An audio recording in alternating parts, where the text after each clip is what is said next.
0. All engines running.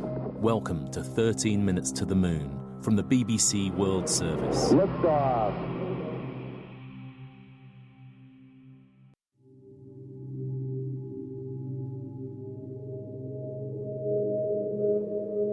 So I remember when we first started recording the interviews for this podcast, we'd arrived in the United States, in Florida, on the western side of the Everglades, and I was in a car park of a cheap hotel, getting out of the car on a clear night, and I looked up into the sky and I could see the moon there hanging 250,000 miles away. And I had this thought that the next day would see me interviewing someone who had actually flown there as part of the first mission to land people on the moon. That person was Michael Collins. He, along with Neil Armstrong and Buzz Aldrin, completed the Apollo 11 crew.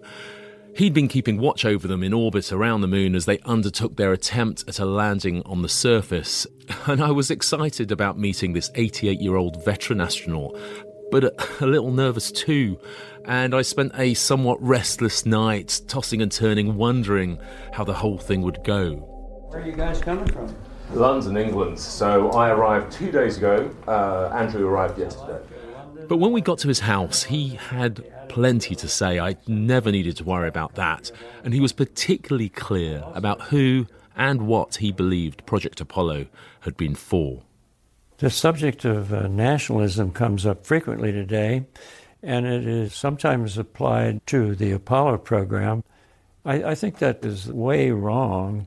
I'm hearkening back to the trip that the crew of Apollo 11, the three of us, took around the world after the flight. And I thought, before the trip, that the overall reaction would be, well, you Americans finally did it, didn't you? Instead of that, everywhere we went, it was unanimous. We did it. We did it. That is the part of Apollo that I think is really the wonderful part of it.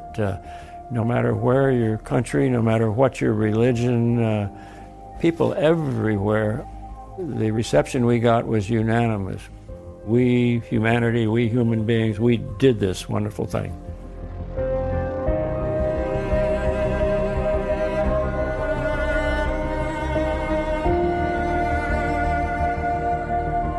We choose to go to the moon. Capcom, we're go for landing. Eagle, Houston, you're go for landing, over. Plus 25. Give us a reading on the 1202 program alarm.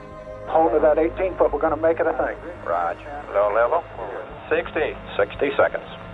We've had shutdown. We copy you down, Eagle. Tranquility Base here. The Eagle has landed. 13 minutes before landing on the moon, Neil Armstrong and Buzz Aldrin lit the engine on Eagle, their cramped, strange-looking spacecraft, beginning their descent from 50,000 feet to the lunar surface. Capcom, we're go for landing. Eagle, Houston, We were challenged to do something nobody thought was possible. What we were doing is making history, and such a strong statement of history. Discovering new worlds beyond. An incredible achievement for humankind. Those 13 minutes were packed with drama, the mission teetering on the brink of disaster in every moment. The tension in mission control was through the roof. There was something happening inside the computer that we did not understand. My mind was, that's it, we're not going to land. They were running out of gas. It did sound like we might not be there. We might not make it. But there was always someone there to snatch victory from the jaws of what looked like certain defeat. This task had never been done, but they weren't afraid of it. I know I wasn't. When we landed on the moon, the average age of the people that were working in the control center and supporting the flights, our average age was about 27. And they stepped right up to it.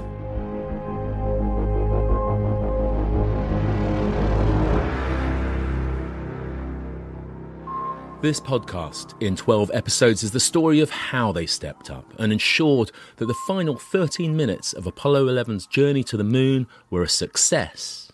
We'll learn all about the events during the 13-minute descent, but also what happened through the course of a single decade to deliver that momentous touchdown. The tireless work of the men and women, scientists, engineers, programmers and astronauts in the Apollo moon program. Their bravery and dedication, the failures and the frustrations, the extraordinary feats of engineering and technology which came together to achieve that historic moment on July the 20th, 1969. I'm Kevin Fong, and from the BBC World Service, this is 13 Minutes to the Moon.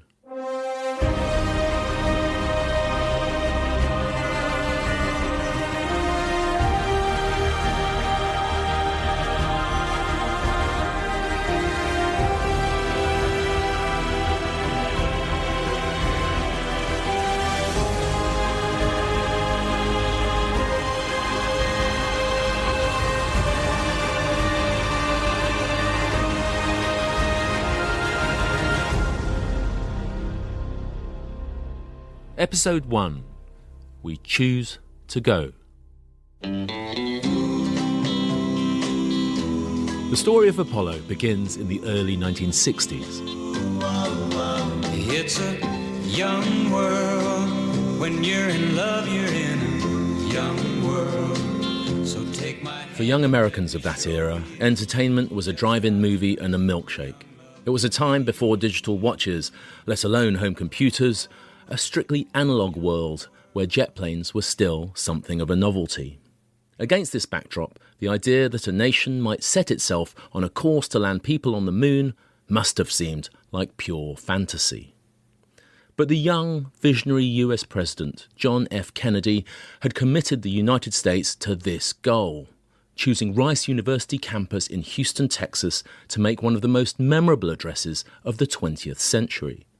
This was his rallying call in September 1962.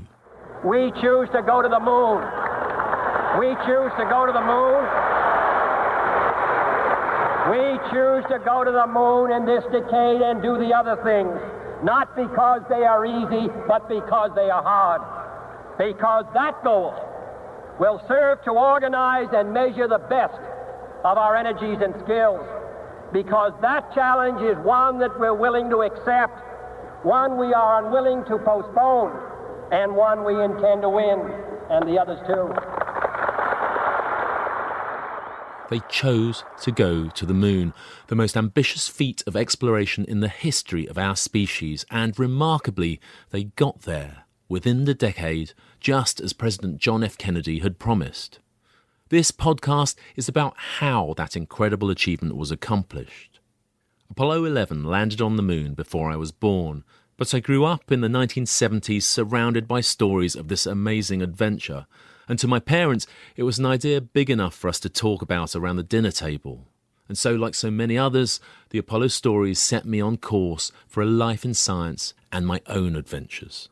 I studied astrophysics and then medicine, and eventually went to work with NASA at Johnson Space Center in Houston, Texas, the home of mission control. In so many ways, Project Apollo set the direction of my life.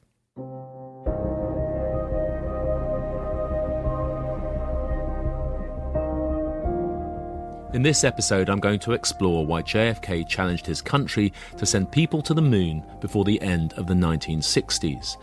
But first, I'll explain why we've chosen to focus on the final few minutes before Apollo 11 landed on the moon. It's because those 13 minutes are like a showcase for all the hopes and dreams and the technology and the science. They're like a springboard to any number of stories that, when you trace them back, help to unpack the mystery of just how we got ourselves to the surface of another world.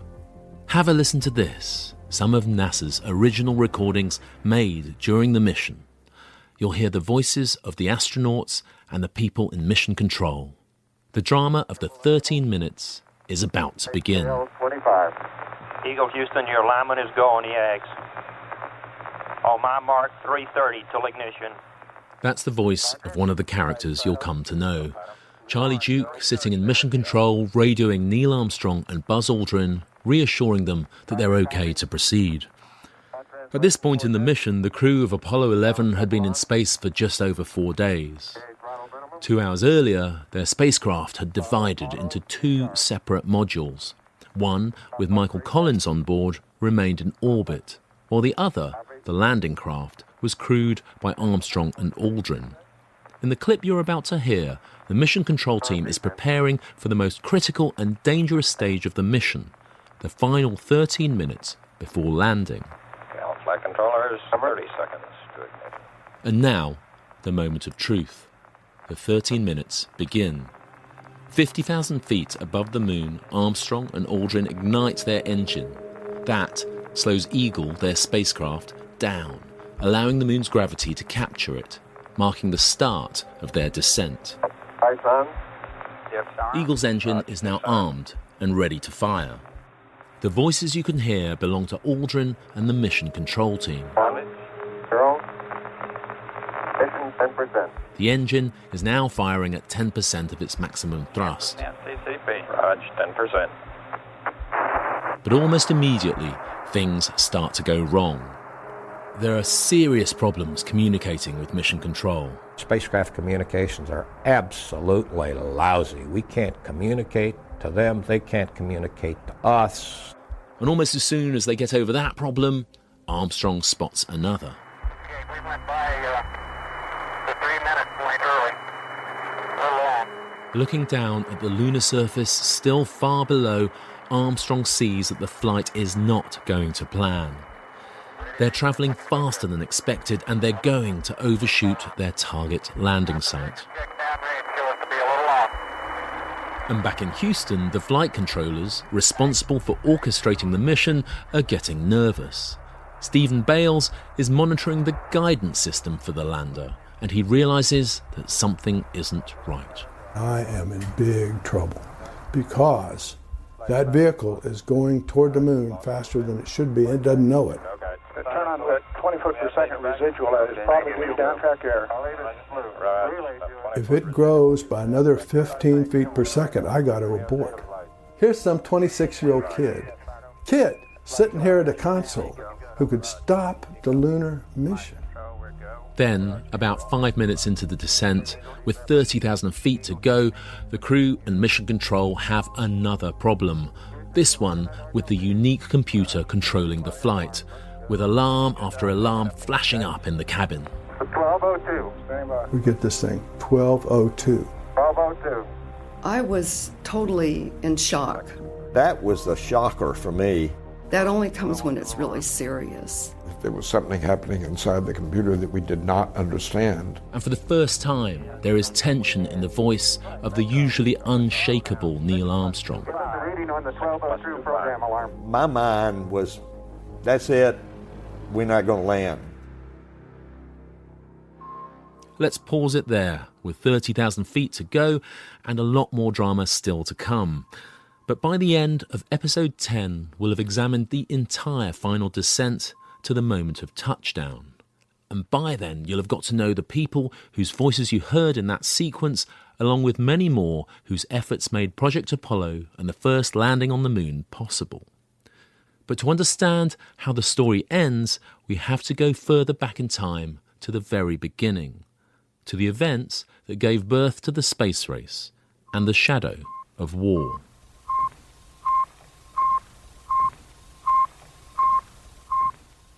In many ways, that signal sets the stage for Project Apollo. For Americans in 1957, that was the sound of fear. Signals from Sputnik, the world's first satellite orbiting the Earth. The satellite had been launched by the Soviet Union, the United States' only superpower rival, and while there was no direct military conflict between the two, their relationship was one of fierce competition in what was known as the Cold War. With the threat of nuclear conflict ever present, the launch of Sputnik seemed to demonstrate the Soviet Union's technological superiority, and to the Americans, this was a thing of terror. Apollo flight controller Steve Bales was a schoolboy in small-town Iowa when Sputnik was launched. We were in a Cold War, we were worried about nuclear exchanges, we were worried about what might happen, because it easily could have happened. And then all of a sudden, there's this beeping ball going around above us that nobody can get to, nobody can stop. People can see from time to time. There were little broadcasts that say, hey, go out and look at this time. You can see a little glimmer of light. People tried to do it. I never could, but others did. It was And here it was, beep, beep, beep. And then about a month later, I believe, they sent a dog into space. So not just can they send a piece of iron that can beep, and send an animal into space. And we think, are we that far behind? The sense of alarm was shared at the highest levels of the US government. Here's Robert Siemens, who joined NASA as a senior manager in its very first year, 1958. This is from an interview he recorded with the Johnson Space Center History Office. Sputnik got a lot of world publicity, and whether the Soviets had planned it or not, to this day nobody really quite knows, but when they found out the impact this had, and then they played on it, and then they would take another step, like putting a dog in space, or they went around the moon and took a picture of the backside of the moon, and then when they finally put a man up there, when Gagarin went into orbit, all hell broke loose. That blew everybody's mind. First Sputnik, and now a man, Yuri Gagarin. This is how that mind-blowing news was reported to the world by the BBC and Moscow radio. Half an hour ago, the Russians announced that they'd put the first man into space. An announcement broadcast from Moscow radio in English said the world's first spaceship, Vostok... He is Airman Major Yuri Gagarin, an Air Force pilot, a citizen of the Union of the Soviet Socialist... Here's a Moscow recording of his voice speaking to Russian scientists as he went through space. Major Gagarin said that the flight was going on successfully, normal, visibility was good, and that he himself was feeling good as well. Gagarin's flight in April 1961 just couldn't go without a response. The United States began the search for a still more impressive technological feat to try and trump the Soviet Union on the world stage, and President John F. Kennedy didn't automatically turn his attention to space. He thought at one point he might try and solve the crisis caused by the worldwide shortage of drinking water by developing the engineering to treat billions of tons of seawater, a massive desalination project. Teasel Muir-Harmony is a historian at the United States National Air and Space Museum. Kennedy brought it up a number of times. Actually, if you listen to the press conference immediately following Gagarin's flight, he brings that up as an area, potential area to pursue. But it became very clear very quickly that space was the arena that was going to be the most impressive, had the greatest potential of impressing the world public and asserting American dominance in science and technology. Here's Robert Siemens again. I hear stories about the president inviting a newspaper columnist into his office, and right after the Gagarin flight said, well, I guess we're going to the moon. But as far as I knew, the first thing that happened was Kennedy wrote a memorandum to the vice president as head of the Space Council and said, I want you to advise me on what steps we ought to take as a result of the Gagarin flight. The country is sick of having the Russians keep doing things ahead of us. How can we at least get even with them?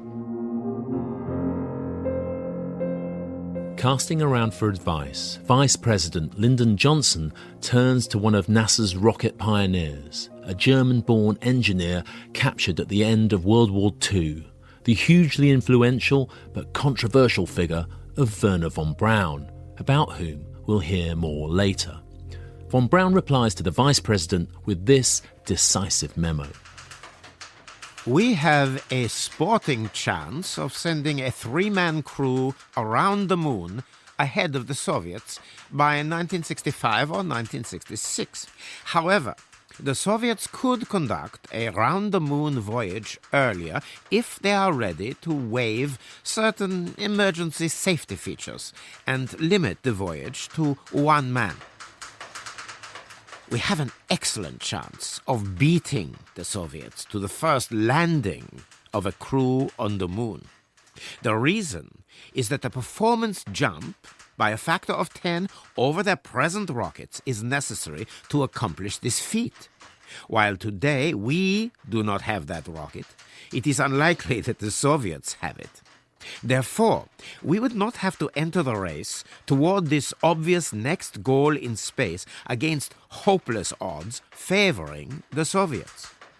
With an all-out crash program, I think we could accomplish this objective in 1967 or 1968. At this point in 1961, the United States is hopelessly behind. After Yuri Gagarin's glorious flight, the USA responds a few weeks later by sending up their first astronaut. He was Alan Shepard, but he spent only a few minutes in space compared to Gagarin's complete orbit around the Earth. And that's the boldness of Wernher von Braun's plan. He advocates a levelling of the playing field, the setting of a goal in space that's so far beyond the capability of either superpower that no advantage so far gained would matter.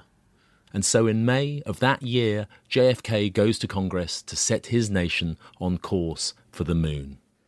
I believe that this nation should commit itself to achieving the goal before this decade is out of landing a man on the moon and returning him safely to the Earth.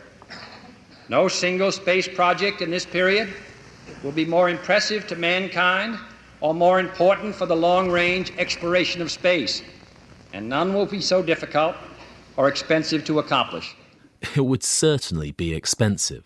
Teasel-Muir harmony.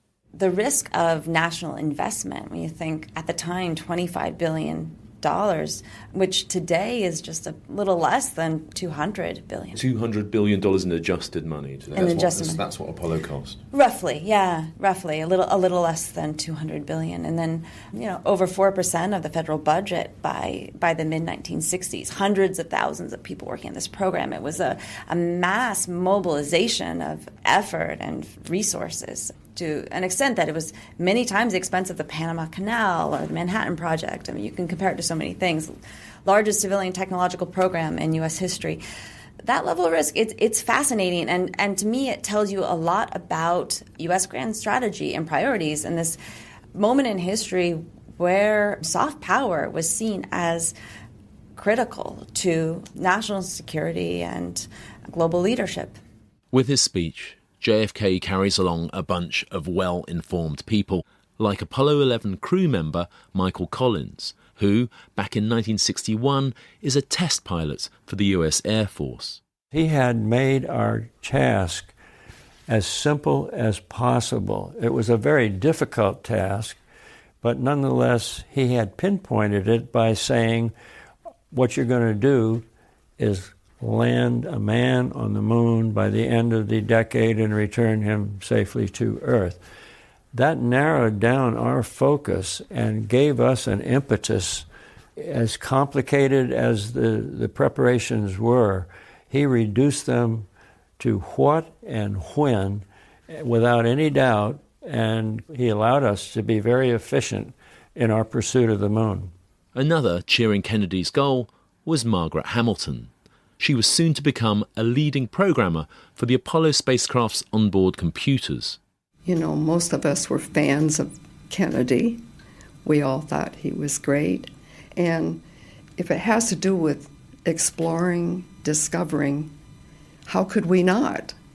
And how could we not do it by the time he wanted us to do it? Of course, took a lot of nights and weekends, but we just had to fulfill that. But there were skeptics. Among them was James Lovell.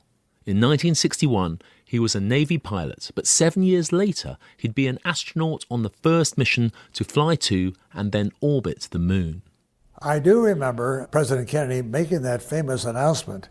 I thought that he was a little premature on making an announcement just in 10 years to land on the moon, since we hadn't even gone into orbit by that time.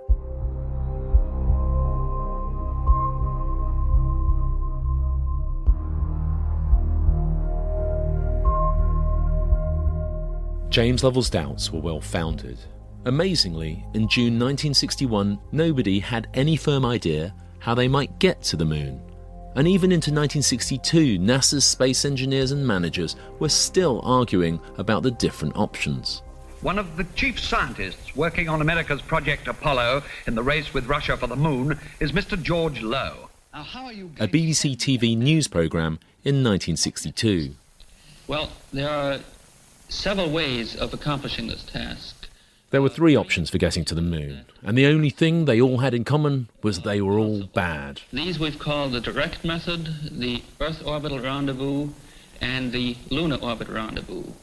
Now, in the direct method, a single launch vehicle, which we call the Nova, and which is somewhat bigger than the one that's behind The first, and intuitively most obvious, was a direct flight to the moon, taking the same single massive spacecraft intact from the Earth, landing the whole thing on the moon, and then bringing all of that back again. But that would require a gargantuan rocket, the Nova, on a scale barely imaginable.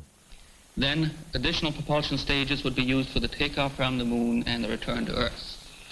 And the Earth orbit rendezvous procedure? In the Earth orbit rendezvous, 2 advanced Saturn launch vehicles would be used. 2 of these would be brought into Earth orbit. Now, why 2, Mr. Lowe? The second option, Earth orbit rendezvous, would get around the need for a massive Nova by launching the vehicle in pieces on 2 separate rockets and then assembling it in orbit around the Earth. But the resulting spacecraft that would travel to the moon would still be very large and potentially difficult to land safely. Now, could we go on to explain the third possible method, the lunar orbit rendezvous? The lunar orbit rendezvous makes use of a single advanced Saturn vehicle, like the same vehicle where we would use 2 for the Earth orbit rendezvous. The final option, the lunar orbit rendezvous, involved the launch of only a single rocket, carrying 2 small vehicles which, once in orbit around the moon, could split up, allowing one of them to land on the lunar surface. The men would then be on the surface, would perform their exploration, then they would re-enter their smaller vehicle, go back into orbit around the moon in that vehicle, and there rendezvous with their mothership. And then so the 2 vehicles would need to get back together again after the landing.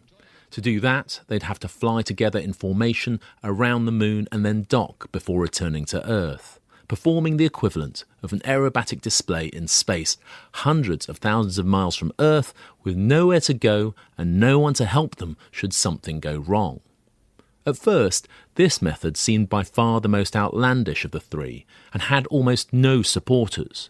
But there was one persistent advocate, a middle-ranking NASA engineer by the name of John Hobolt. And at first, he found himself isolated, with his proposal out of favour. Here's Robert Siemens again, who at the time was one of NASA's highest-ranking administrators. He had a lot of difficulty, even when he was invited to meetings. People tend to walk out of the room, or they wouldn't listen, or they'd say, well, that's just crazy to try to do something as dangerous as that around the moon. I received 2 letters from John. The first one was fairly mild, and it just said that he hoped that we're still considering lunar orbit rendezvous, and I think I wrote back and said, oh, yes. But the second one was a pretty stiff letter. Somewhat as a voice in the wilderness, do we want to go to the moon or not? Why is Nova, with its ponderous size, simply just accepted? I fully realize that contacting you in this manner is somewhat unorthodox, but the issues at stake... He said that he realized it was not protocol to jump over I don't know how many echelons to write me the letter.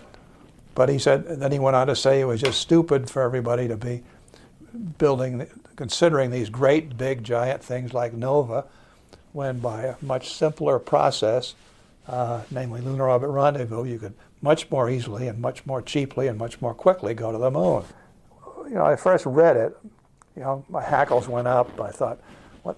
I'm getting sick of this guy. He's a pest, And I thought, but, I think maybe he's right.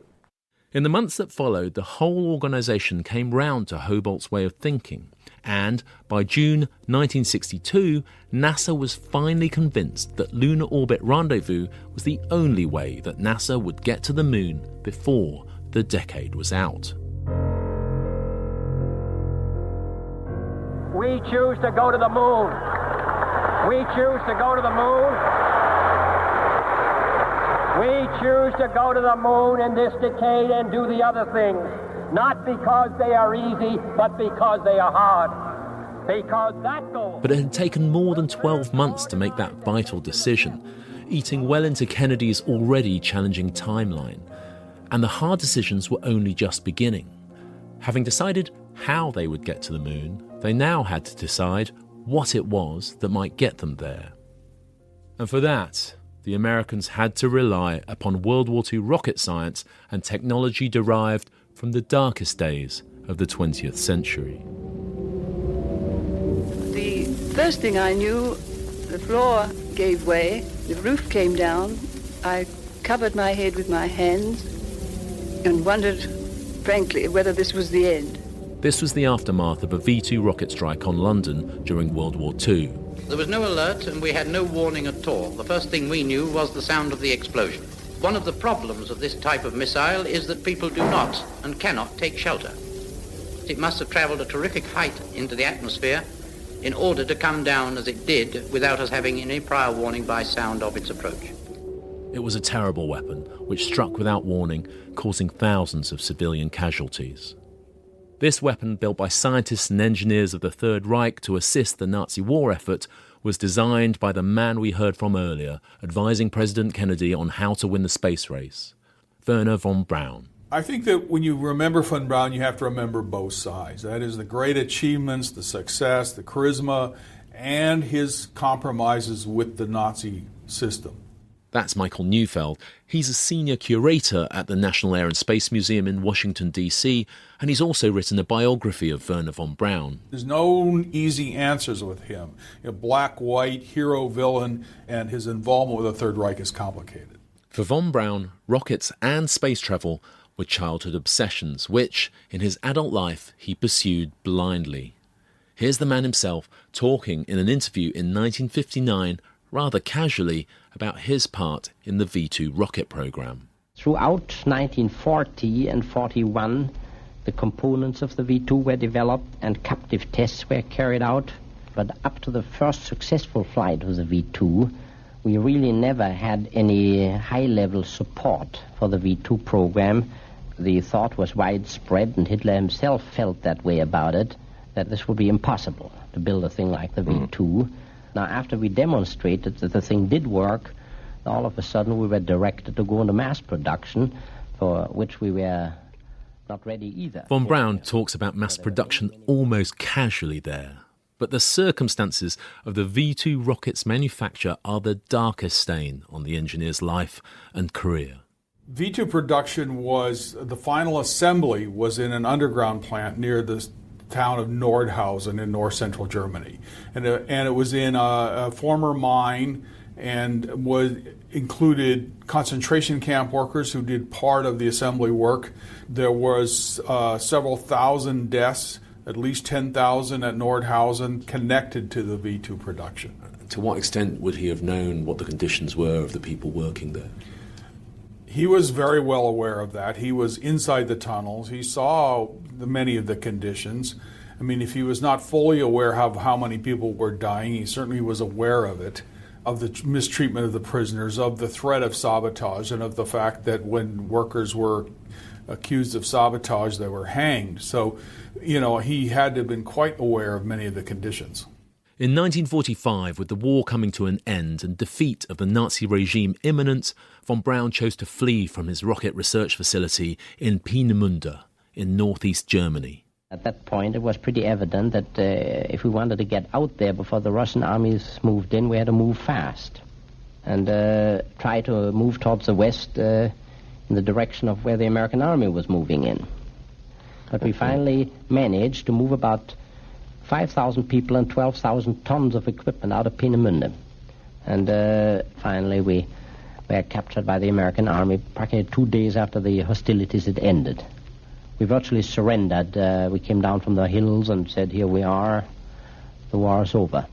Anticipating that rocket technology would play a decisive role in future conflicts, the Americans were only too pleased to accept Wernher von Braun's surrender.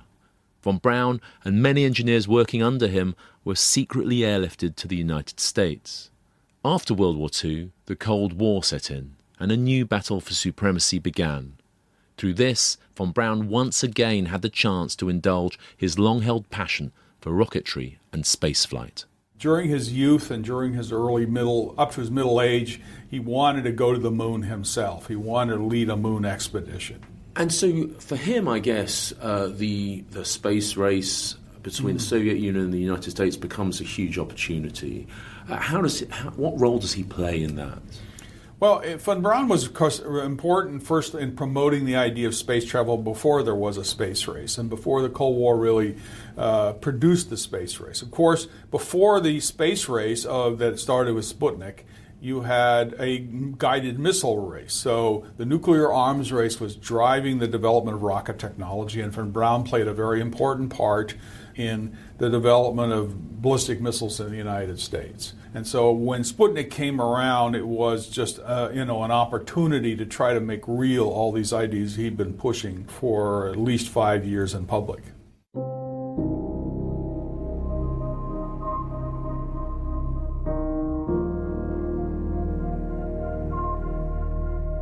John F. Kennedy's vision gave Wernher von Braun a chance to turn his own dreams into reality and to start work on what would become the most powerful rocket ever built, the launcher that would eventually take Neil Armstrong, Buzz Aldrin and Michael Collins to the moon. Today, only 3 Saturn V rockets remain, and one of them is kept in Houston, next door to the home of NASA's Mission Control. So we're rolling down Saturn Lane, which leads up to the front gates of Johnson Space Center. This is where I used to work. Next to Johnson Space Center is an old Saturn V rocket, in all its glory, at full scale. It used to be laid out in the open. I always try and make time to go and see the Saturn V whenever I visit Johnson Space Center. On this occasion, I had my producer, Andrew, with me, and we'd arranged to meet up with a former colleague and an old friend of mine, John Charles. He used to be head of NASA's Human Research Program, but he's now retired and has become a keen space historian. But first, we had to get past the security guards. So I'd be really careful with that recorder that it doesn't get mistaken for something else, because those guys are armed. Oh my goodness, okay. I'm going to secrete it. I'm going to be very careful.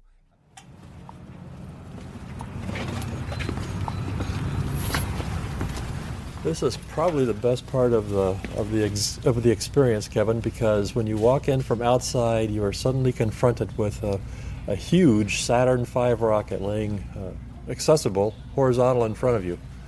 And I never tire of the sense of enormous scale that you get walking in that door, because we're looking now from what would have been the foot of the rocket up its full length, more than 100 meters. I think the total length is like 111 meters, and it's difficult to explain. It's enormous. I mean, it's the size of 10 or 12 houses lined up together next to one another. The Saturn V was the largest rocket ever launched successfully. The Russians had a comparable vehicle which launched 4 times but never made it past the first stage phase of the flight. And this one, the Saturn V, flew 13 times, all successfully, through the use of some of the largest power plants, the engines that have ever been built. Each engine generating 1.5 million pounds of thrust for a total of 7.5 million pounds. And the vehicle weighed 6.5 million pounds, which means when it launched, it was just barely moving to get off the launch pad. These are the nozzles of these enormous thrusters on the end of these engines. You could easily, you're pretty tall, John. What are you? You're sort of 6 foot. I'm 2 meters. 2 meters. So you could fit a couple of you almost inside that, standing pretty up much. Head to toe. If you think about it, you could put an entire Apollo spacecraft inside each of those nozzles. 11, 10, 9.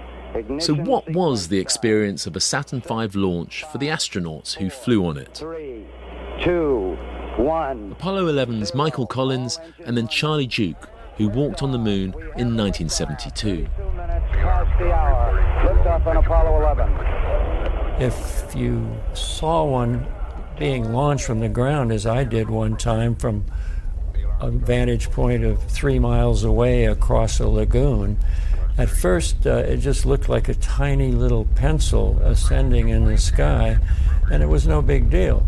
But when the shock wave from it came all the way across the lagoon, your viscera told you something gigantic was going on. Your entire body was shaking, the ground below you was shaking, and you knew you were in the presence of a gigantic machine. As a crewman, you're sitting there strapped in. I don't recall hearing any sound, but as you lift off, the vibration was intense from side to side.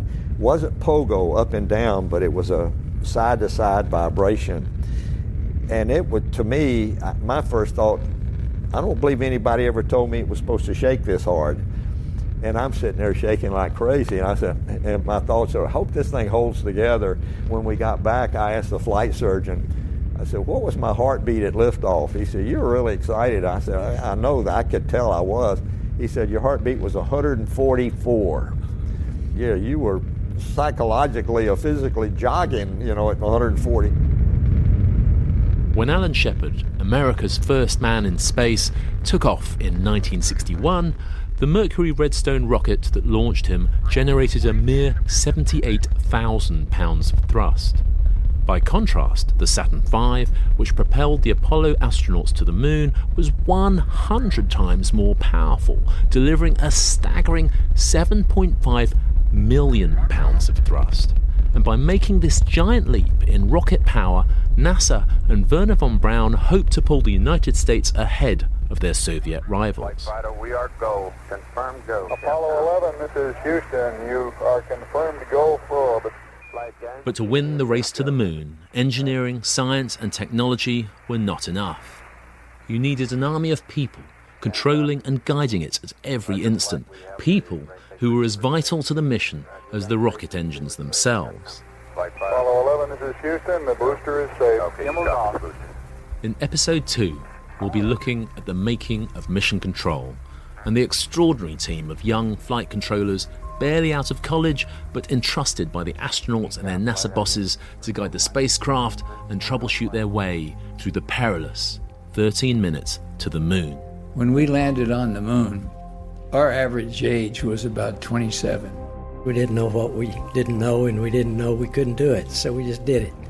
We're about to do something that nobody's ever done. We're going to do it. But I want to tell you all something. No matter how this turns out, when we walk out of this room, we walk out as a team, not as individuals. And then he said, lock the doors.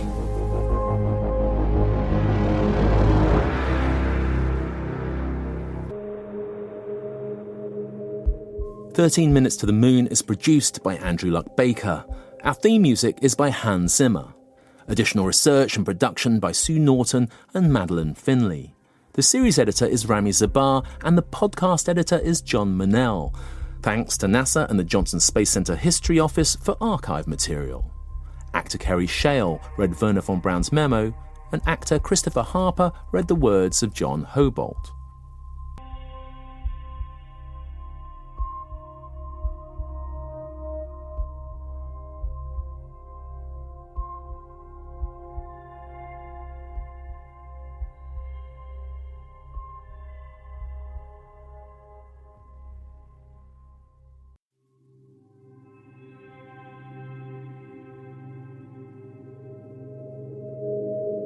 I'm going to play you a recording of a moment of great drama during the final stage of the first mission to land humans on the moon. Apollo 11 astronauts Neil Armstrong and Buzz Aldrin are squeezed into the cabin of their spacecraft Eagle and dropping at a rate of 120 feet per second. It's a little short of halfway into their final 13 minutes of descent to the lunar surface. You can hear them and people in mission control sitting in a room 250,000 miles away who are tracking Eagle's descent and communicating with the crew by radio. LH is minus 2,900. Roger, wake up. There are lots of different voices and NASA jargon in this, but listen out for the words 1202 and program alarm. Program alarm. Looks good. It's looking good to us. Over. Accepting its guidance. 1202. Standing by. 1202. Both Neil Armstrong and Buzz Aldrin call out 1202, which has flashed up as a row of numbers on the limited display of Eagle's onboard computer. They're not sure what it means, but they know it spells trouble, possibly serious enough to force them to call off their historic mission and abort the landing. Armstrong radios again to Mission Control, asking for help, this time with uncharacteristic urgency. 6+25. Reading on the 1202 program alarm. Back in Mission Control in Houston, all eyes fall on the solitary and youthful figure of Steve Bales, someone we'll get to know well during the course of this podcast. It's his responsibility to understand the computer, its alarms, and to decide whether or not the landing can still proceed. The mission, and very possibly the lives of the astronauts themselves, depend on his call. Here's some 26-year-old kid sitting here at a console who could stop the lunar mission.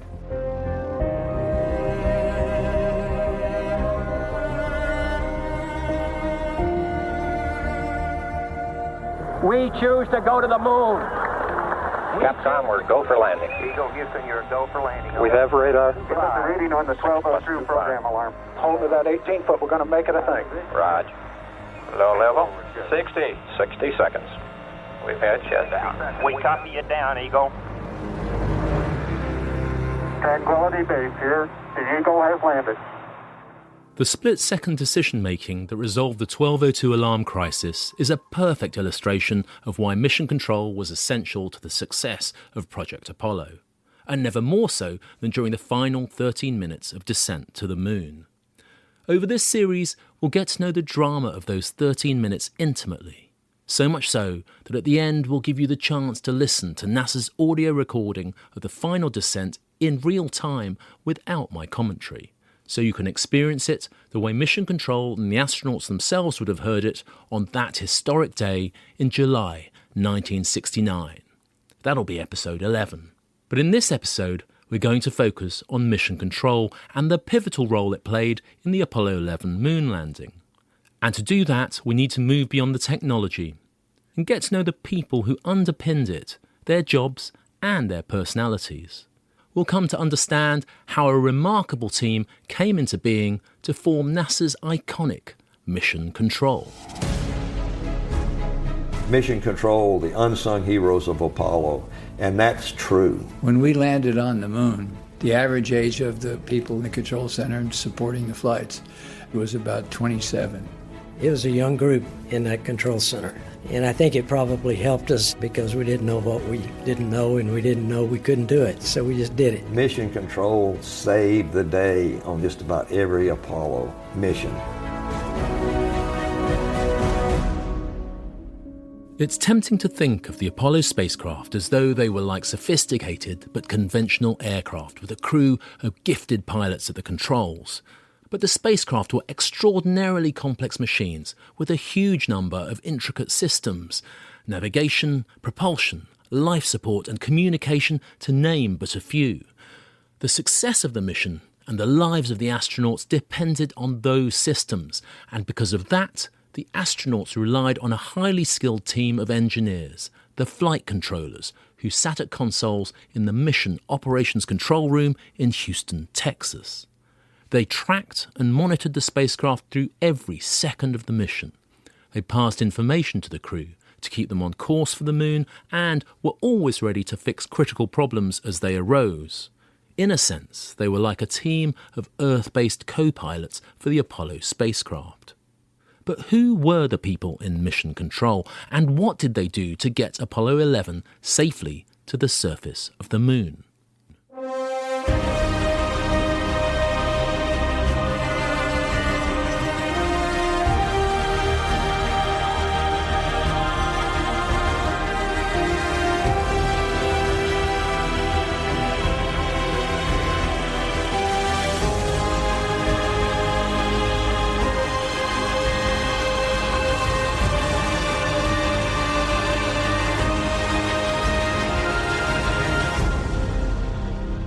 Episode 2, The Kids in Control.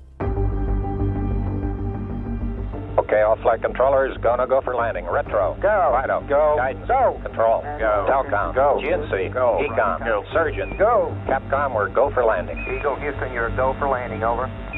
That was the chorus of voices in the Mission Control Room just 4 minutes before Apollo 11 landed on the moon. The last voice was Capcom, or the capsule communicator, the Apollo astronaut Charlie Duke sitting in mission control, relaying the go decision by radio to Armstrong and Aldrin. Ordinarily, he's the only person who talked directly to the crew. The people saying go were the different flight controllers. Retro. Go. Fido. Go. Guidance. Go. Control. Go. Telcom. Go. GNC. Go. Each one responsible for tracking Eagle's flight path or monitoring a particular system, all saying everything looked good for the landing to go ahead. And the voice leading that chorus belonged to flight director Gene Kranz, collecting information from his team and leading the decision-making. Here he is in an interview about Apollo 11, which he recorded in 1999 with the Johnson Space Center History Office, talking fondly about his flight controllers. Tell you a bit about the team I've got. Incredible array of people. Bob Carlton.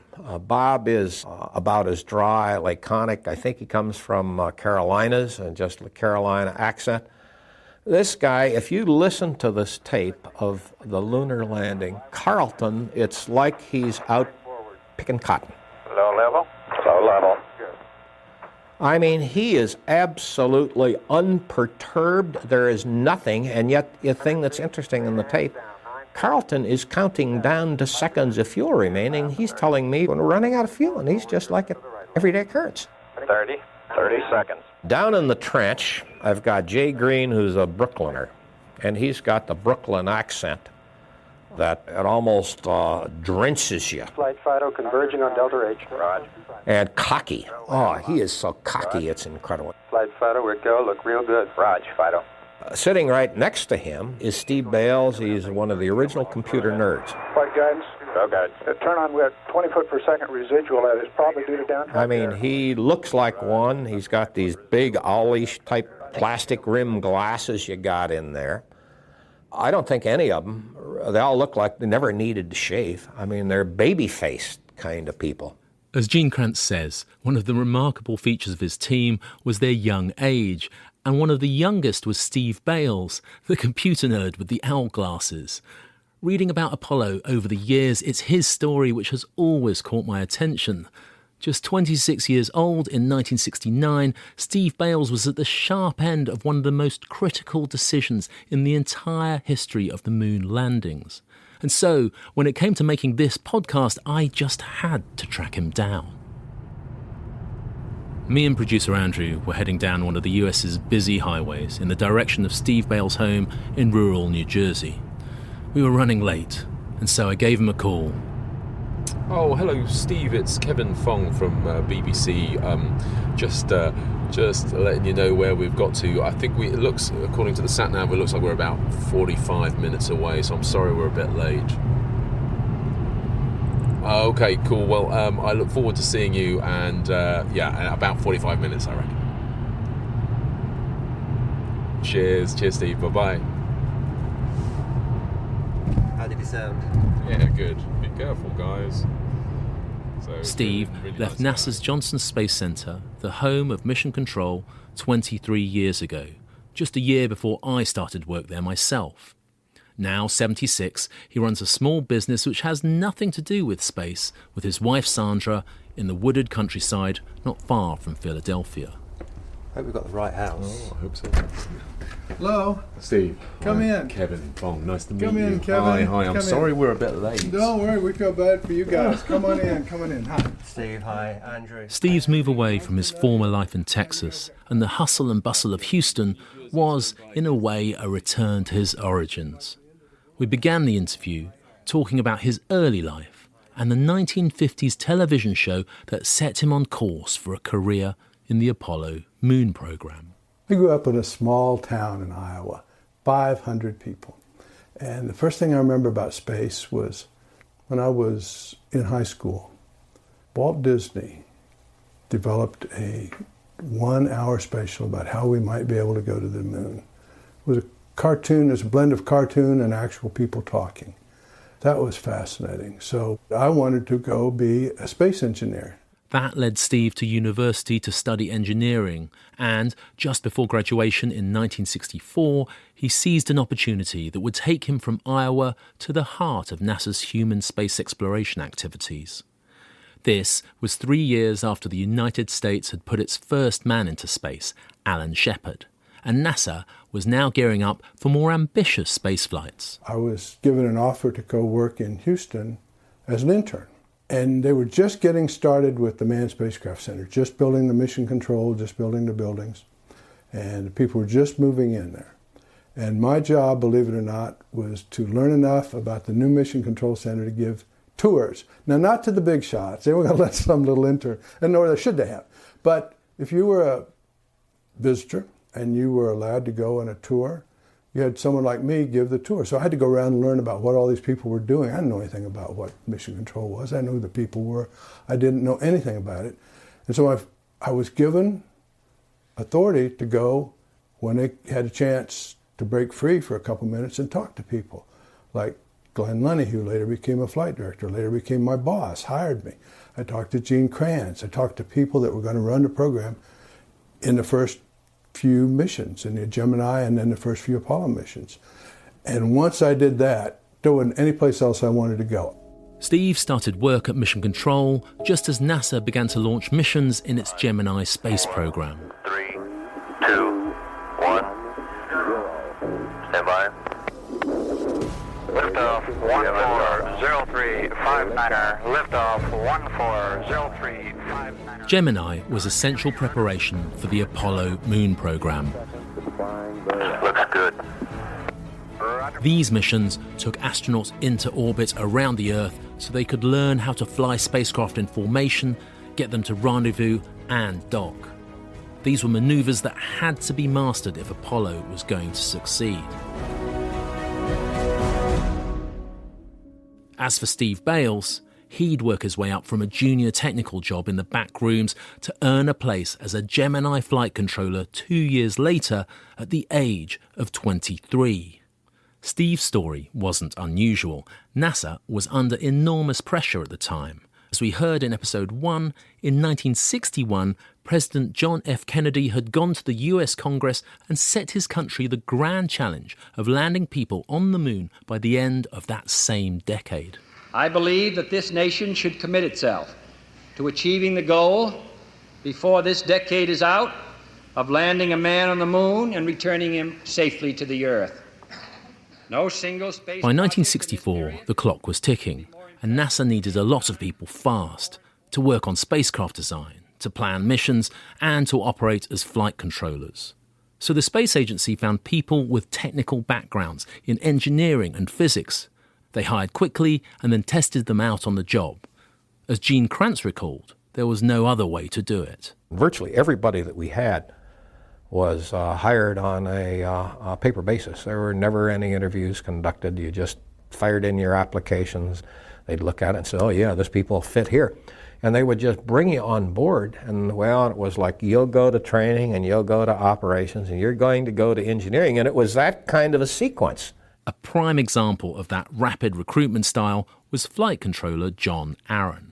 Hired at the age of 22 without an interview, but with good college grades in maths and physics, John headed to Houston from his home in a remote farming community in North Texas. He told me of his bewildering first few weeks at Mission Control. I walked into an environment, I was fresh out of college, walked into an environment, everybody was standing around speaking a language I didn't even understand. It was like I was in a foreign country. I never heard so many acronyms in all my life. And I thought, wow, well now what have I gotten myself into? I moved into that big city. I'd never lived in a big city. Moved down on a place off Telephone Road, which at that time was the murder capital of the world. So time went on, and about 6 weeks later, I went home one evening and told my wife, maybe we need to load up and go back to North Texas and Oklahoma because I'm not sure I'm cut out for this. She looked at me and she says, we ain't going back. And so I just knuckled down, and first thing you know, I kind of caught on, and I soon sorted out this was my niche. When it came to the Apollo missions, John looked after the spacecraft's electrical and life support systems. In November 1969, as a flight controller for the launch of Apollo 12, his encyclopedic knowledge of the spacecraft's electronics and his split-second decision-making would save that mission moments from an abort after the rocket was struck by lightning. The flight controllers came from all over the United States and from a range of backgrounds, but they had one thing in common: youth. Here's Glenn Lunny, a NASA veteran who helped to shape mission control from the earliest human flights during its first space program, Project Mercury. Glenn played a central role as one of the flight directors during the Apollo missions. When we landed on the moon, the average age of what I would call the operators, that is, the people that were working in the control center and supporting the flights, our average age was about 27. 27 years old. Yes. And it was populated with kids that had just gotten out of school in '64. And they were doing what they did 5 years later, in Apollo. It was a marvelous thing to watch because they stepped right up to it. They didn't shy away from it at all. As a matter of fact, I think they thought it was normal. Doesn't everybody have a job like this? And the answer is no, we don't. We didn't have any problem of washing away old experiences that didn't apply to where they now were. Actually, I had a few fellows that were a little bit older that had been around. They did not work out too well. And the confidence of youth came with a fearlessness that would prove essential for this great leap into the unknown. This is Jerry Griffin. He was the flight director on Apollo 11 during its perilous re-entry into the Earth's atmosphere. This task had never been done, but they weren't afraid of it. I know I wasn't. But I think the people, because they were young, they said, we got this task, heck, let's get about and see if we can make it happen. And so it was the lack of fear. It wasn't the lack of knowing it was risky, but just weren't afraid of it. And that sounds surprising, given the complexities of the job. Steve Bales had the title of Guidance Officer in the Mission Control team, and his responsibilities centred on the lunar module's onboard computer. Devised and programmed by engineers at the Massachusetts Institute of Technology, it was a computer like no other in the 1960s. We're going to devote an entire future episode to it because it was so important, but for now it's enough to know that it controlled Eagle's flight to the moon's surface, and the astronauts' lives depended on it. There were 6 guidance officers, but we all had parts of the Apollo that we specialized in, and I specialized in ascent and descent. That means I had to learn how to take the landing computer, which was not powered up when we got to the moon, get it powered up, send information to it so it knew where it was at and where it was going to be at landing, and then monitor it during landing to make sure that it was doing the right things, because for the first 2/3 of the landing, they were on autopilot. That vehicle wouldn't go to the moon if that computer wasn't working, and they knew it. So my job was to make sure that computer and its sensors were working properly. That's the guidance officer's job. Fearlessness in these tasks was a vital attribute. But as Steve discovered, it wasn't enough on its own. During a mission, vital information had to be passed in real time across communication channels fed into the headsets that every flight controller wore. Mission control people, such as Steve Bales, refer to these channels as loops. For Apollo, during the critical phases of the flight, information and communication were everything, and that required an unusual skill. One of the first things I had to learn how to do was listen to 3 or 4 conversations at once. You listen to these loops that are going on all the time. It took me quite a while to learn how to do that. Then, once you do that, you walk into a room and people are talking. You're hearing 3 or 4 conversations that you don't particularly want to hear necessarily. And to give you an idea of just how difficult that is, here's some audio of just 2 of those communication loops running in parallel during the 13 minutes to the moon. Copy. Get those guys out of there. Negative 2113. 2113, copy. Okay. Go, guys. So now 68, now well may be the problem here, and we can monitor Delta H. Roger. Flight vital, real good. Roger, 7 minutes. Copy, select. Let's hang with it. Roger. SOCOM, how you look?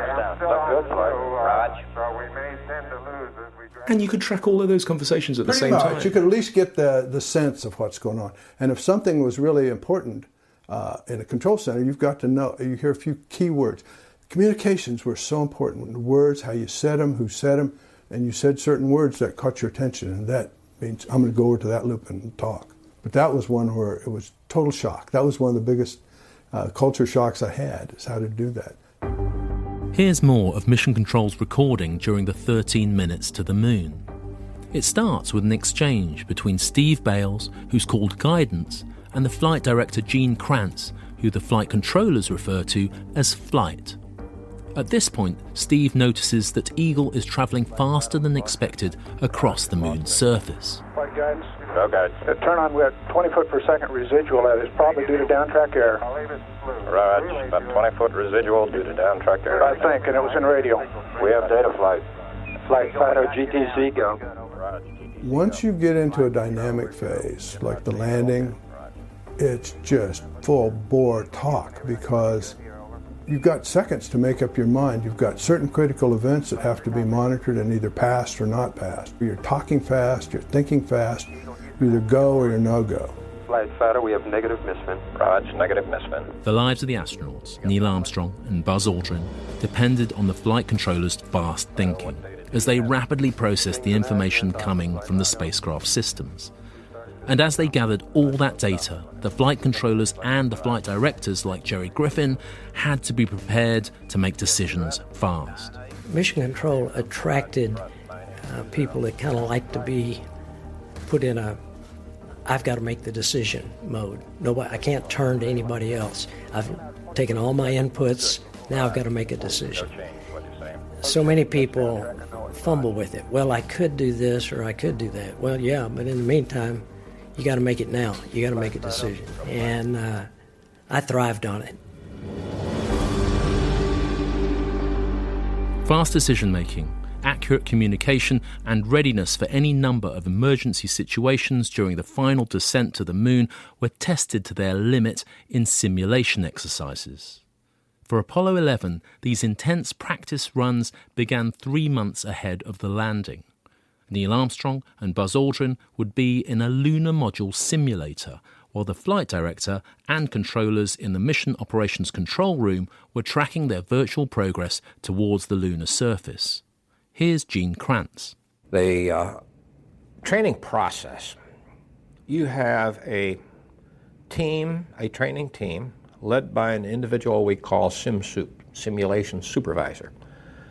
And the SimSoup's job is to come up with mission scenarios that are utterly realistic and will train every aspect of the crew and controllers and flight directors' knowledge.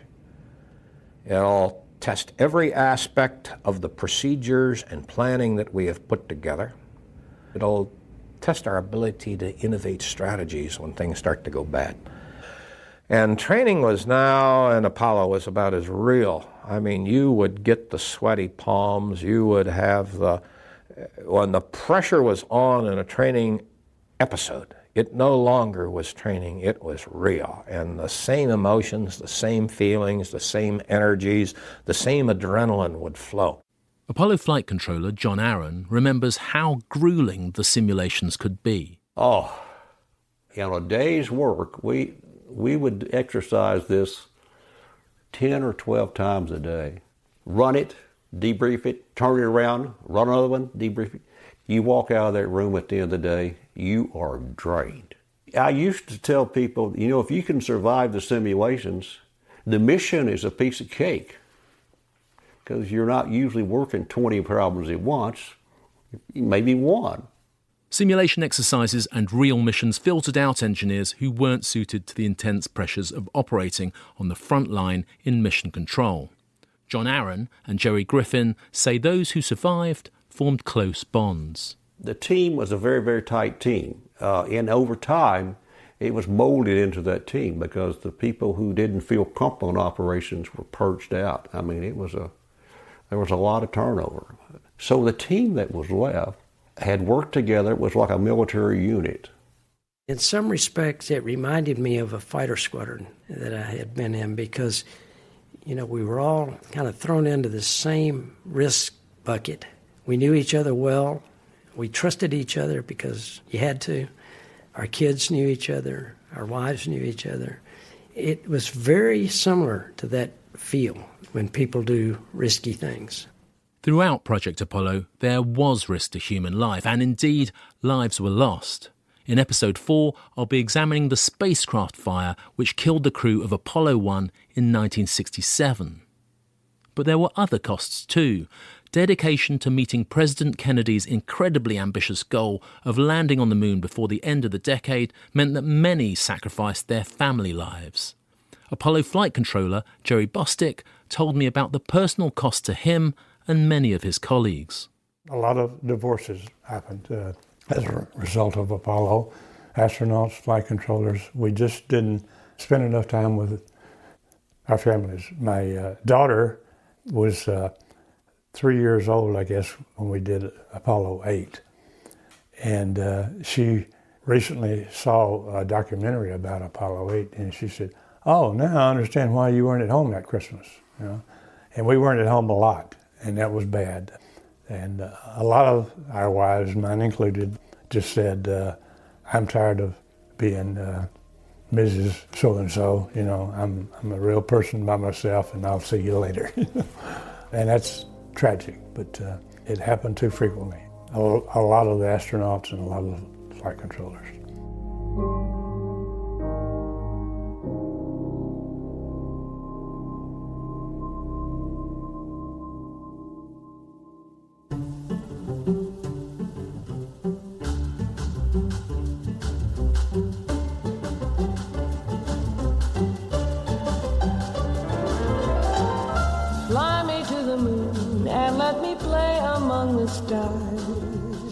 You probably have an idea of what mission control looks like in your head. It's been recreated in countless movies. A big screen in the front, plotting the mission's course, and rows of consoles with intense-looking people in white shirts and black ties wearing headsets. But what was it like to be there, down in that trench, as Gene Kranz called it? And what was it like to be in charge of those kids on that momentous day in July 1969. You can feel the atmosphere immediately.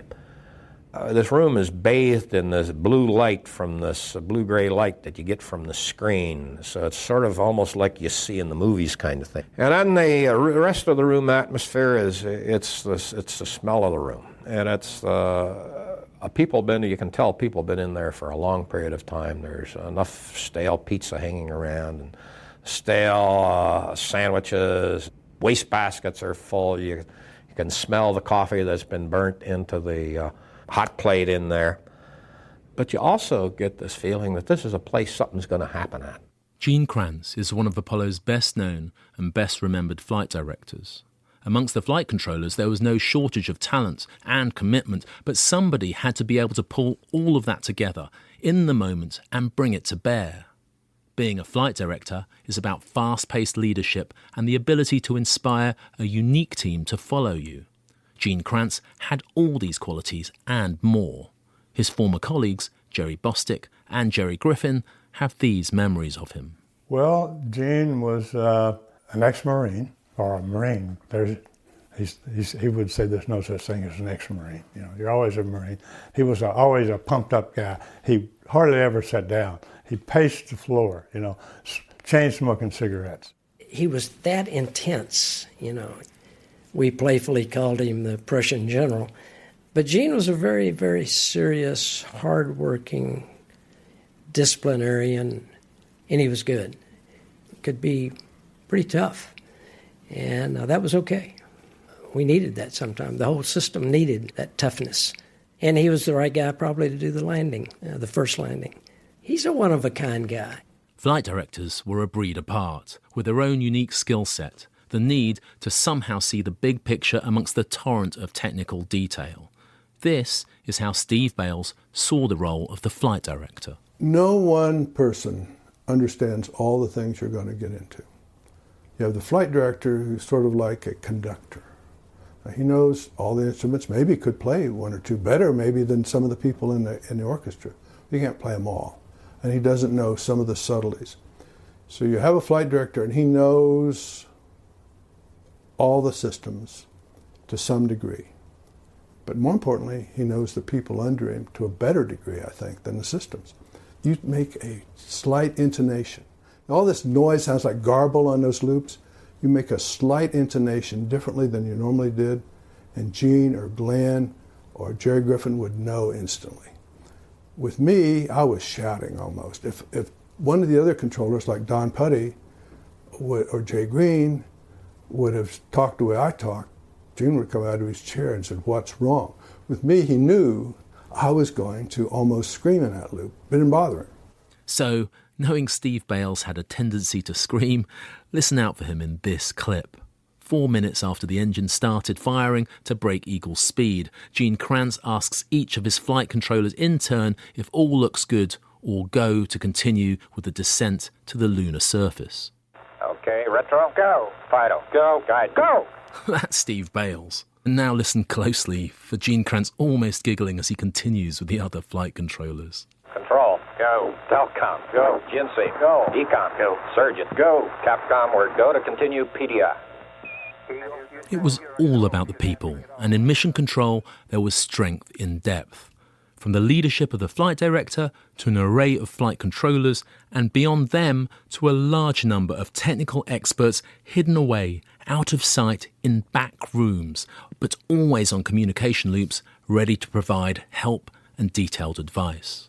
From that front room that you see all the time on television, we had the back rooms in the same building with us that were another level of detail of guys. Every one of those people in the control center in the front room had at least 2, maybe 3 or 4 guys in the back room that were helping them look at everything. So there was a hive mind of expertise at Mission Control, and it was the judgments of the flight controllers with their backroom advisors that the flight directors relied upon, in fact, often deferred to. We didn't make decisions at the highest level possible. We shoved them down to the lowest level. Now, the flight director, for instance, had to understand the inputs he was getting. But everybody had their piece of the pie, and we didn't try to share it too much because we didn't have time. You make decisions at the lowest level where people know what they're doing and what they're talking about rather than elevating everything to the top. Let's build this thing from the ground up, not from the top down. The notion of delegating authority to some of the most junior members of the team was essential to the success of Mission Control and the Apollo missions. And it's nowhere better illustrated than in the handling of one of the fiercest crises during the 13-minute descent to the moon. It's when Eagle is at 33,000 feet above the moon and that 12:02 warning message appears on the display of its onboard computer. This could be big trouble for Neil Armstrong and Buzz Aldrin. It's telling them that the computer is not happy, which is not good news because at this point the computer is in complete control of the spacecraft's journey towards the surface. Roger, Listen again for Neil Armstrong saying the words program alarm in amongst the mess of other conversations. Program alarm looks good. It's looking good to us. As you can hear, the rest of the team are distracted by another technical issue, and Armstrong's words go almost unnoticed. But then he, followed by Aldrin, read out the number on their computer display. 1202, standing by. 1202. At this point, the vehicle is falling toward the moon at a rate of 120 feet per second, and there are only a few precious moments to resolve the question of what this alarm means. Is the computer crashing? What should they do? Is it serious enough to abort the landing? Are they in danger? And as the flight controller looking after this computer, it's Steve Bales' call. The crew sees it 4 seconds before we do. We're running about 4 seconds behind them. 1202. I'm frantically trying to remember what the blank is 1202. So at this moment, no one knows exactly what the 1202 alarm means. And in the 14 seconds that pass from when the crew first saw it, their anxiety mounts. In this brief audio clip caught by the voice recorder in the lunar module, Hear again the uncharacteristic urgency in Neil Armstrong's voice as he demands an answer on the 1202 alarm. Give us a reading on the 1202 program alarm. Steve Bale's response is only a second away, but to explain how he got there, he had to take us back in time to 2 weeks before the launch of Apollo 11, when Mission Control first encountered mysterious computer alarms during the final dress rehearsal for the landing. The last simulation that we ran before the Apollo 11 mission, halfway down through the descent, we get a similar type alarm. It's called a 1210. It means two things are trying to talk to the computer at once. I call an abort.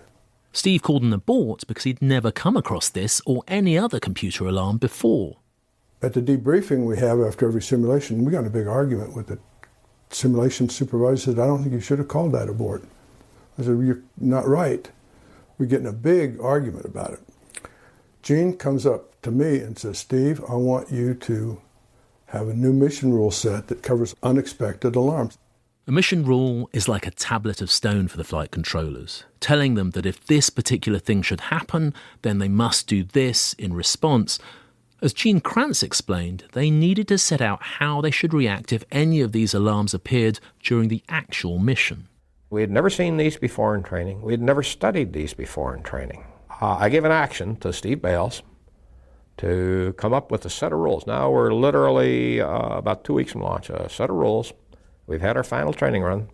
A set of rules related to program alarms. I want a total expose, and I don't give a damn how long it's going to take him. If he has to work all night or all week or every day from now to launch, he's going to understand these program alarms. I didn't have much time. I said, Gene, I want to do it. I got time. I got too much. He said, you will do it. So Steve turned to one of the computer specialists supporting him in the back room. This was a 23-year-old software expert called Jack Garman, and Steve gave him the job of finding out every possible alarm message that might be issued by the lunar module's computer, the level of seriousness of each, and how they should respond. So I assigned my backroom guy, Jack Garman, who was an expert in software, and he got everybody together around the country. MIT, anybody to build a computer. He came back about a week later. As I was doing a bunch of other things, he said, Steve, here are the rules. I went through with them one by one. I signed them off. If we hadn't have done that, I don't know what would have happened. I really, honestly don't. 1202, standing by. 1202. So when 1202 appears on the spacecraft's computer display, during those 13 minutes of Apollo's descent to the moon, Steve Bales and Jack Garman are equipped with a list of these alarm codes. 1202, copy. 1202, what's that? Jack, after about 10 seconds, I'm sure he's frantically looking at his notes. I'm trying to find it's the last thing in the world I think we're going to have. I'm looking, it's under my console glass. I'm trying to look for it. Before I can even spot it, Jack says, Steve, it's one of those that if it doesn't happen too much, we'll go. Here's Jack Garman on the communication loop to Steve Bales. It's executive overflow. If it does not occur again, we're fine. Jack Garman reassures Steve Bales that the alarm isn't cause to abort the mission, and so, if all his other systems are working fine, the mission could continue. I look up at my other displays. We still know where we're at. We've got the right altitude. We know now how fast we're going toward the moon, how fast we're going horizontally. Reading on the 1202 program alarm. As that flight, we're going that alarm. We're going that flight. We're going that alarm. Roger, we got you. We're going that alarm. If it doesn't reoccur, we'll be go. Roger. He's taking it as update. We caught it just in time because it took us 15, 16 seconds from the time it happened to the time we said go. That's an eternity. But we kept going. We'll come back to the story of the 1202 alarm in later episodes because it continued to plague the descent almost all the way to the landing. The critical computer controlling the flight was struggling, and we'll explore why that was. Throughout the Apollo program story, there are instances just like this, of a mission teetering on the edge of failure or catastrophe, and a lone individual somehow knowing exactly what to do. But none of that was coincidence. It was the result of years of preparation and sacrifice, of flight controllers who were too young to be afraid of the challenge, and of leaders who made them everything that they could possibly be. The question of how mission control was made, how you make a flight controller or a flight director, how you get a crew of astronauts all the way to the surface of the moon and home again safely, is answered simply by saying that no one stood alone, that the team was far more than the sum of its parts. There's a story which illustrates this point perfectly. It's about an emotionally powerful address that Gene Kranz made to his flight controllers not long before the 13 minutes of final descent. Steve Bales and the rest of the team were waiting for the Eagle landing craft to come from the far side of the moon, waiting to make radio contact with the crew and the spacecraft to make sure that all was okay to go ahead with the landing attempt. About 15 minutes before acquisition of signal, we're sitting there because we're done. We've done everything we can do. We're getting ready to know 15 more minutes. They're coming around. We're going to have to monitor for a while. We have to go, no go, and they're going to light that engine and they're off. That's a tense time. Well, I'm 26. The guy next to me is 26. The old guys were the systems guys. They were about 30, 31, 32. We're all sitting there. Gene Kranz recalled this feeling of high tension in his team. I mean, the level of preoccupation in these people, and these are kids. These are, the average age of my team was 26 years old. I'm 36. I'm 10 years older. I'm the oldest guy on this entire team. It's really starting to sink in, and I have this feeling I got to talk to my people. And he does this on a communication loop that only the flight controllers and nobody else could hear. On the flight director loop, which you can hear all over the world, there's an announcement. All MOCR flight controllers go over to the special loop. It's called the assistant flight director loop. Not monitored around the world at all. I had to tell these kids how proud I was of the work that they had done, and that from this day, from the time that they were born, they were destined to be here. Even after 50 years, talking about Gene Kranz's message moves Steve deeply. Gene comes on. He says,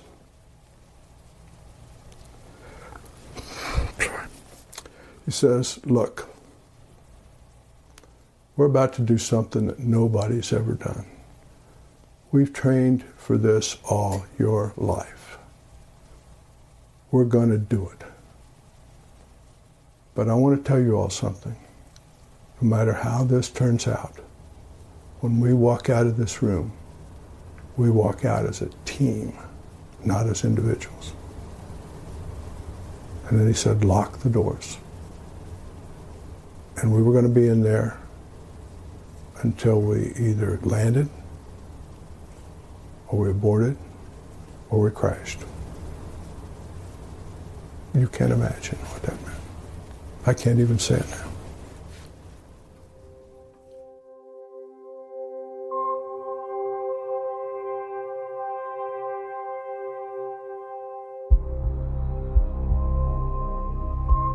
In episode 3, our focus switches to the lunar module, the extraordinary spacecraft which took Neil Armstrong and Buzz Aldrin to the surface of the moon.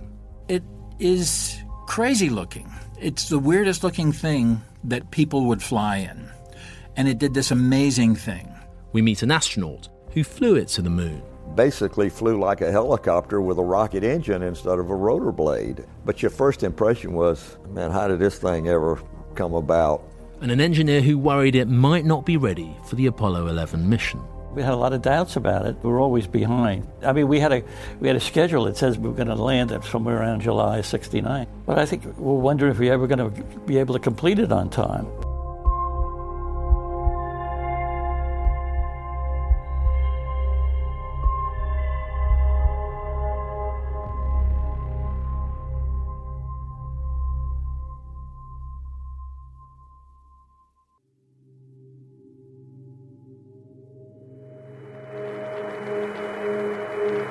Give me an LPD, into the ag, 47 degrees. Give me an LPD, 47 degrees, 47. What you're hearing is Neil Armstrong and Buzz Aldrin in the cramped cabin of their bizarre-looking spacecraft Eagle during the final 3 minutes of their descent to the moon. They're standing up as they fly, and both of them peer through small, triangular windows in front of them as they work the controls. 1030 is good. Buzz Aldrin is calling out the altitudes and rates of descent as they approach the lunar surface. Here, they're just 750 feet above it. Coming down to 23. Okay. 700 feet, 21 down. 33 degrees. Pretty rocky area. 600 feet down at 19. Now they're at 600 feet, about 200 meters from the surface. You may have heard Neil Armstrong say, pretty rocky area. He's talking about the landing site they're currently headed toward, and it's not what they were expecting. It's littered with large boulders, and it's certainly not a safe area to try and touch down. And so, to avoid potential disaster, he changes course and flies Eagle over the treacherous expanse of rocks by slowing his descent rate, and instead he's now moving forwards at speed. He's improvising. 250 down at 2.5. 19 forward. Apollo 11's flight director, Gene Kranz, recalled the drama. Armstrong has to pick out a landing site. And he's very close to the surface, and instead of moving slowly horizontally, he's moving very rapidly. I mean, we'd never seen anybody flying it this way in training. To add to the tension, Eagle is close to running out of fuel. During all this, the spidery-looking spacecraft twinkles in the brilliant sunlight. It has the appearance of something half-finished, half-realized. It's flimsy and strange. It looks like nothing on Earth. Because, of course, it was never meant for the Earth.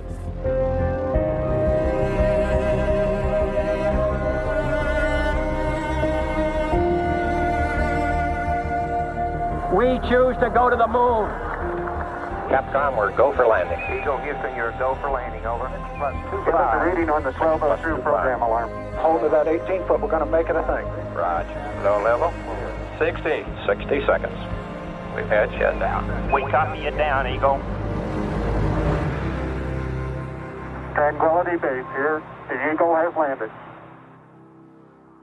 It took 2 spacecraft to get Apollo 11 to the surface of the moon, launched together on top of the gigantic Saturn V rocket. One was the Command and Service Module, Apollo's mothership, Columbia. This craft went into orbit around the moon, served as the crew's main accommodation for most of the 8-day mission, and carried them back to the Earth. The second spacecraft was the lunar module, called Eagle, which took Neil Armstrong and Buzz Aldrin down to the surface of the moon like a dinghy dispatched from a yacht to explore a desert island. The drama of the final 13 minutes to the moon revolves around events in the cabin of this extraordinary craft and the communications between the Apollo 11 crew and mission control on Earth. In this episode, I'll be unpicking the story behind the lunar module and its bizarre design, and hearing firsthand from an astronaut who flew it to the moon. I'll also meet some of the people who built it, the engineers and technicians on Long Island in New York State who, through the 1960s, created a flying machine like no other before it.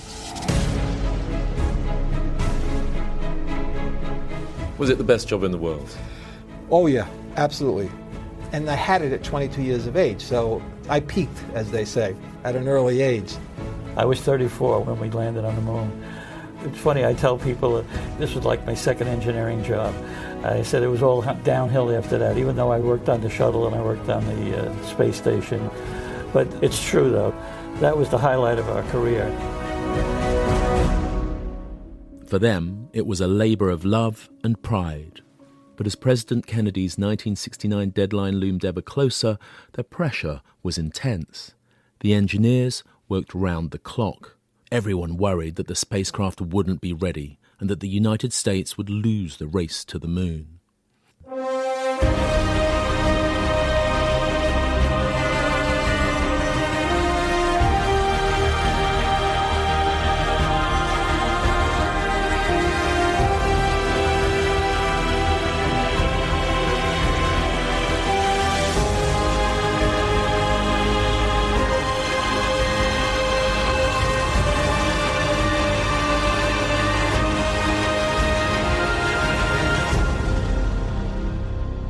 Episode 3, The Long Island Eagle. I'm Paul Fjell. I'm an artist. I specialize in aerospace with a particular enthusiasm for spaceflight.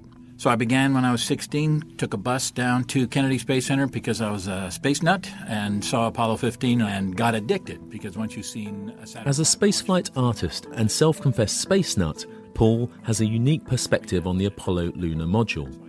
Over the years, he's become a world authority on its design and history. I first met Paul when he was helping to restore a lunar module, or LEM as people call it for short, at the National Air and Space Museum in Washington, D.C. I was struck straight away by his enthusiasm and his vast knowledge of this space vehicle and the forces that shaped its design. People are supposed to fly in something that looks smooth and sexy, and the LEM was not that.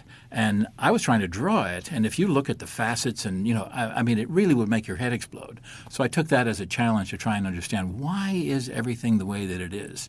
And when I found out that there was a reason for everything on that vehicle, I thought, this is amazing. This is an incredible story. And that whole notion of form follows function, the LEM seems to be an exemplar of that in a really unique way.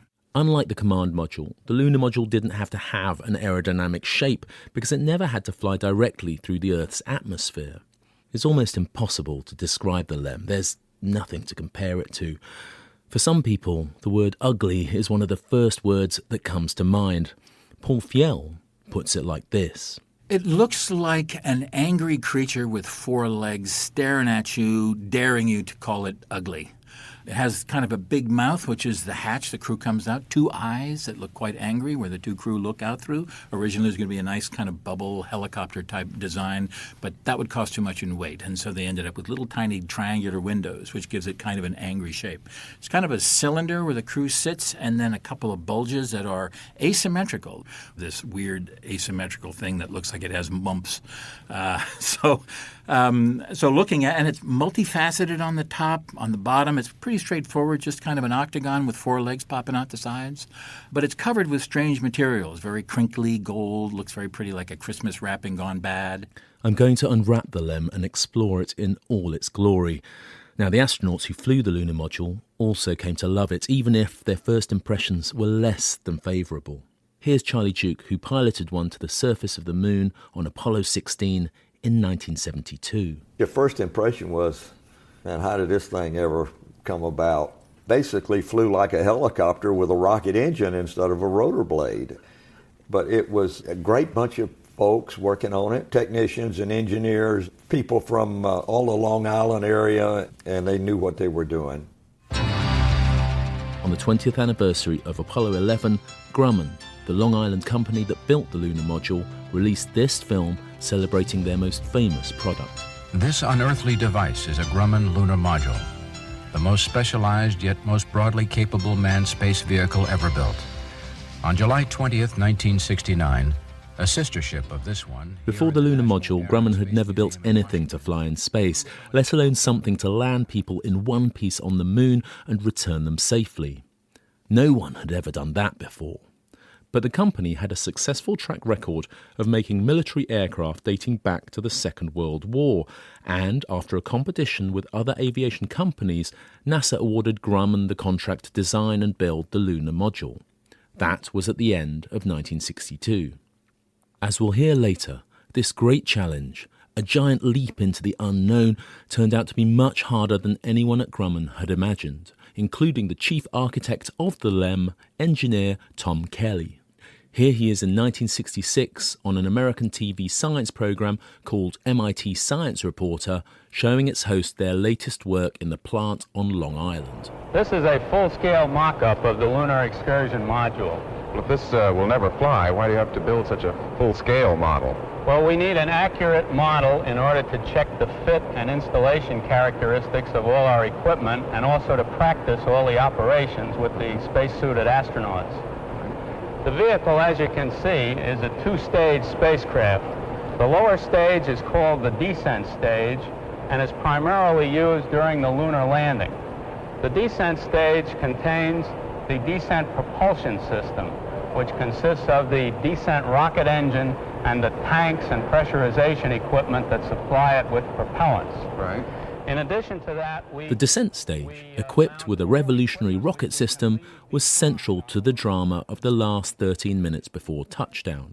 And stacked on top of that was the equally essential ascent stage, which contained the astronauts in their cabin as well as the systems that allowed them to pilot the spacecraft, plus its own rocket motor to get them back off the surface of the moon. Today, the Long Island factory in which Tom Kelly's team designed and built the lunar modules no longer exists. But 30 minutes drive away, there is no better shrine to those spacecraft than at the Cradle of Aviation Museum. And listening to its curator, Josh Stoff, you can tell that even half a century later, there's still a genuine pride in the role that Long Island and the Grumman factory played in the Apollo space program. And why wouldn't there be? We're fortunate we have 2.5 lunar modules, which is more than any museum on the planet. And we have that because the lunar module was built locally, which is what we collect really, is just local products. At the museum, there's even a recreation of a Grumman workshop, complete with an original lunar test module.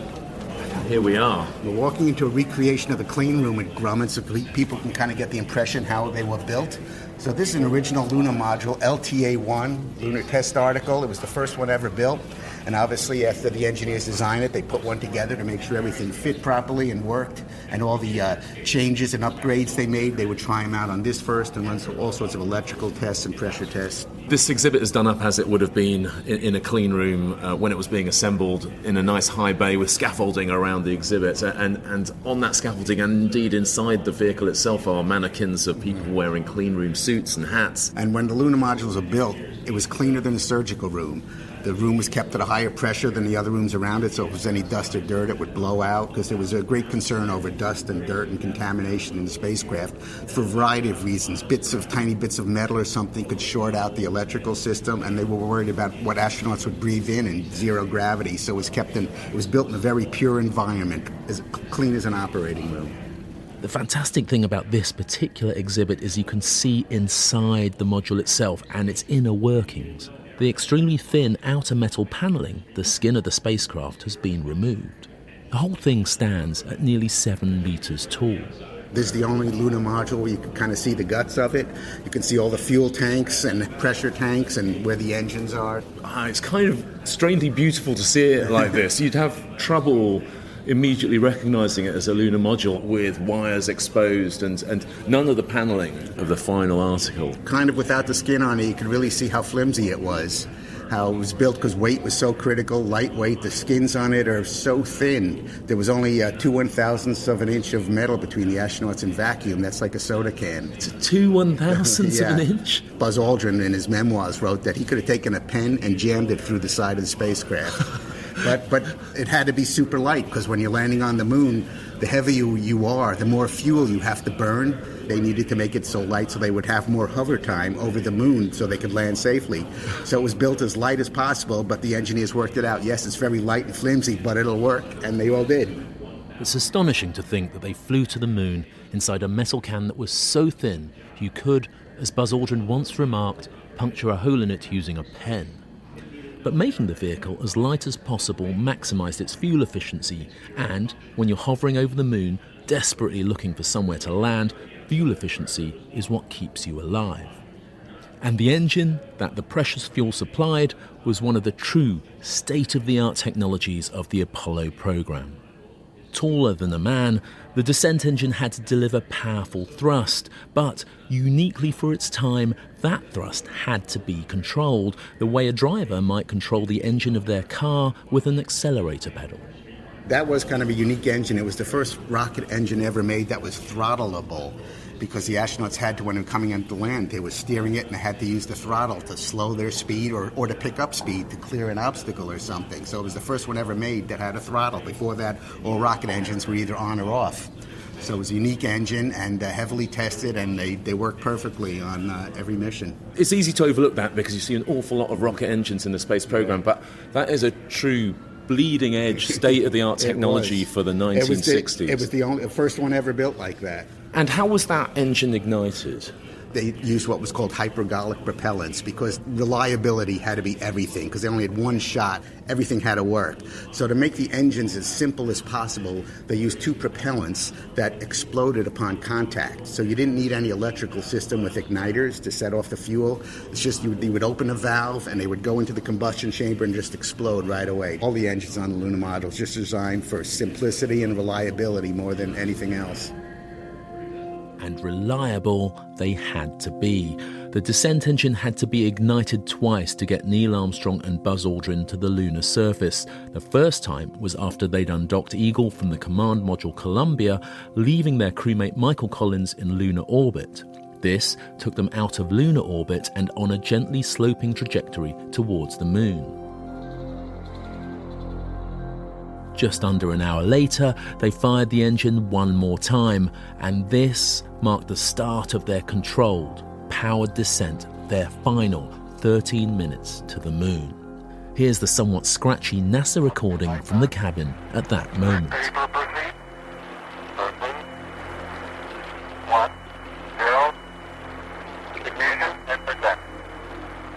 After the crew's brief countdown to ignition, the engine starts to fire gently at 10%, but within 30 seconds it ramps up to maximum power. On the recording, you might just be able to hear Buzz Aldrin saying, "Throttle up, looks good." The engine is pointing and firing in the same direction that Eagle is travelling, so the thrust, now at full power, has the effect of slamming on the brakes. As a result, rather than coasting over the moon, the spacecraft loses momentum sharply and starts to drop more steeply. Now it's been captured by the gravity of the moon.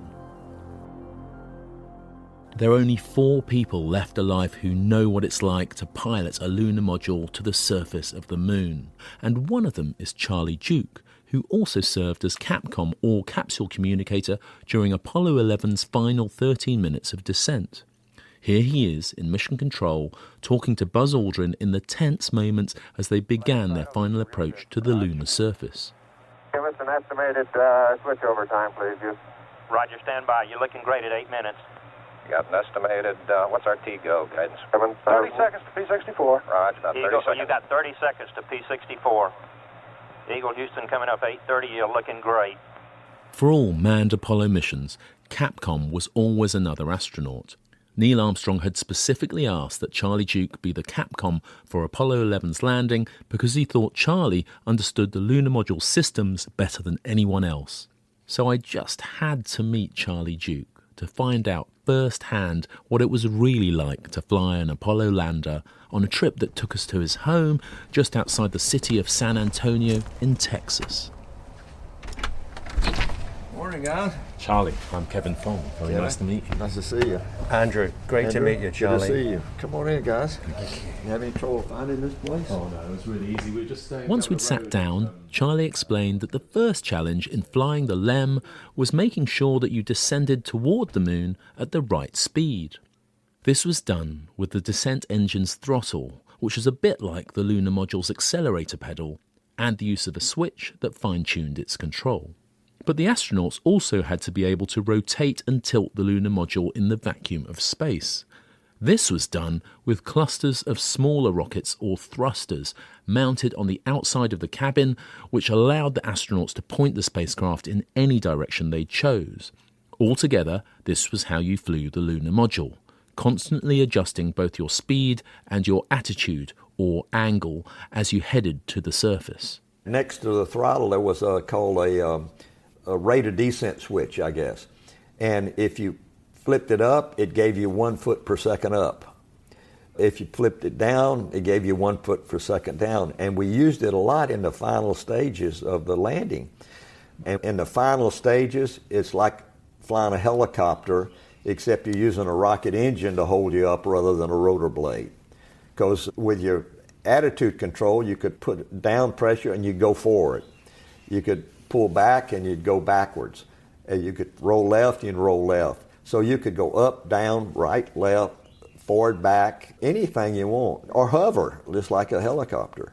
But you're using this rocket engine mainly, plus these little attitude control jets. Now here's Charlie, alongside Commander John Young during the mission of Apollo 16 in April 1972 in their lunar module named Orion, close to landing. At this point, they're about 400 meters from the surface. 1,400 feet, 44. Down, looking good. Out of 1,000 feet, right on profile. You can hear Charlie calling out altitudes and rates of descent as he monitors the readings on their onboard computer. 800 feet, 30 down. Hey, Houston, we're going to be just a little long. And now, in this clip, they're much closer to touchdown, at only 80 feet. Listen out for Charlie noticing the engine exhaust blowing dust off the lunar surface. Okay, 80 feet, down at 3, looking super. There's dust. Okay, down at 3. When he says down at 3, he's telling John Young that they're now descending gently at only 3 feet per second, essentially no faster than walking speed. And moments later, Apollo 16's Orion touches down on the lunar surface, and even through dense radio interference, you can tell that Charlie Duke is really quite happy. Wow! Paul Grant! Look at that! Houston arm. He said it's command override. Oh, Orion is finally here, Houston. Fantastic! The lunar module was difficult to fly and easy to crash. Here's the normally unshakable Neil Armstrong talking in 2001 about how much the final minutes of the lunar landing worried him. It's from an interview he did with the Johnson Space Center Oral History Project. It was far and away the most complex part of the flight. The systems were very heavily loaded at that time. The unknowns were rampant. The systems in this mode had only been tested on Earth and never in the real environment. There were just 1,000 things to worry about in the final descent. It was, I think, it was hardest for the system and it was hardest for the crews. It was the thing that I worried about, just because it was so difficult. Walking around on the surface, on a 10 scale was a 1, and I thought that the lunar descent on a 10 scale was probably a 13. Learning how to pilot the lunar module took time, patience, and a lot of practice in the simulator, a chaotic pile of 1960s electronics and screens that looked like a prehistoric arcade games machine. Because of its unwieldy appearance, the astronauts called it the train wreck. If you just jumped into the lunar module and took off with no training, you'd been in really deep trouble. But we spent 2,000 hours in the simulator, so we knew the systems. We knew how it operated. Our training was very thorough. We did every maneuver, every descent sequence possible, every emergency. We practiced over and over and over again. How many times do you think you'd landed on the moon in simulation before you actually landed on the moon? I say I probably landed on the moon 2,000 times in simulation, but I crashed 1,000 times too. So, I mean, they could kill you. If they wanted to kill you in a simulation, the instructors, they knew how to do it. They could fail this, fail that, and you're going to crash. Through these exhaustive dress rehearsals, the training team in Mission Control saw to it that nothing was overlooked. The same, however, can't be said for the matter of crew comfort in the lunar module cabin, which was decidedly less than first class. There were no seats. You just stood up or leaned against one of the bulkheads. So that's where you slept. We had hammocks. One went right, left, one went fore, aft. It seemed real comfortable until you started to get suited up. Then you try to get your suit on, and you end up about half a meter apart, really, less than that. And because once you get your backpack on, the roof curved like an arch. And you couldn't, with the backpack on, you couldn't back up against that wall. And so that pushed you together. So far what you've described to me is like trying to live and sleep in a broom cupboard. You had to have a good storage plan. Because if you said, well, I'm going to put my helmet over here and my gloves over there, if you didn't do it the same way every time, you lost everything. And, well, where are my gloves? Well, I was supposed to be there. No, here they are down here. Anyway, it was a chore getting suited up, if you will.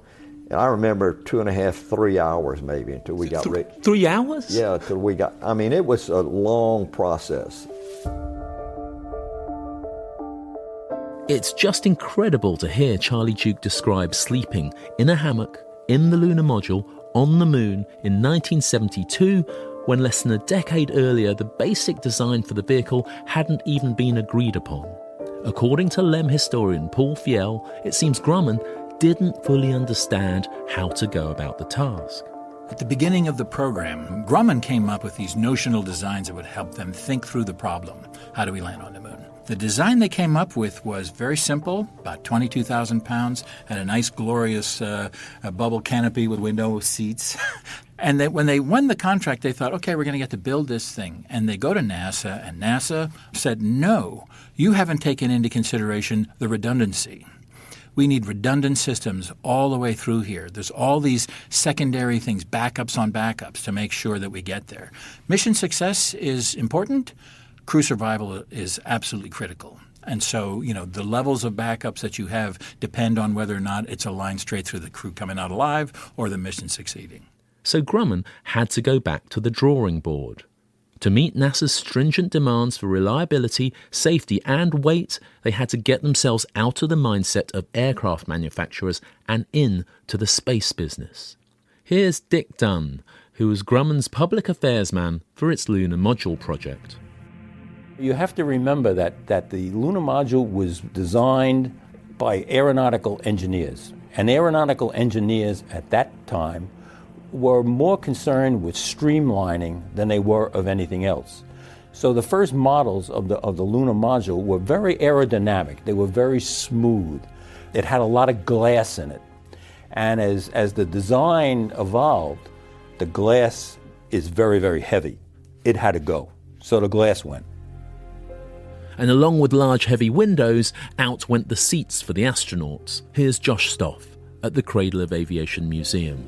The original design had seats, but they eliminated those, and they had the astronauts, when they're landing, stand up and look out a small triangular window, which is very close to their face, to give them the field of view. So they got rid of all that glass and gave them very small windows right near their face, and that would give them the field of view rather than having large windows all around them. But even after getting rid of most of the glass and the seats, the lunar module's weight was still not going to meet the target NASA had set for Grumman. This was no trivial matter. The spacecraft had to be light enough so that the Saturn rocket could lift it off the Earth and send it on its way to the Moon, but also so that the LEM could carry enough fuel for its landing. At contract award, the vehicle was given a weight of 24,000 pounds. That's fully loaded fuel and ready to go. It became very apparent that we were not going to make the weight. Because as the final design evolved, pieces and parts got added to it, and the weight started climbing. And it was going very, very bad as far as weight. For the engineers at Grumman, at times it looked like an almost insurmountable challenge. The message was clear, less was more, but to get to the target weight of 12 tons fully fueled, radical action would be required. John Devaney was a LEM systems engineer. We actually had big action centers with big schedules on the wall, how the weight was going up day by day, increasing. It came to a point where we put together an enormous effort to try and start reducing the weight now. And we actually had a program where we would spend $10,000 in 1969 dollars to get rid of 1 pound. We had whole bunches of engineers who did nothing but analyze how we could get rid of the weight. In fact, we developed some new machining techniques where they actually chem milled some of the structure to get it down to the thinnest thing that you wanted. Chem mill. Chem mill. It's like etching in glass. Okay, you did it with chemicals basically, and you took these structural pieces, and instead of machining them, you actually etched them all the way down to the least amount that you could get out of it. We flew with about 35,000 pounds. But if you looked at the curves early in the program, we were going to exceed 45,000 pounds. But weight was always a problem. And some of the weight reduction strategies, in turn, caused more problems. Reducing the thickness of the LEM's metal structure made it more prone to corrosion and cracking. The fine, lightweight wires in the electrical systems were fragile and susceptible to breakage. None of this was the stuff you wanted in a spacecraft that would carry national heroes on a history-making mission. John Devaney, like everyone else, was driven on by the enormous pressures to meet Kennedy's ambitious goal of getting people to the Moon and returning them safely to Earth before the decade was out. The minute you put the guys in the capsule, these were the heroes and everything else. If we ever lost one, we'd really have a heck of a time trying to explain that. These guys were bigger than rock stars. They were patriotic heroes, and you didn't want to lose anybody. And so we were always making sure that that didn't happen. We were working like 10 hours a day, 6 days a week. At the end, we were working, there was even some days that we had to work 16 hours a day to try and catch up. We're wondering if we're ever going to be able to complete it on time. What did you think the chances were? Because, I mean, this is a project of unprecedented scale that you're given less than, it's about 7 years to complete, really, by the time you're up and running. What did you think your chances were of achieving that goal? I tell you, we had a lot of doubts about it. I mean, we had a schedule that says we were going to meet it. We were going to land it somewhere around July '69 kind of thing. But I think a lot of people, especially the people who were working in the details, could never figure out this whole thing is going to come together that fast. And sure enough, Dick Dunn says the timetable started to slide. Not making a schedule did occur. We were supposed to fly on Apollo 8. If you recall, in 1968, in December of 1968, the Apollo spacecraft went to the moon for the first time. They didn't land, they flew around, but that was supposed to be a lunar module flight. So there were disappointments, there was apprehension, but at that point, in the 1968 period, we could sort of see the light of day, that we were going to make it, but it was going to be close.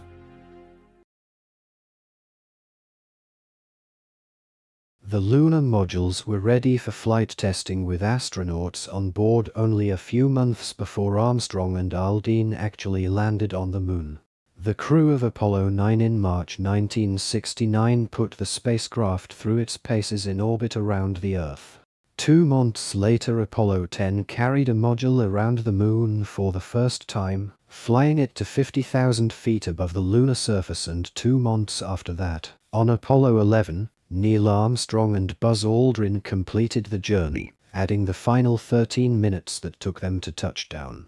Back at the Cradle of Aviation Museum on Long Island, curator Josh showed me an exhibit which dramatically celebrates that historic landing on the 20th of July 1969.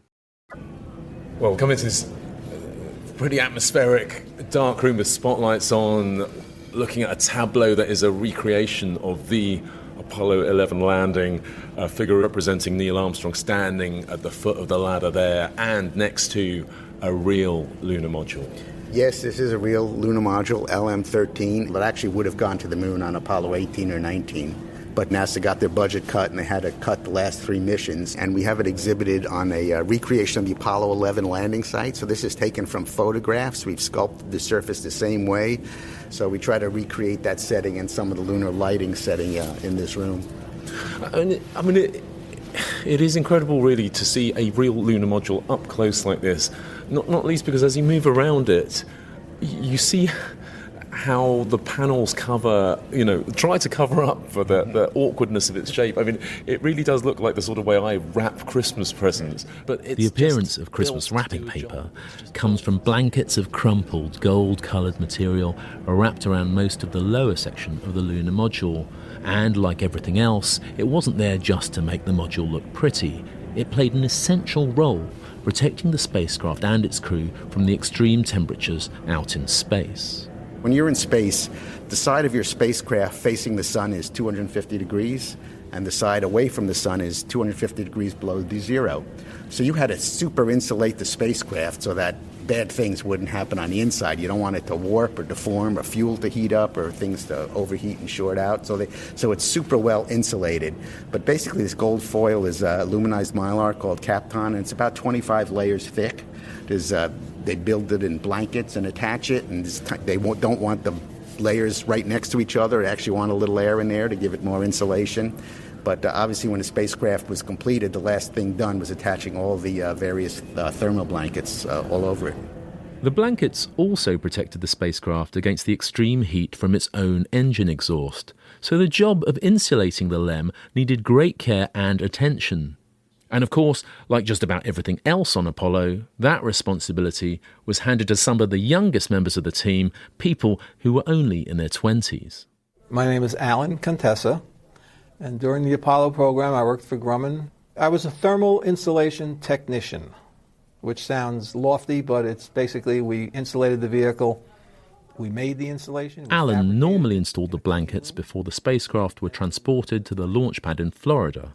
But then, very close to the launch of Apollo 11, NASA decided it wanted extra thermal protection around the module's legs.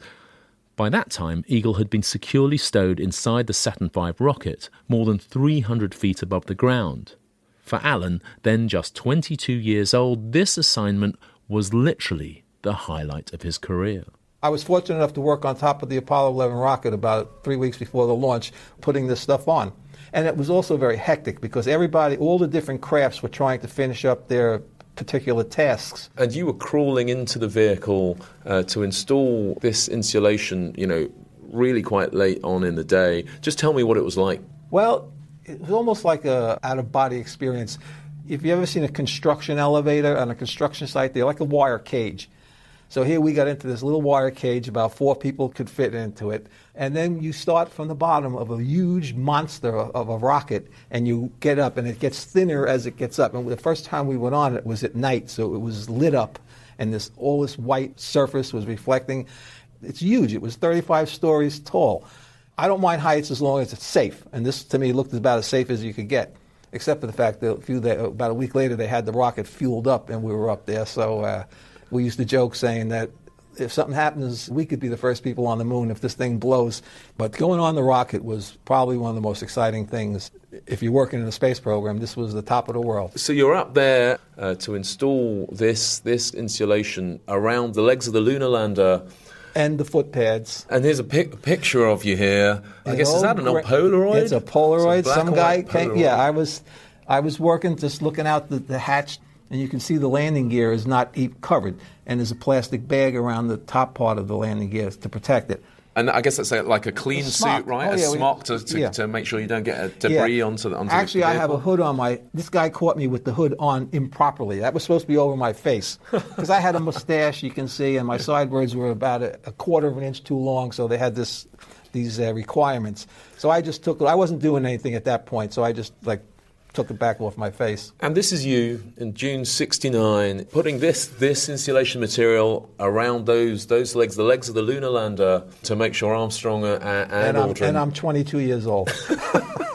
What, are they crazy letting us kids near this thing? But we knew what we were doing was very important and historic and all of that stuff. We were serious.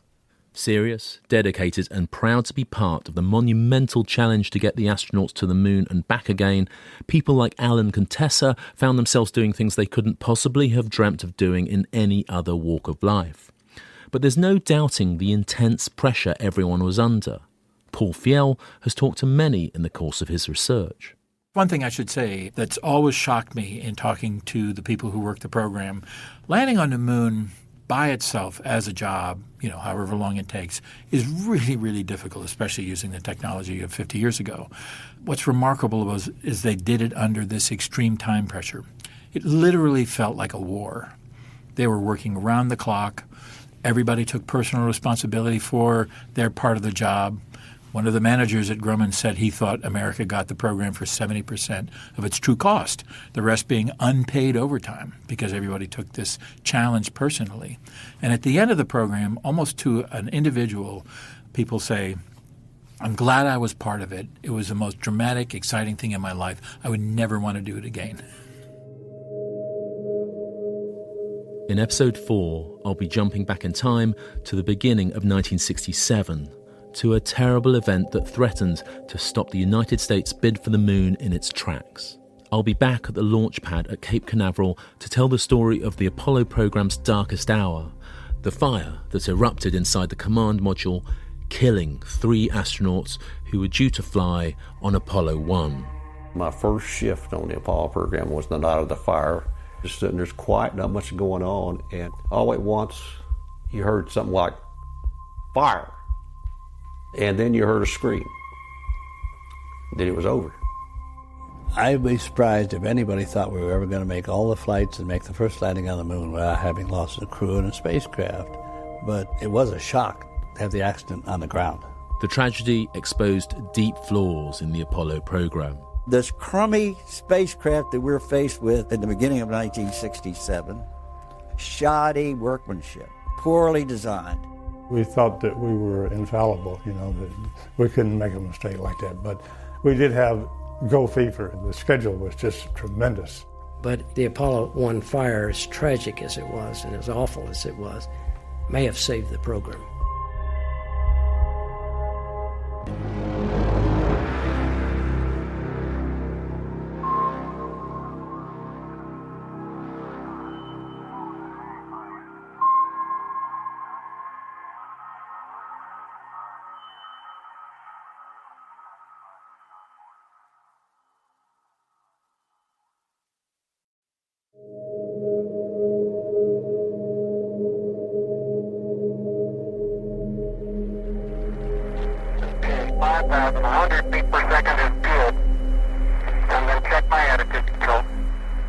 As they descend to the surface of the moon during the final 13 minutes before landing, Neil Armstrong and Buzz Aldrin are in their spacesuits, visors down.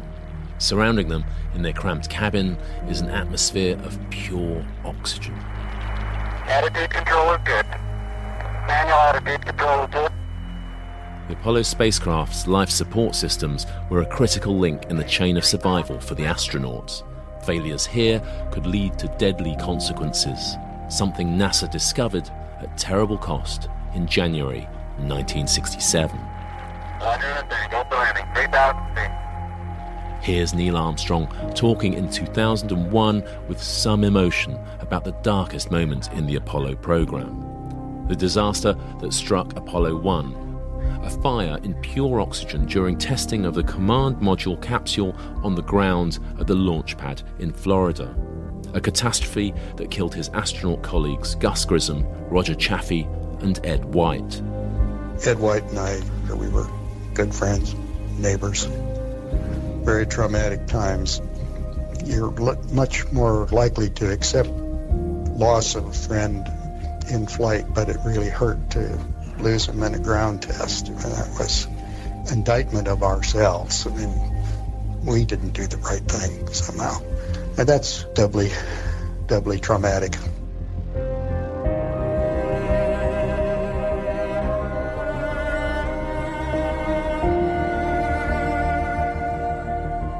We choose to go to the moon. Capcom, we're go for landing. Eagle Houston, you're go for landing, over. 6+25. Give us a reading on the 1202 program alarm. Hold to that 18 foot, we're going to make it a thing. Roger. Low level. 60 seconds. We've had shutdown. We copy you down, Eagle. Tranquility Base here. The Eagle has landed. Eagle's touchdown in July 1969 was one of the greatest achievements of the 20th century, perhaps even of all time. But the spacecraft that carried the crew were made ready only barely in time to meet Kennedy's goal of getting to the moon before the decade's end. And all of that spoke to the headlong rush for the finishing line that NASA was forced to indulge in a bid to beat the Soviet Union to the moon, and for which there would be tragic consequences. This crummy spacecraft that we're faced with at the beginning of 1967, I mean crummy, shoddy workmanship, poorly designed, etc. You heard something like fire, and it was like fire, fire, fire. Who said that? And then you heard a scream. Then it was over. My reaction was first shock because these were three good friends. And then it was kind of an anger at ourselves. That how did we let that happen? In this episode, I'm going to investigate how, in 1967, the unthinkable happened. We're talking here about the Command and Service Module, the vehicle that ultimately took the astronauts to lunar orbit and back to Earth. And to piece this story together, I've recorded interviews with veterans of the Apollo program, and I've sifted through NASA's vast oral history archive. I'll also discover how the program recovered from a disaster that could have ended the United States lunar ambitions. Instead, the project was reborn for a make-or-break mission that was so crucial but is hardly remembered.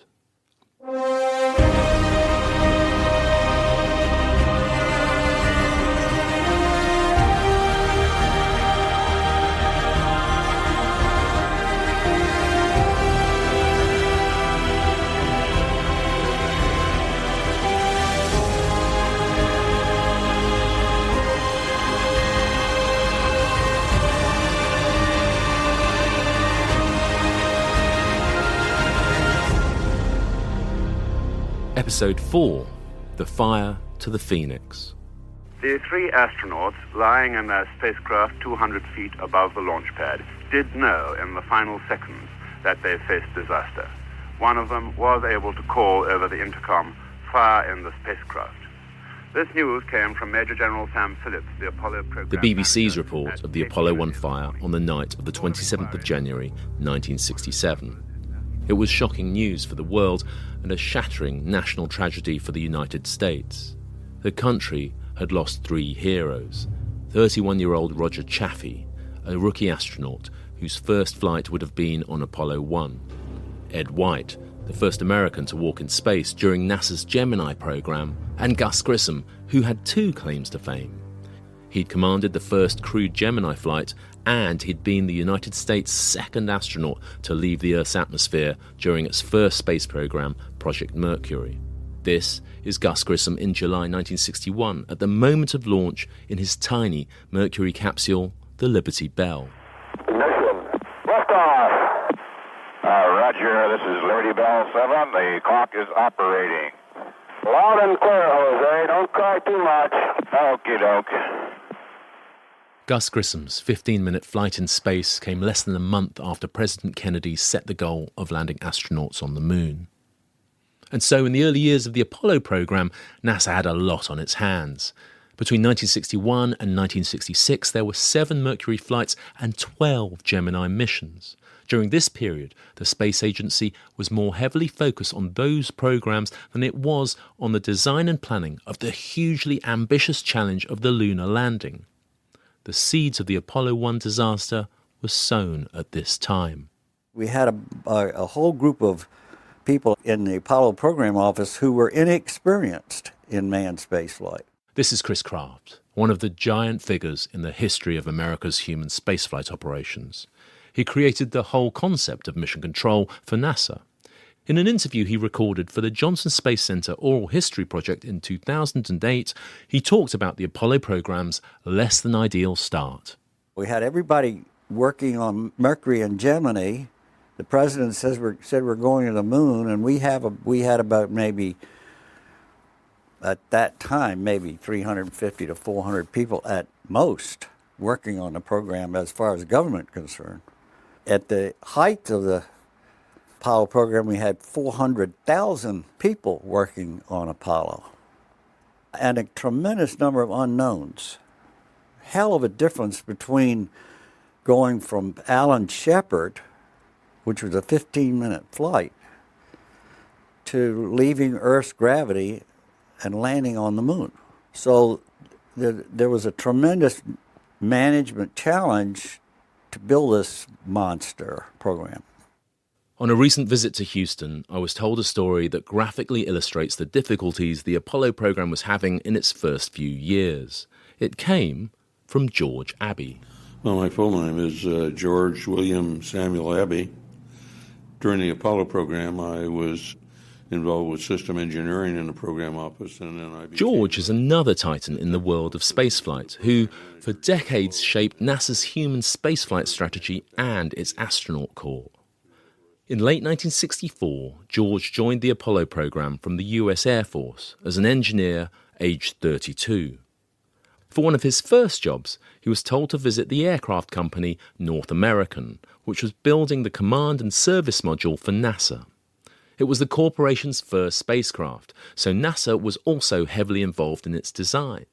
In fact, North American was making 2 versions. One, the so-called Block 1, was only designed for flight and testing in Earth orbit, while the second, Block 2, would in theory fly all the way to the moon. George Abbey headed to Downey, California, where the spacecraft were in the first phases of manufacture, instructed by his bosses in Houston to talk to the guy in charge, someone called Mr. Johnson, to get a progress report. What he discovered was chaos. I was in the midst of just getting to know him and meet with him, and 2 individuals came in and they started yelling and screaming at me and asking me what I was doing there. I said, well, I'm here to find out about the Block 2 design, and I'm meeting with Mr. Johnson. They said, what are you meeting with him for? He doesn't know anything about it. And so I said, I turned to him and I said, you know anything about the Block 2 design? He said, no, I don't know anything about it. And this is someone who nominally should have been in charge of that whole design. No, as it turned out, the people in Houston didn't know who was in charge. So I said, well, who is in charge? And they said, we are. We're the people you need to talk to, and you're the first NASA person we've seen since September. I said, oh? And I said, well, what have you been doing on the design? He said, we haven't been able to do anything because we have nobody coming out and agreeing with what we're supposed to do. George, this is 1964. How has that happened? I mean, it seems amazing to me that NASA are blind in 64 to what's going on in the development of the Command and Service Module in California. How has that happened? Well, the leadership of the program at both North America and NASA in the initial phases was not the best. They didn't have the best leadership. At NASA, really all the great people were working Gemini. This became something which was difficult to recover from. And North American had its own problems. Here's George Jeffs, a former senior engineer at the company who joined the Command and Service Module team in the middle of 1966. Engineering forces weren't that well coordinated. The engineering groups weren't that well coordinated. The engineering planning was getting overrun. There was no single focal point to try and pull all this together. And so each design group was kind of doing its own thing in a fashion that was not well coordinated, let me put it that way. Problems with the design and build of the command module were cropping up thick and fast. But with time running out, NASA pressed on. Here's Gene Kranz, the flight director for Apollo 11's landing, talking about this period in his interview with the Johnson Space Center Oral History Project. The race to the moon was very real to us that time. We had the lunar challenge laid out in front of us, and we were 3 years from the end of the decade, so this did not allow too much procrastination in the directions that we were taking.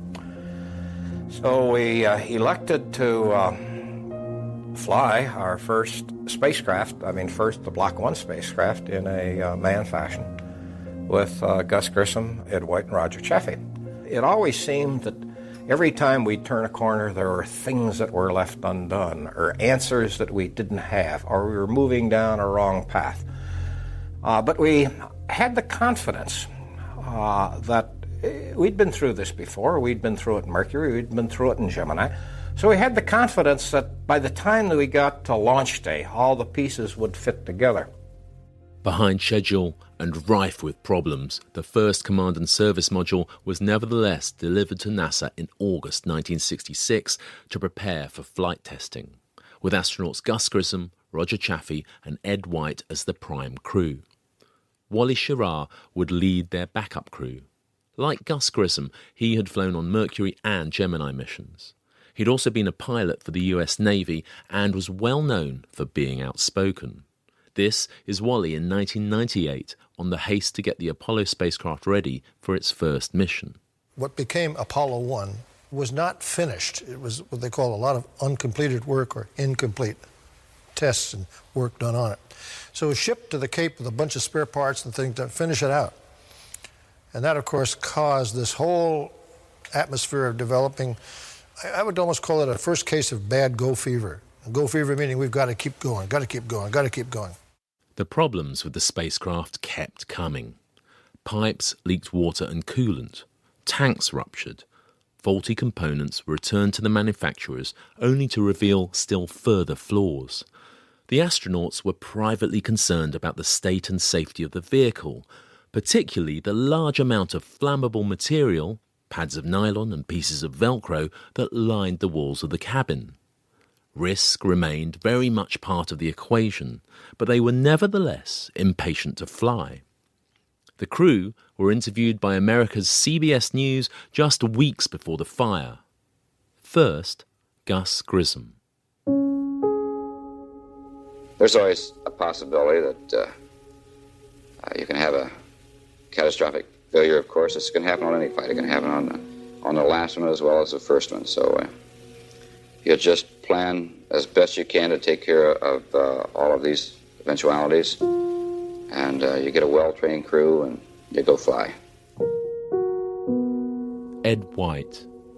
You have to understand the feeling that a test pilot has. I look forward a great deal to the first flight. There's a great deal of pride involved in making a first flight. Roger Chaffee. There's a lot of unknowns, of course, and a lot of problems that could develop or might develop, and they'll have to be solved. And that's what we're there for. This is our business, to find out if this thing will work for us.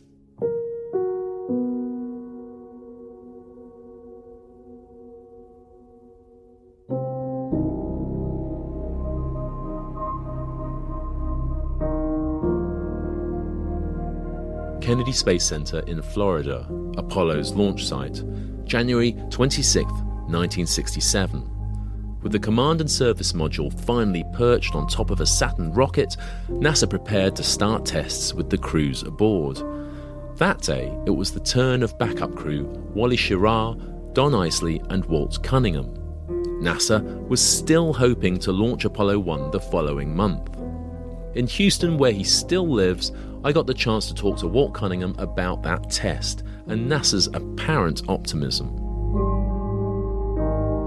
None of us expected it to go in February of 1967. But we got to the point where we were going to test the power, how it was going to run the spacecraft inside. Not a very long test, actually.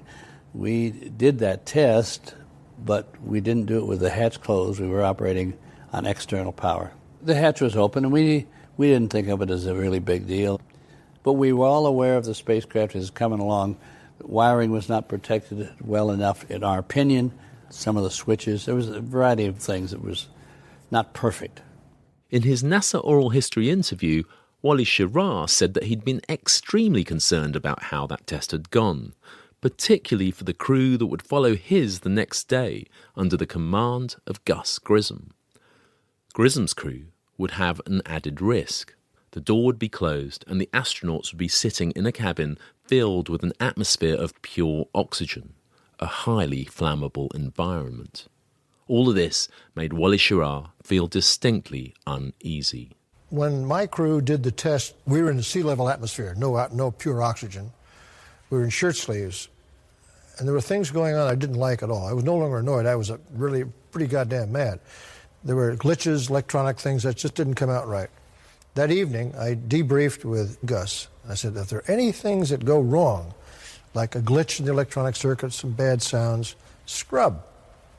Because Gus and his guys were going to do it in pure oxygen in an environment that's not very forgiving. We didn't realize how unforgiving it was at that point. We'd gone through the same environment with Mercury and Gemini and made it through. The next day, at 1 p.m., Gus Grissom's crew donned their spacesuits and climbed into the cramped command module. The technicians on the launch pad finished their checks and sealed the astronauts in. With the door firmly locked, the cabin was filled with oxygen and the astronauts prepared to run through their tests during a simulated countdown. But again there were glitches. Nothing ran to plan, and after more than 4 hours, the astronauts were still in the capsule and becoming frustrated. Meanwhile, over 1,000 miles away, in Mission Control in Houston, the room was filled with flight controllers, manning their stations as they would for a real launch. Among them was Jerry Griffin. For the Apollo 1 fire, I was in Mission Control. It was a plugs-out test. It was essentially a demonstration that we were ready to go, which we weren't, but it was a full-up countdown. So we were playing it in the control center just like we were about to launch. That was my first shift on the Apollo program, was the night of the fire. I was on the console substituting for a gentleman. It had been a long day. It wasn't supposed to have gone that long. That's John Aaron, who back then was a fresh-faced flight controller, just 24 years old. It had been a very tough day all day. They were trying to do these tests and having tremendous problems. They were having problems, the crew and the test conductors at 2 or 3 locations, even communicating with each other. The communication problems continued, as you can hear in this recording of the final few minutes of the test, immediately before the fire itself. This is Ed White, senior pilot, trying to make himself heard. Roger, senior pilot, counting 1, 2, 3, 4, 5.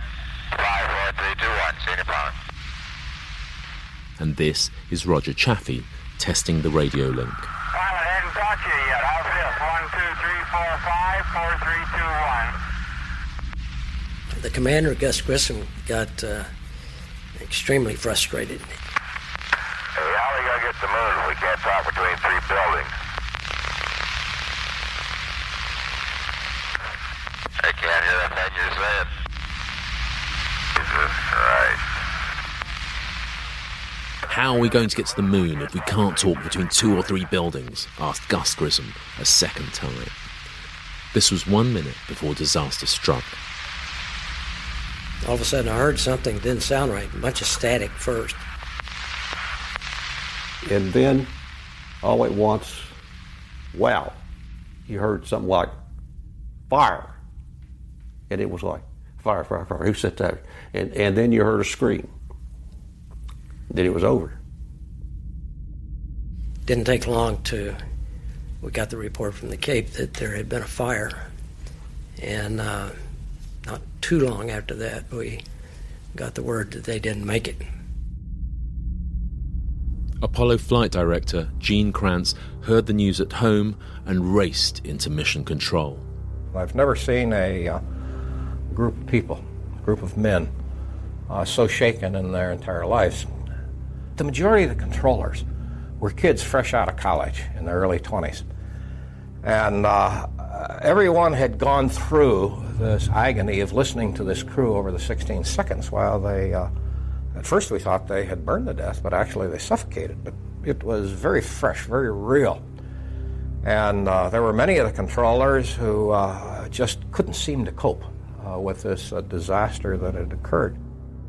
The first details of the disaster were headline news worldwide that same evening. American reporter George Alexander, who was close to the Apollo program and trusted by NASA, was one of the few journalists allowed to see the devastated capsule in the immediate aftermath.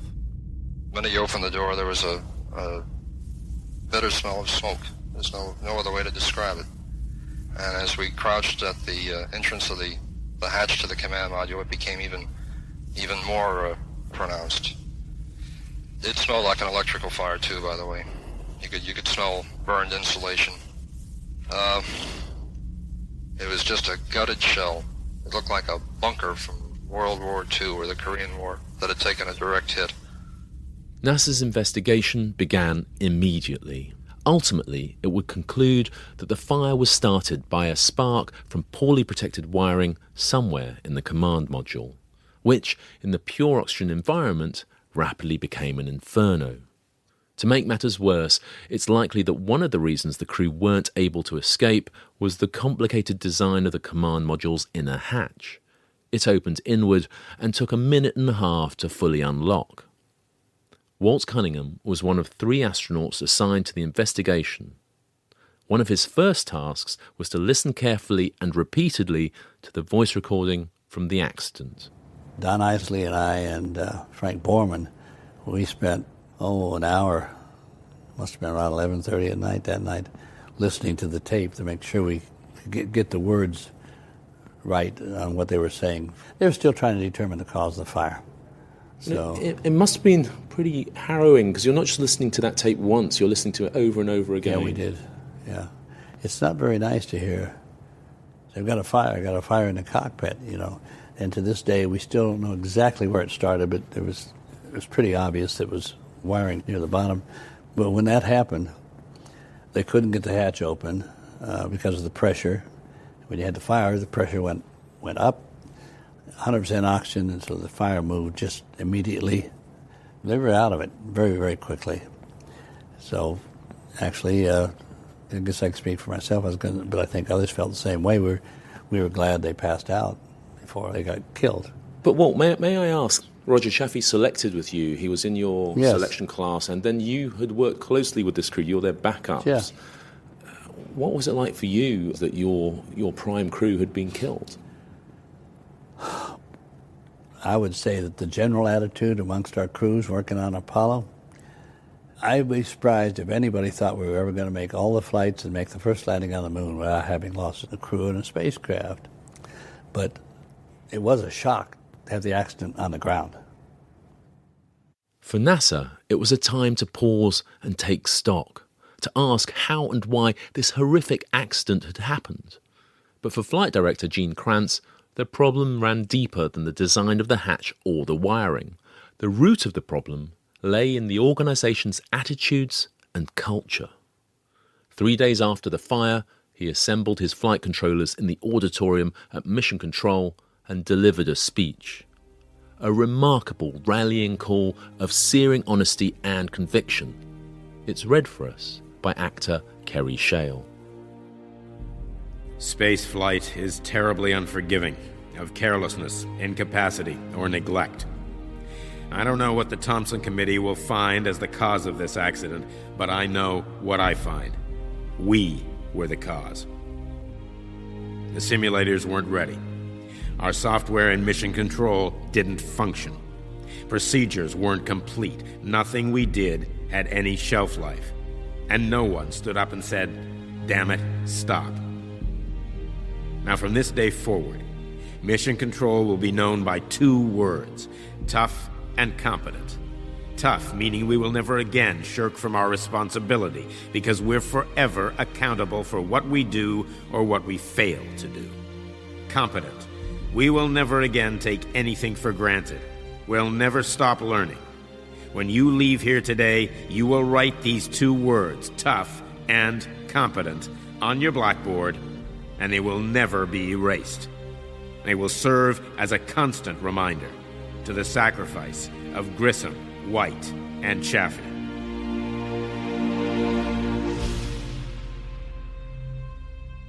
The 3 astronauts were buried a day later, on the 31st of January, with full military honours.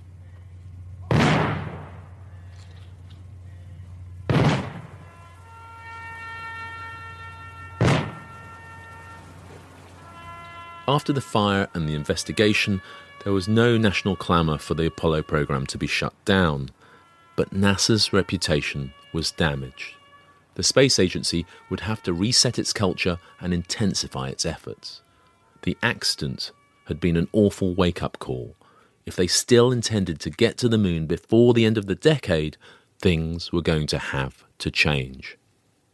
Here, Chris Kraft, Jerry Griffin and George Abbey, all former centre directors of NASA's Johnson Space Center, reflect on the impact of the Apollo 1 disaster. I think it was, without question, the turning point in the lunar program. Because had we not had that event take place, I think it's a strong possibility we wouldn't have gotten there in the 60s. And a strong possibility we wouldn't have gotten there at all. We found some flaws that we needed to fix. If that had happened someplace out like the moon, and they went around the backside, and when they came around, there was nothing left except a hull going around, I think it would have ended the program, because we wouldn't even known what happened. It was a terrible price to pay to get to the moon, but I don't know that we would have really been successful without the sacrifice of those 3 astronauts.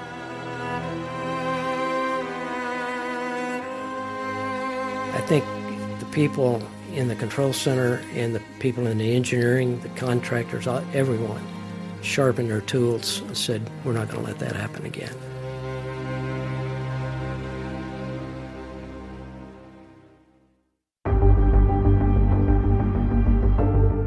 There was much to fix in the command module to make it safe and spaceworthy. The hatch would have to be completely redesigned to allow the astronauts to escape quickly in an emergency. They'd reduce the amount of oxygen in the cabin while the capsule was on the launch pad. New fire-resistant materials would have to be found and tested. Miles of electrical wiring was stripped out of the spacecraft, reinstalled and made safe.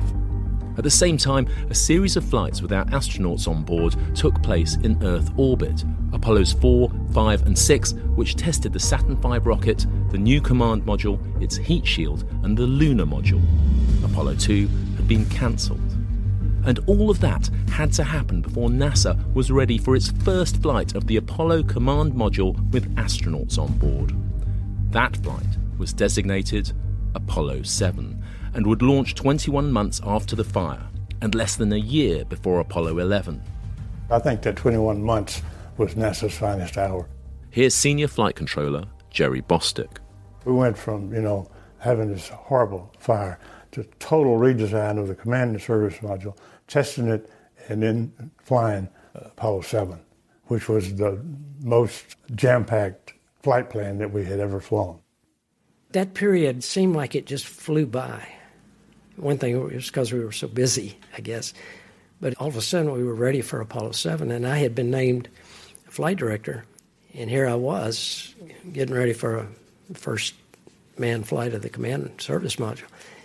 I think at that time by that time we had come out of the doldrums. The crew of Apollo 7 would be the backup crew for Apollo 1, Wally Schirra, Don Isley and Walt Cunningham. And they wanted somehow to pay tribute to the friends and colleagues they'd lost.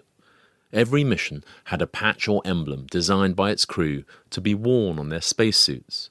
And Walt Cunningham had the idea of featuring the image of a pheonix, the mythical bird born out of fire.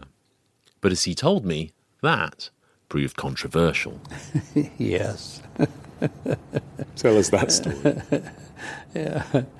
I can remember, I didn't have to do all the detailed drawing, but I can remember when we were going to get a patch for Apollo 7. I wanted to point out that, the fact that we had risen from the fire. Apollo 1 had burned up on the pad, and so I wanted to be like the flight of the Phoenix. I wanted to show the spacecraft lifting out of the fire on the pad, which they do. There's a huge fire on the pad that they lift out of, but they wouldn't let us do it and call it the Phoenix. 21 seconds and counting, we have completed our power transfer. The Saturn 1B launch vehicle. Apollo 7 launched on the 11th of October, 1968. Coming up on the 10-second mark. 10, 9, 8. It was the first time astronauts had flown aboard any Apollo spacecraft. 3, 2, we have ignition. Commit liftoff. If NASA was to get to the moon before the end of the decade, this mission had to succeed. This is launch control. We have cleared the tower. Roger, tower clear.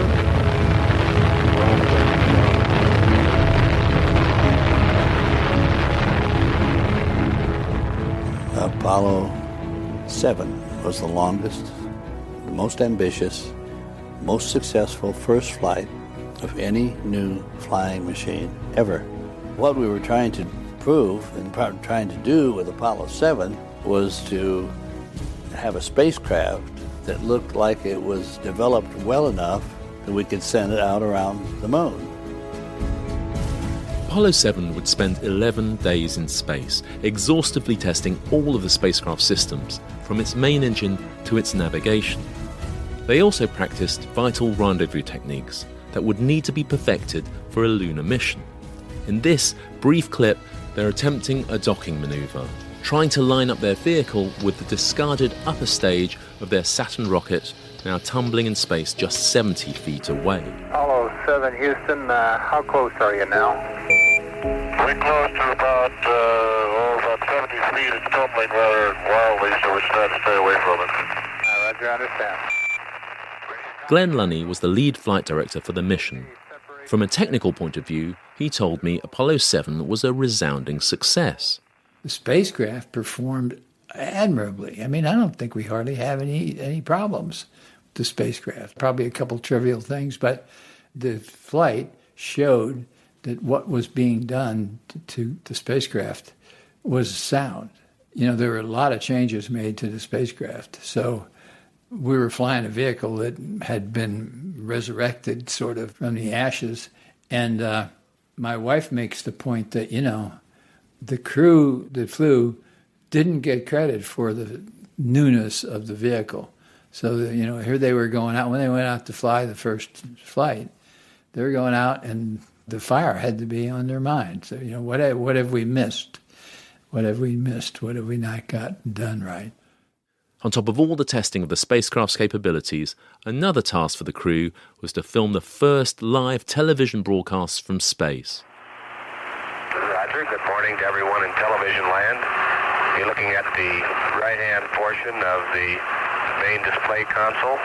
In the upper left-hand portion of your view, you would see the instruments that has to do with the cryogenics that are used to power the fuel cells. The crew would get an Emmy Award for their TV shows, but the scheduling of the first one marked the start of a less than happy relationship between Wally Schirra and the team at Mission Control. Here's Schirra talking about this in his interview with the Johnson Space Center Oral History Project. We launched on a Friday. I remember this very specifically.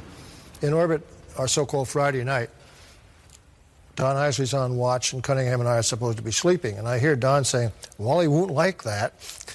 What was that? Put on my mic and listen in. "Oh, we're supposed to put on the television tomorrow morning." Well, we didn't have that in the schedule, gentlemen. That doesn't go on until Sunday morning. I really was saying, we have not checked this system out. It's in the flight plan to be checked at this point in time. We'll check it at that point in time. We did. We did the Wally, Walt, and Don show Sunday. But by then, everybody said, these guys are getting testy up there. They're not mutiny, but they're not going along with the flight controllers. I have yet to meet a flight controller that ever died falling out of a chair like this. That was my whole attitude from then on. Don't mess with me, guys.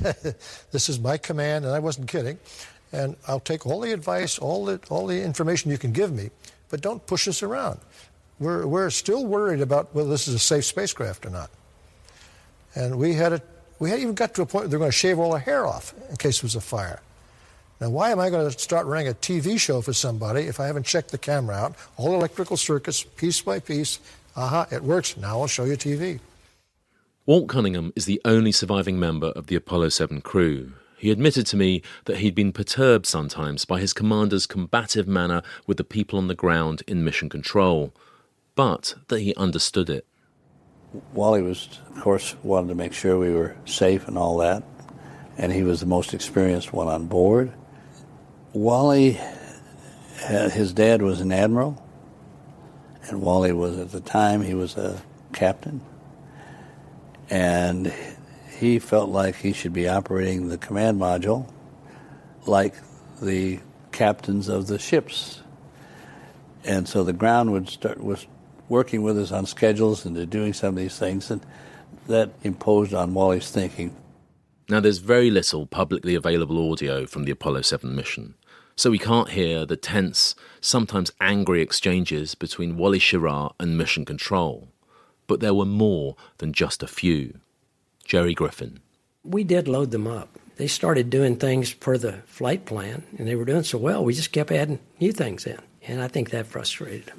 But we did have our problems with Wally, who got a head cold and didn't feel real good and got pretty uppity with the ground. That was not fun. And the funny thing about all that is that Wally was a good friend of ours, all of us, funny guy. But he really got off went down a funny track on that one. We were kind of hurt by it, that he would publicly blast out like he did. The lead flight director was Glenn Lunny, and I'm not sure I had ever seen Glenn upset or mad before that, but he was plenty upset. All of us were. Yes, there were some issues, and I was somewhat surprised. We had a long history with Wally. He flew 2 missions before that, Gemini and Mercury, and he was always good. He did what had to be done. And in this case, something seemed to change him. It was night and day almost in terms of attitude. Head cold aside, the dramatic change in Wally Schirra is hard to account for. But I wondered if perhaps the spectre of the Apollo 1 fire still haunted him. Gus Grissom and Wally Schirra were good friends. Perhaps Wally felt that he hadn't been firm enough in his warnings about the Apollo 1 capsule test, and maybe that added to the pressure he felt during the flight of Apollo 7. These are thoughts that I put to Jerry Griffin and George Abbey. I'm sure the crew of Apollo 7 felt a lot of pressure. First of all, pressure to succeed on their flight. And then they did have the good friends that they lost on Apollo 1, that they were close. Wally Schirra. was Gus Grissom's neighbour. He was the backup crew for the Apollo 1 test, and he himself had not wanted that test to go ahead. So do you think that all of those things together affected his perception of how Apollo 7 would run and thereby his performance on Apollo 7? No question. No question. I'm sure that was in Wally's mind from that night on, particularly after the fire the next day. I'm sure he felt that he should have been more adamant than he was. Whatever the reason for Wally Schirra's difficult behaviour, I still find it strange that we don't celebrate the achievements of Apollo 7 and its crew more fully. They returned to Earth on the 22nd of October 1968, having demonstrated the command and service module was more than fit to fly. The decade was fast running out, but incredibly, NASA was back on course. Jerry Bostick and Jerry Griffin. If we hadn't done that and it hadn't been that successful, we certainly wouldn't have gone to the moon on the next flight, or we wouldn't have met the president's goal of landing on the moon in 1969.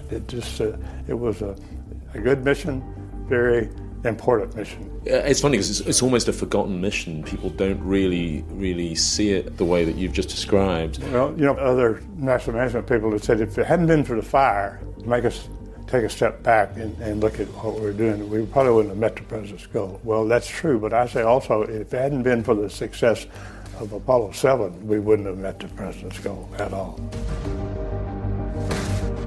I tell you what, I believe if we'd had to abort that flight or something like that, I think the program would have ended.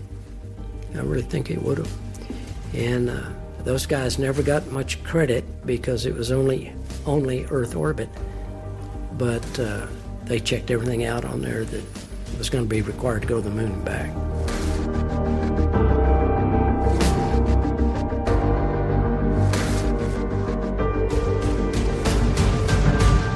To get to the moon, you needed more than astronauts and rocket engines alone. In episode 5, I'll be looking at the remarkable technology that guided the astronauts and their spacecraft to the moon and down to its surface. A computer, designed and built at the dawn of the digital age, the cutting edge of all that engineering and science of the time had to offer, and something without which the first lunar landing would have been impossible. Apollo was really the first true fly-by-wire spacecraft. Back in those days, nobody trusted computers. One of the astronauts, when given the tour of the computer, said, the first thing we're going to do when we're up there is turn the sucker off. How essential was that Apollo guidance computer? Could you have done it without it? It would have been difficult. You hate to admit it, but they do a lot better job than you do. I look at Apollo 11 as the first time man walked on the moon. And I know I say this too often, but it's the first time software ran on the moon.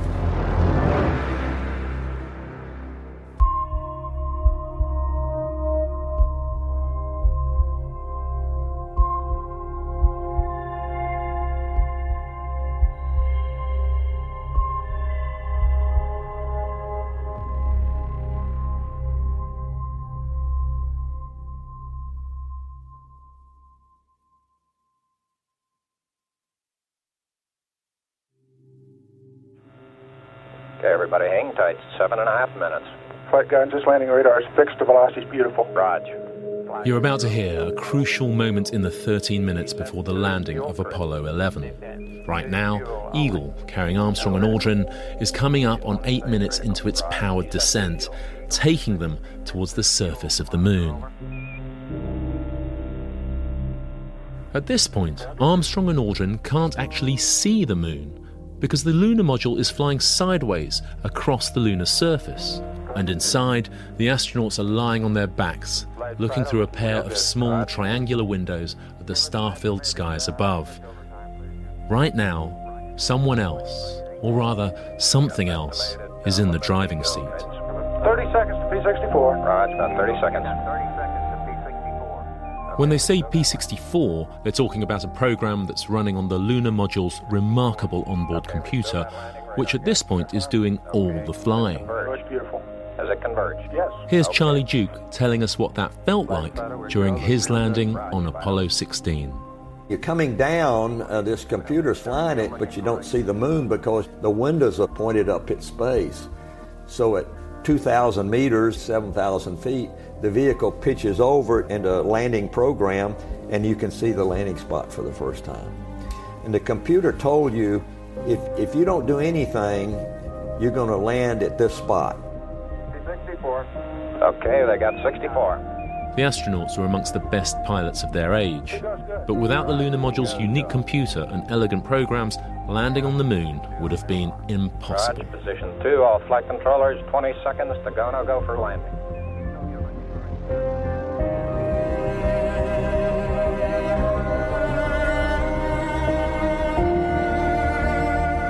We choose to go to the moon. Capcom, we're go for landing. Eagle Houston, you're go for landing, over. Plus 25. Give us a reading on the 1203 program alarm. Hold to that 18 foot, we're going to make it a thing. Roger. Low level. 60 seconds. We've had shut down. We copy you down, Eagle.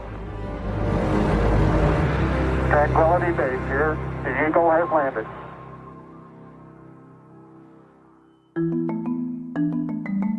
The mythology that surrounds Apollo 11's landing has often returned to the idea that Armstrong, the cool-headed test pilot, rescued the mission when technology failed. But this heroic retelling overlooks the essential role played by Apollo's onboard computer. About as big as a couple of shoe boxes and weighing 30 kilos, the Apollo guidance computer, built and programmed by the team at MIT, was the world's first digital, portable, general-purpose computer. The landing was the most challenging because it was the point in the mission where the computer was being called on to do the most. I look at Apollo 11 as the first time man walked on the moon. I looked at it as the first time software ran on the moon. In this episode, I'm going to talk to the architects of this revolutionary technology about how they took their idea from the drawing board to the surface of the moon, and with it saw in the dawn of the digital age.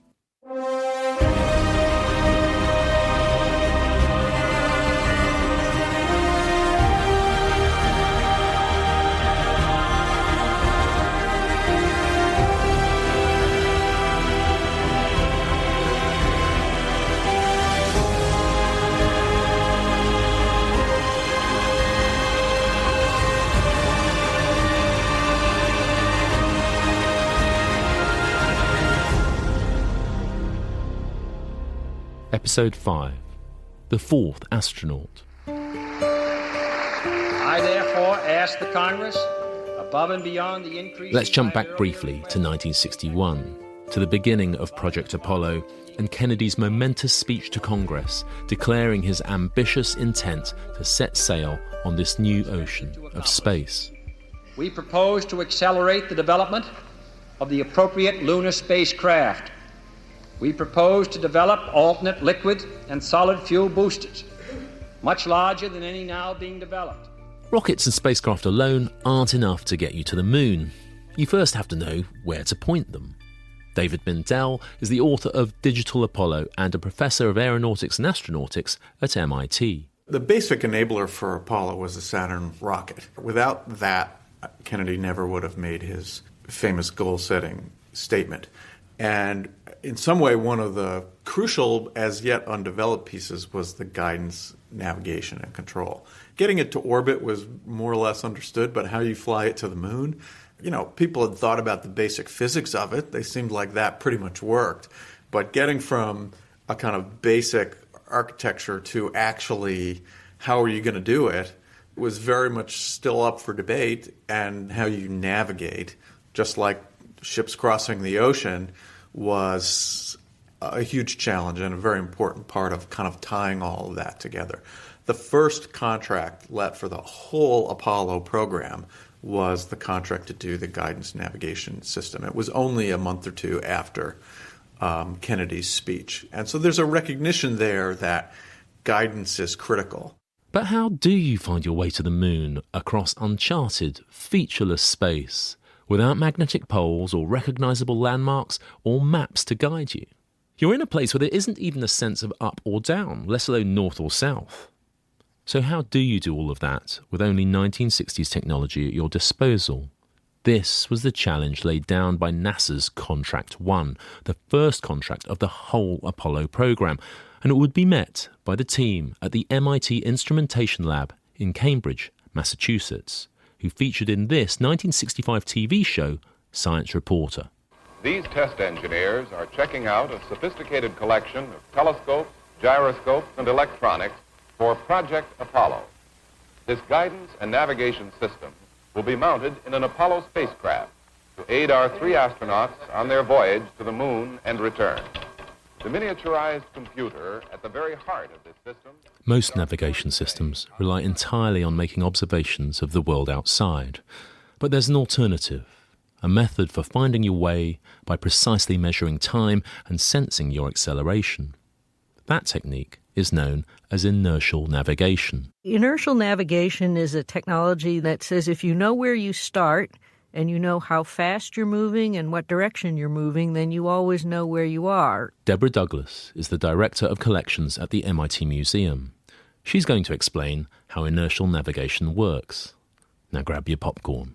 Think of those bad B-grade movies where the hapless kidnapped victim is thrown in the trunk and taken to the lair of the criminals, but escapes and goes to the police and says, well, I was kidnapped on this corner and thrown in the trunk and I counted to 50 and then we turned left and I counted to 173 and so forth. And that story is the story of inertial navigation. And so whether you're launching a missile or a spacecraft, if you know exactly where you start on the planet and the universe, and you know the rate of speed of your vehicle, and you know the direction that it's going in, then you know where you are and how to hit your target. And this problem had already been partly solved, but for the purposes of destruction rather than exploration. Polaris, the missile that's fired from underwater, wonder weapon of even this miracle age. Atomic submarine Washington put to sea with 2 Polaris aboard, ready for... In the nuclear arms race with the Soviet Union, the United States had developed self-guiding ballistic missiles that couldn't be thrown off course by external influences like radio jamming. The missiles contained finely calibrated sensors, gyroscopes and accelerometers, which continually monitored the missile's direction and acceleration.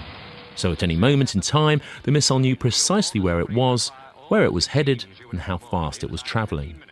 That information was fed back to a primitive computer that could adjust the missile's thrusters and keep them on course. The National Broadcasting Company and the American Association of Colleges for Teacher Education present Continental Classroom, a course in physics for the atomic age. This inertial guidance system had originally been developed by maverick engineer Charles Stark Draper, who founded the MIT Instrumentation Lab. The subject for today is guidance.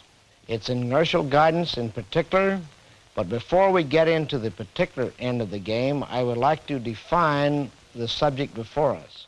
The story of the MIT Instrumentation Laboratory begins actually back in the 1920s and 30s when a young man, Charles Stark Draper, happened into MIT from California. He'd been a recent graduate of Stanford University, came here and accidentally found himself becoming the world's leading expert in aircraft instrumentation. Draper was by all accounts an extraordinary man, a hugely successful inventor. He applied scientific instrumentation to flying and guidance during the Second World War. He was always trying to push the boundaries and was so dedicated to helping Kennedy land a man on the moon, he even volunteered for the astronaut program, but was politely turned down. Draper's speciality was precision, reliability, and miniaturization. After Apollo, the instrumentation lab separated from MIT and became Draper Laboratories. Seamus Toohey is their director of space systems. Before Doc Draper came along, a lot of people knew the math and they knew the theory, but the practical application of building sensors of such precision to be made useful was something that Doc is credited for. To be able to take that performance and reduce it down to the size that made it practical to put into the early flight control systems, including Apollo, was the big reason we got the contract. Draper was exactly the man that Project Apollo needed. But NASA's contract only described the vast problem they faced. Finding a solution would demand not just precision instruments that could sense the vehicle's motion, but also a new kind of computer to bring that information together and use it to control the spacecraft. A computer of a kind that the world had never before seen. But by the mid-1960s, plans for this complex guidance and navigation system were still firmly on the drawing board. So imagine you're like in a classroom in the mid-60s, and you're seeing the diagram which described really the world's first digital flight control system. Up to that point, all the spacecraft and all the airplanes were moved by people pulling on levers and flipping switches. You would pull something that would go through a pulley system to move. You would use hydraulics to directly open valves. Apollo couldn't afford that because of the weight. So what they decided to do was, with the advance of electronics, was to actually have a flight computer fly the space vehicle. First time it's ever been done. But because of that, they had to figure out, okay, how is that computer going to communicate to all the different subsystems? How would the computer command a valve to open? How would a computer, command something to happen on the spacecraft? Turn on an engine, turn off an engine, redirect the engine. I mean, one of the things I find amazing about this is design in process. It's got a date on the board there. It's 24th of June 1964, and this is the state of our understanding of what computer technology is going to look like to enable this mission at that time. It's kind of like being there at the creation. I mean, you can actually see where people went up and erased things with their hand as opposed to using a proper eraser. You can imagine they would have arguments about what goes where, who does what. And this is 1964, so this is the drawing board. I mean, this is literally the drawing board. Right. And to be honest with you, looking at the mess on the board in front of me and all the lines going in all these different directions and the clear rubbings out and the corrections, it is not a plan that I would be happy to fly into space with. Nevertheless, MIT took that audacious design and ran with it. The scrawl on that massive blackboard was turned into a few sheets of paper and a formal blueprint. And as David Mindell explains, it wasn't just the design that had to be radically reduced in size. I often talk about Apollo as the moment where people stopped bragging about how big their computers were and started bragging about how small they were. At the time, a digital computer was something the size of a building that had its own fire department, its own air conditioning system. And the fact that it took umpteen kilowatts or megawatts of power, and that was how you bragged about it. And then afterward, it was that moment where people started saying, they're more valuable when they're small than when they're big. The fact that Apollo had not just a digital calculator, but a digital computer was radical. But in the 1960s, what did radical look like? I'm Eldon Conrad Hall. In Digital Apollo, David Mindell describes Eldon Hall as a lanky Idaho farm boy with a keen interest in electronics. But this led him to greater things. Hall had worked under Doc Draper on the Polaris project. Later, he was brought in to lead the team that would design and build the computer hardware for Apollo. His greatest engineering challenge was trying to shrink a computer from something the size of a room to a device not much bigger than a couple of shoeboxes. But as team leader, he had another obstacle, convincing NASA that a computer could be relied upon in the first place. Back in those days, nobody trusted computers. All of the commercial computers would only work a few hours or maybe a few days without repair. So the major problem at that period of time was reliability, because nobody believed that you could have a computer work for a couple of weeks like we had to have for these missions. So I would say that was the major problem right then. Not only achieving the reliability, but convincing the naysayers that it could be done. It was a joy to find Eldon Hall living out his retirement on the edges of Florida. At 95, he's revered for his courage and foresight as much as he is for his genius. Because to meet the challenge of making a computer small enough to fit the Apollo spacecraft, Hall decided to risk everything on an emerging and unproven technology, integrated circuits, a predecessor of the silicon chips that we all take for granted today. We bought thousands of those things and put them into the very first computer that was built with integrated circuits. And I mean, in 1962, integrated circuits built with semiconductor technology is 4 or 5 years old. It's only really been demonstrated to be possible in the late 1950s. Even less than that. It was in the laboratory, but they hadn't built it for the market yet to sell any. The first step I had is to convince NASA to let us use them. Now, fortunately, the program manager at NASA was stupid enough to say, you can go ahead and do it.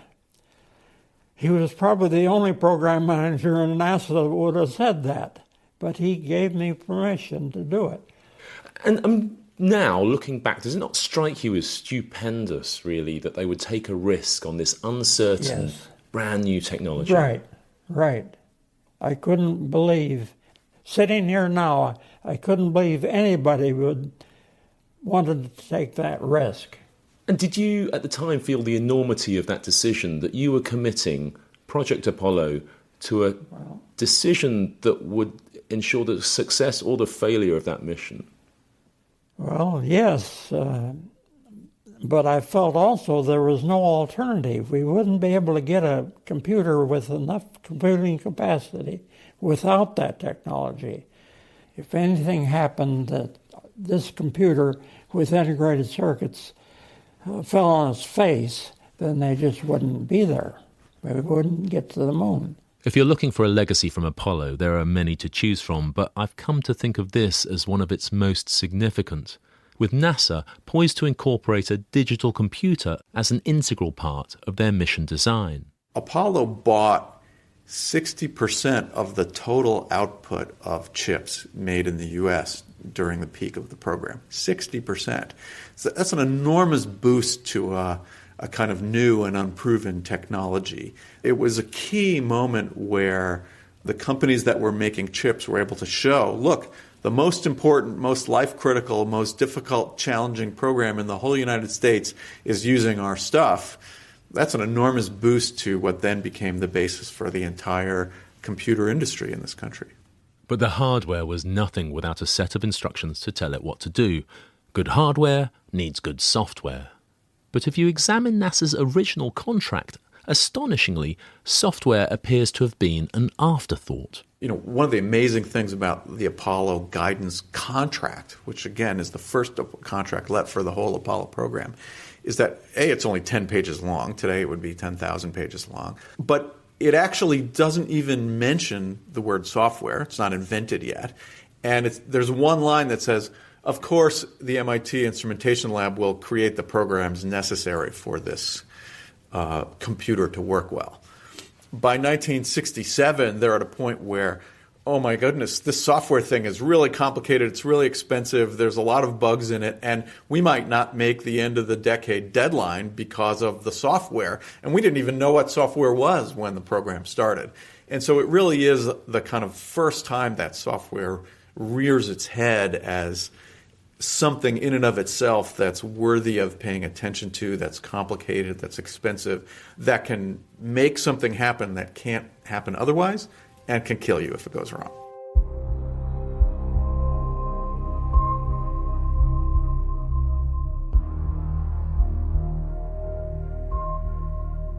For the development of the software, NASA would need to call on the skills of a new breed of scientist. Responsible for authoring the thousands of lines of computer code that the astronauts' lives would depend upon, these programmers would prove to be some of the most brilliant and creative people in the entire space program. Margaret H. Hamilton is what if I sign something, but I'm Margaret or Margaret Hamilton. Just tell me what was your job title during Project Apollo? I started off as a programmer and ended up as being in charge of the onboard flight software for the LEM and the command module. Margaret doesn't give many interviews, and so it was a great pleasure to be able to talk to her about what the embryonic field of computer science was like in 1964 when she joined the project. Most of the Apollo space program revolved around a culture of regimented structure, protocol and procedures. But in the 1960s, the world of software was like the Wild West. There were no rules. There was no field for what we did. When the people would interview you at the time, they would ask you if you knew the language on their computer. And if you did, you almost had a job. To me, it was like saying, do you know these English words? And it's like saying, oh, okay, you have a job writing a novel. I just thought that was a really strange way of thinking people qualified. And people would go around and use terms like the term software. Nobody knew what software was. Not even people who were some of the people doing software. There's no way to describe it to people like family members. What is that, right? Equally impressing was the character of Don Iles, another programmer. He almost stumbled into a key role with the Apollo program, age just 23. I was one of the people who programmed the onboard computer of the lunar module. I did not take computer science in college. I am not sure I could have. I was a math major, but not a very good one. So at that point I was sort of a bedraggled graduate wondering what he was going to do next. I joined the program fairly late in the middle of 1966 when a great deal of the software for the command module had been written and a lot of the sort of tools for the simulators and the operating systems were in existence. But at that point, the application code, if you will, for the LEM, the part that actually flew the different mission phases, was just starting up. And so I was lucky enough or unlucky enough to be assigned to work on the lunar landing phase. How did that feel to be programming the onboard computer for Project Apollo? It must have seemed like an enormous opportunity. I think it seems that way more in retrospect. You know, at the time I was happy enough to have a job. I don't know if I ever said to myself, goodness, this is awesome. Compared to the starch shirts and ties at Mission Control, the coders in Cambridge were free spirits. It was a very unregimented, very free sort of environment. I think they realized that to accomplish the task at all, they needed to give us the freedom to take the initiative. I've heard stories, and I'm not sure if they're true, that you were working on Project Apollo, but you might as easily have an afternoon when you weren't working be protesting against Vietnam. Is that right? Well, I wasn't the only one, but yes, that was the era when we were protesting against Vietnam. Sometimes, I was tear gassed. They were somewhat tumultuous times, and I was part of that too in a limited way. In his Apollo memoir, Sunburst and Luminary, named after the programs he wrote, Don Iles details how he created the landing software to run on this simple yet incredibly efficient machine. The AGC, the Apollo Guidance Computer, took up 1 cubic foot. Well, I think it weighed 70 pounds complete, 55 watts, if I remember the number correctly. It had, in terms of memory, the equivalent of 76 kilobytes. In modern terms, that was in the form of 16-bit words. And of that 76 kilobytes, only 4 kilobytes was random access memory, read-write memory.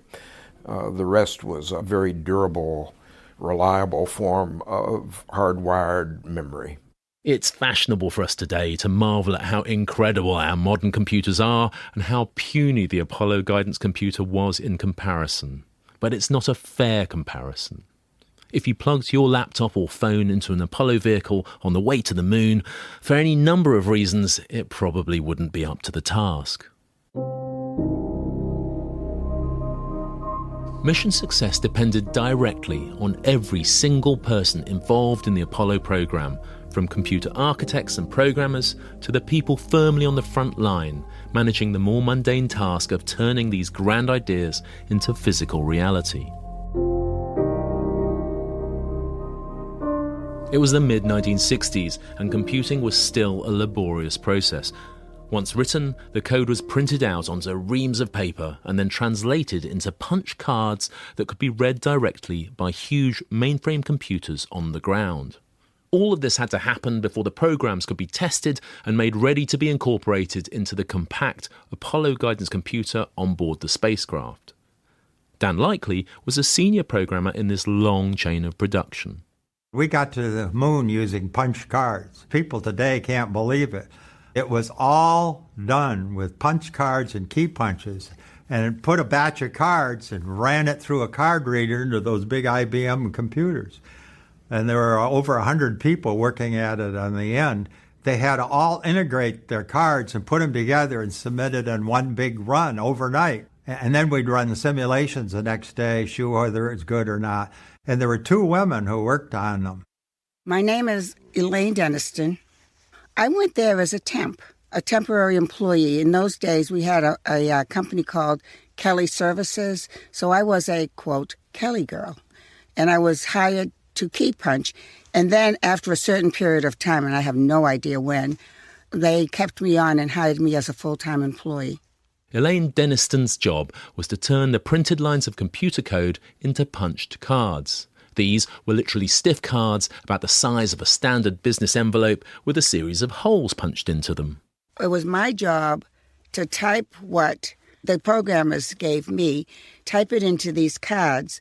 So you would type up what they had written onto a card, and then the cards would be collected. And, of course, these prima donna programmers would be late. I got to do this over. Give me another half hour, and so on and so on. So she had to go around at night before she left and beat up on all these programmers and get their information, run it, make sure there were no errors in it, and then turn it in for the overnight run. You know, after I'd been at the job for a while, I could spot certain patterns. And I know if you had a left parent somewhere there had to be a right parent. Or there should have been a period at the end of some string of numbers. That's what I spotted. And when I saw those, I would actually go back to the programmer and they look at, oh, yeah, thank you. But I was persistent. And I would haunt them. Haunt. Not only was she young, she was a black woman who had to go around and use her weight to boss around all these prima donnas. She's unbelievably good at it. She was very, very good. She had a wonderful personality, and she was really smart. I liked most of them. Most of them were pretty nice. They were they were thankful. They did not say, who are you to tell me? They did not do that. They were thankful to have it because if the code wasn't right, then the program wouldn't go. Getting the code right was vital, but making sure that the code was translated correctly into these punched cards was equally important. The trick here was to trap errors on the ground so that the astronauts didn't have to face them in space. And once all of this was done, the software was ready to be uploaded into the Apollo guidance computer. Now I say uploaded, but it wasn't anything like as straightforward as that. Let me introduce you to the remarkable idea of core rope memory, a form of computer memory which had to be woven into the spacecraft. Literally. David Mindell. The core rope memory worked in a way where there are these things called magnetic cores, and they're like little tiny, barely even visible donuts of magnetic material. The software was literally woven into the cores. If a wire went through a particular core, that represented a 0, and if it went around the core, it represented a 1. And we're sitting here today in Waltham, Massachusetts, which is the cradle of the textile manufacturing industry in this country. And this is the town that the Apollo computers were manufactured in by former textile workers, because the software for Apollo was hardware that was literally sewn into the structure of the computer, manually, by hand, with computer aid. The thing you have to realize about the rope memory is it was a proven technology at the time. And if you're taking your spacecraft to the moon based on these weird abstract things called computer programs, where are they going to live? So the core memory played this tremendously important role in making that system just absolutely bulletproof robust. Making things bulletproof became Margaret Hamilton's focus. She recognised that nothing could be made perfect, that there would always be errors and mistakes, and that she had to find a way of dealing with them. Out of this obsession emerged a new discipline that Margaret Hamilton is credited with inventing: software engineering. I began to get fascinated by errors because there were no tools for finding them. They almost didn't exist like they do now. We try to understand the errors and find new ways not to let them ever happen again. That's part of software engineering, finding a way to develop a system, to write software so that it would be reliable. You know, this is software upon which people's lives will depend.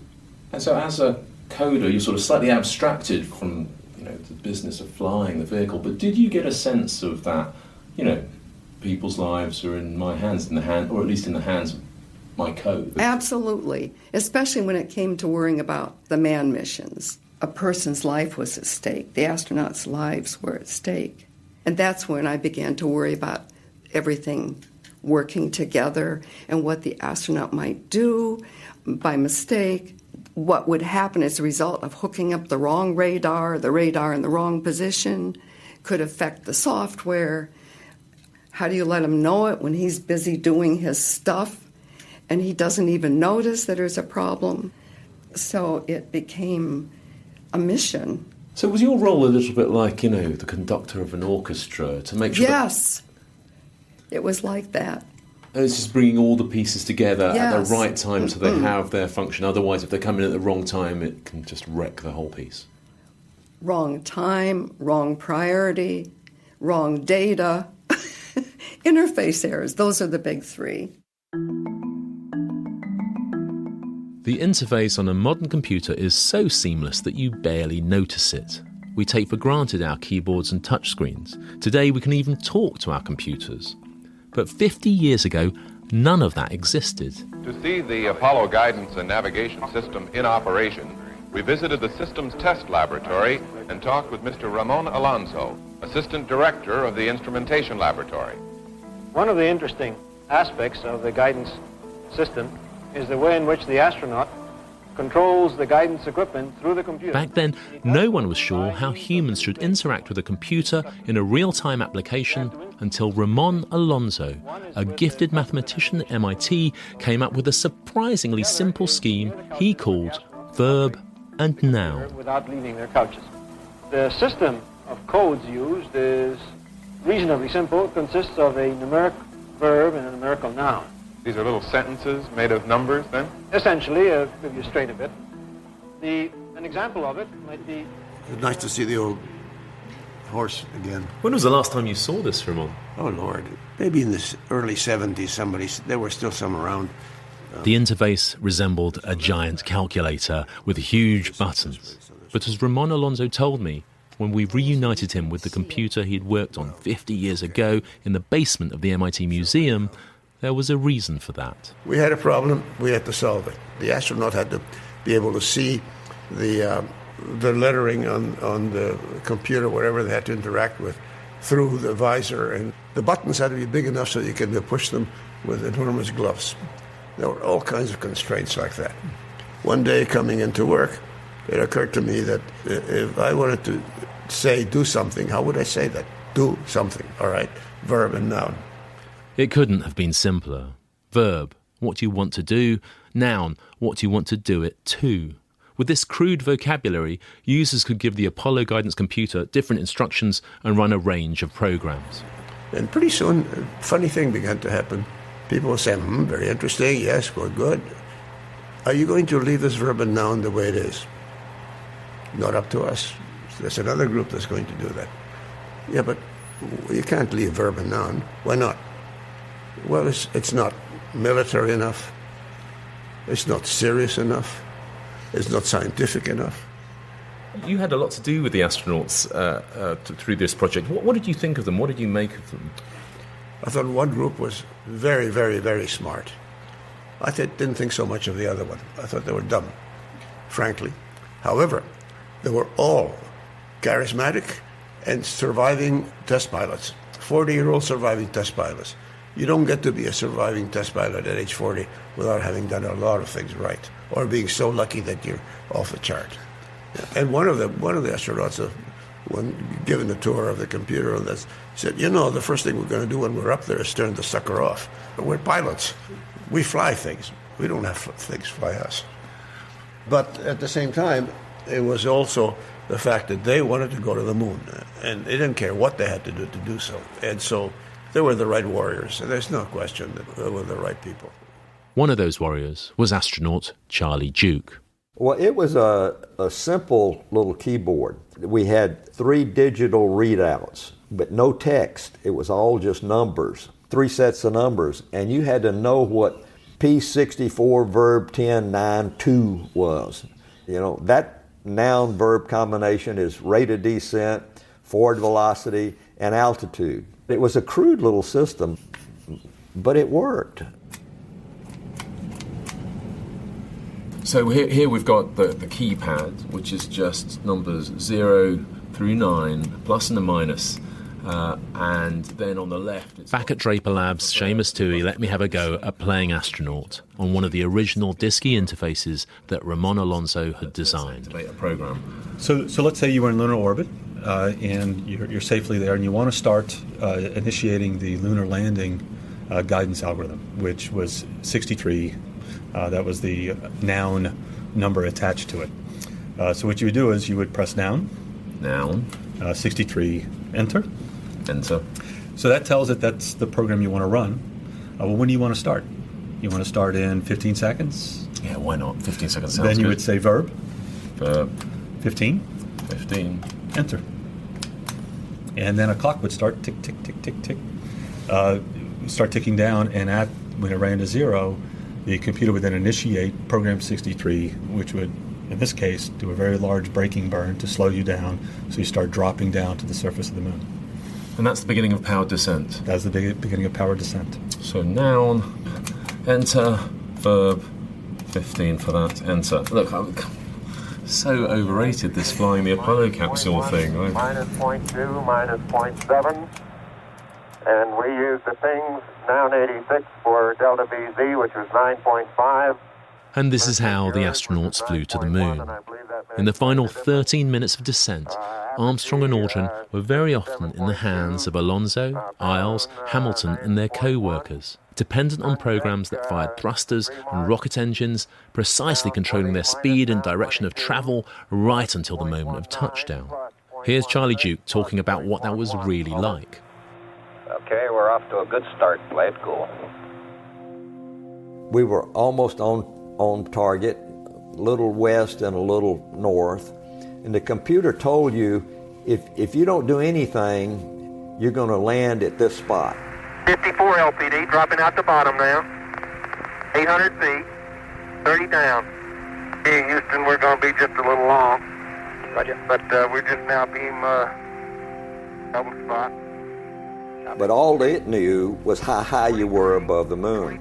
It could be on a slope, it could be in a big crater, or be on top of a rock. So you had to maneuver to get a landing spot. So things got really busy at the last 300 or 400 feet. And I was looking out my side occasionally, and we ended up probably 200 meters from where we had intended to land. And it was engine stop. We hit the ground, dead level, and we just erupted with excitement.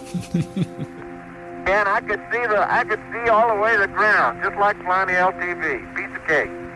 Fantastic. Percy Precision is playing it one on the planes of Descartes.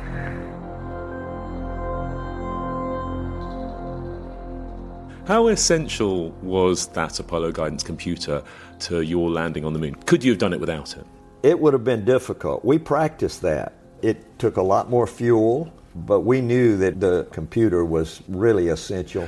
And how strange was it for you? I mean, you were a test pilot, you flew single-seater fighters, you were used to being completely in control of your vehicle, and now there's a computer there and it's partly managing how you fly. How strange was that for you, and how did you get used to it?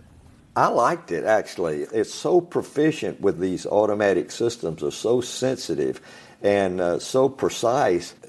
You hate to admit it, but they do a lot better job than you do in being efficiently and getting it exactly right. The computer was always on and always in operation. The balance of control between astronaut and computer shifted back and forth. It was a partnership. But when they first conceived of the idea, says David Mindell, Doc Draper's team thought their computer would do it all. The group at Draper who built the guidance system really felt that they could make a fully automatic landing when the program started. They actually said, the interface for this system will have two buttons. It'll have one button that says go to moon and one button that says take me home. And as it turned out, the interface must have had 500 buttons on it, and it was much more complex and much more richly interactive. My interpretation of Apollo certainly is that it was the first software systems where people's lives depended on it. It was the first real-time control digital computer that was portable in that way. And it was the first fly-by-wire system. which means that the astronaut really didn't control the spacecraft directly. The astronaut moved a joystick or entered numbers that went into the computer, and then the computer controlled. That's how every airliner we fly today, pretty much, modern ones, are all fly-by-wire. But Apollo was really the first fly-by-wire, anything with a digital computer in it.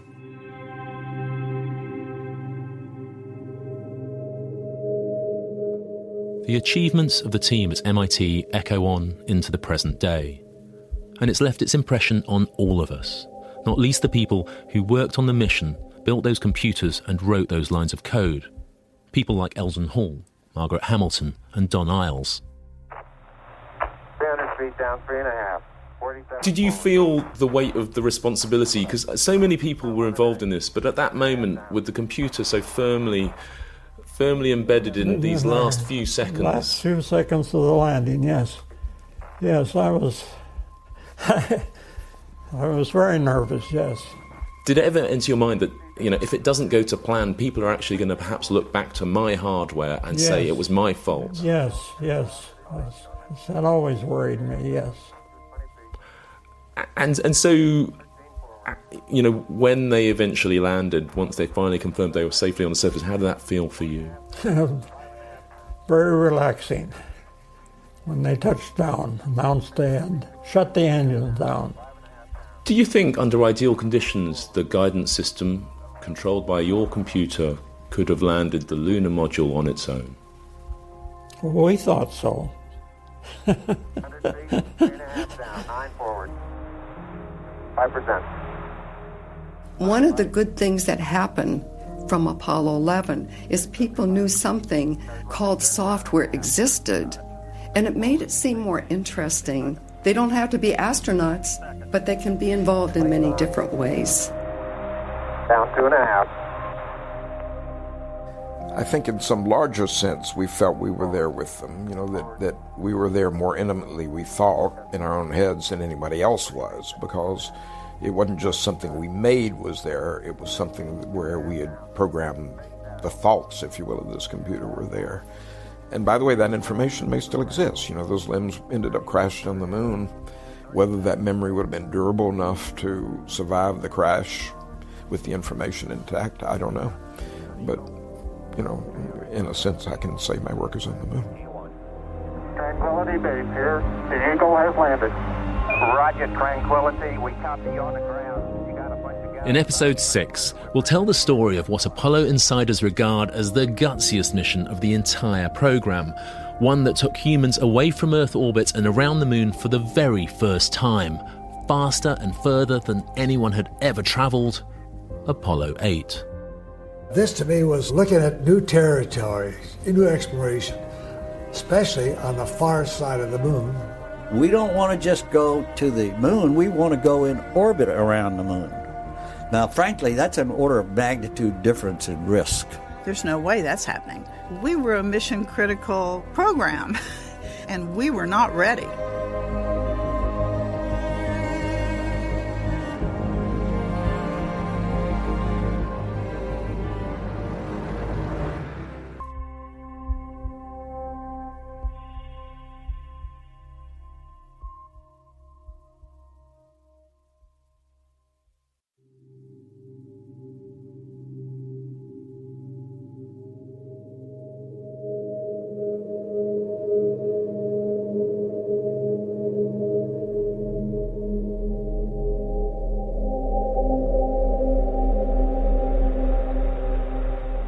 Is minus 2,900.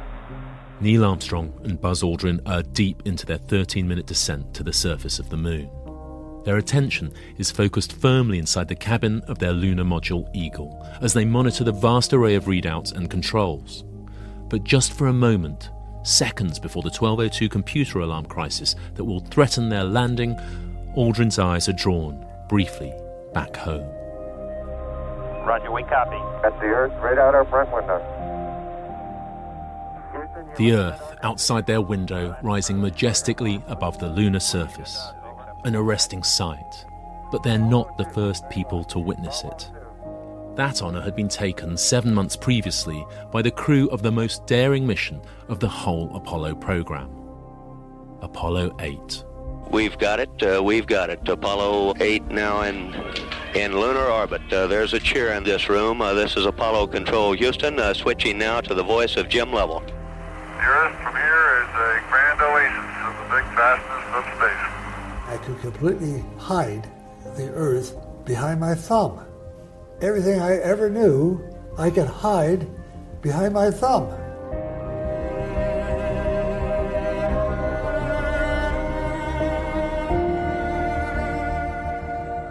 We choose to go to the moon. Capcom, we're go for landing. Eagle Houston, you're go for landing, over. Plus 25. Give us a reading on the 1202 program alarm. Hold to that 18 foot, we're going to make it a thing. Roger. Low level. 60 seconds. We've had shutdown. We copy you down, Eagle. Tranquility Base here. The Eagle has landed.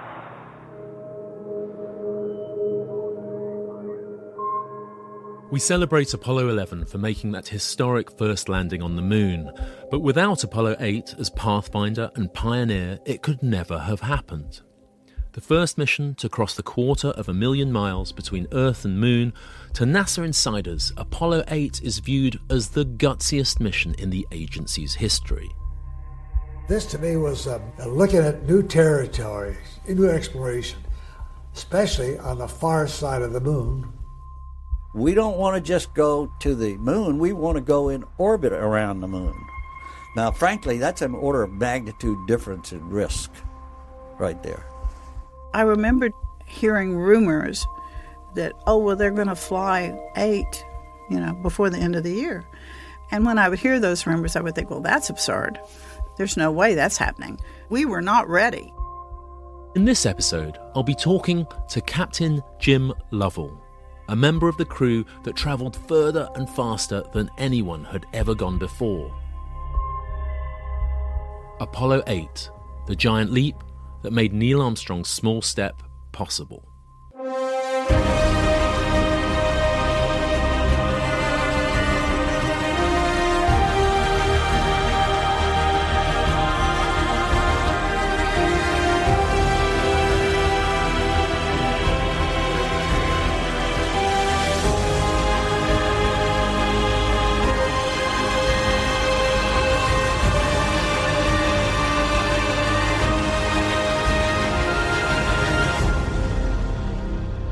Episode 6, Saving 1968. Here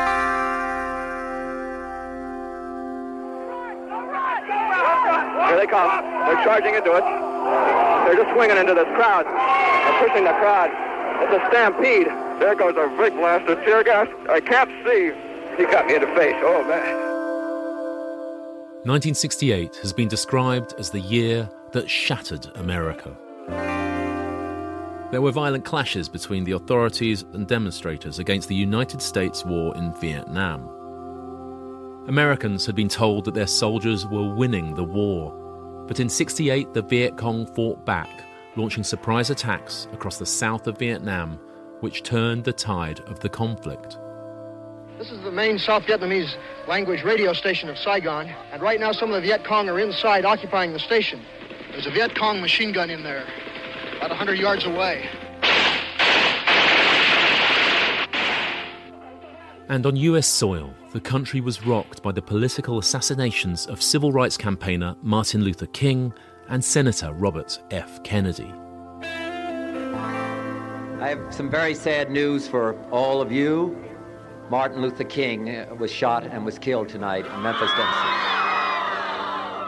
Senator Kennedy has been shot. Is that possible? Is that possible?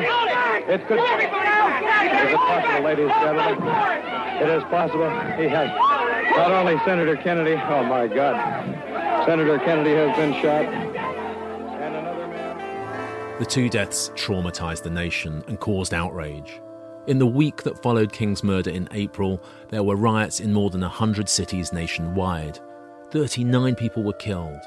Thousands were injured or arrested.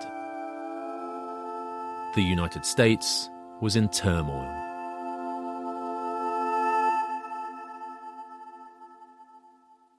So too was the Apollo program.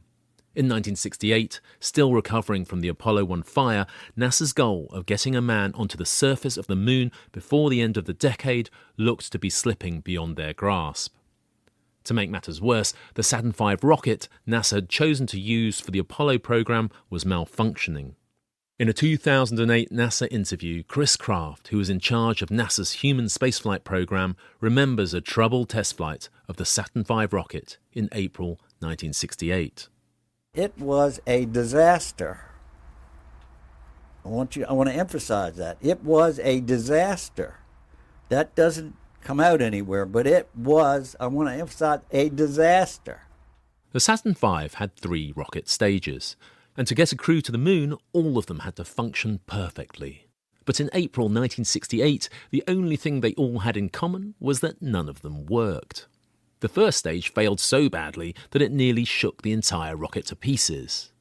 As you can hear, even decades later, Chris Kraft was still deeply unimpressed by that test.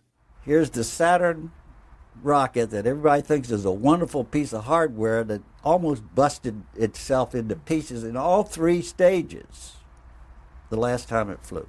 NASA had less than 2 years to land a man on the moon, and they still hadn't sent a crew beyond Earth orbit. Then, 2 more pieces of bad news.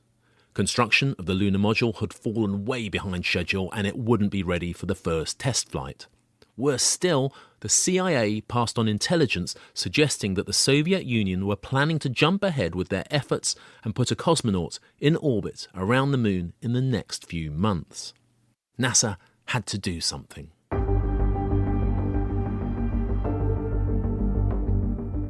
In August 1968, flight controller Jerry Bostick was called in to see Chris Kraft. Kraft had been in secretive talks with Apollo boss George Low. Together, they'd hatched an outrageous plan. Chris said George Low wants to go to the moon on the next flight after Apollo 7 if it's successful. And we all said, you got to be crazy. And he said, no, don't say that. That's what I said at first, But think about it, analyze it, come back Monday morning and tell me if we can do it or not.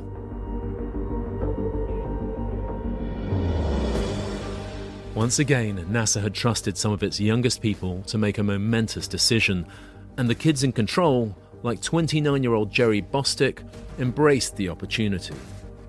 Chris Kraft remembers the scene when he returned to his office after that weekend.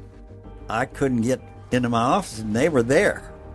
They wanted to talk. They came in, and they were excited as hell, and they talked about, we think it's a great idea. We don't know whether we can do it or not. But we think it's worth a try. We think we ought to do it. But they said, there's one thing we want to do, which you haven't mentioned, and which you probably are going to be upset about, and that is we want to go in orbit around the moon. Now, frankly, that's an order of magnitude difference in risk, right there. They would send a crew around the moon for the first time, extending their reach in space from Earth orbit at 250 miles to 250,000 miles. That would require incredibly precise guidance and navigation, which would put NASA's mathematicians and their machines to the ultimate test.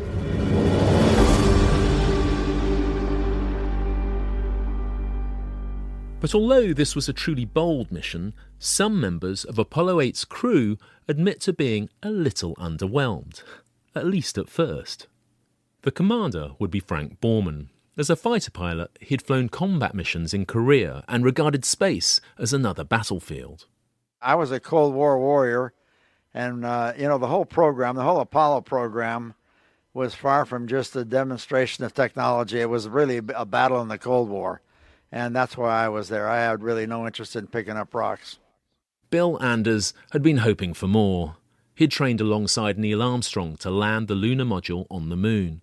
But Apollo 8 would be leaving that vehicle behind on Earth. When they took the lunar module away from our flight, I knew that was kind of the death knell of my chances of walking on the moon. Frankly, I was quite disappointed initially, but I could see that it wasn't that bad a gig anyway.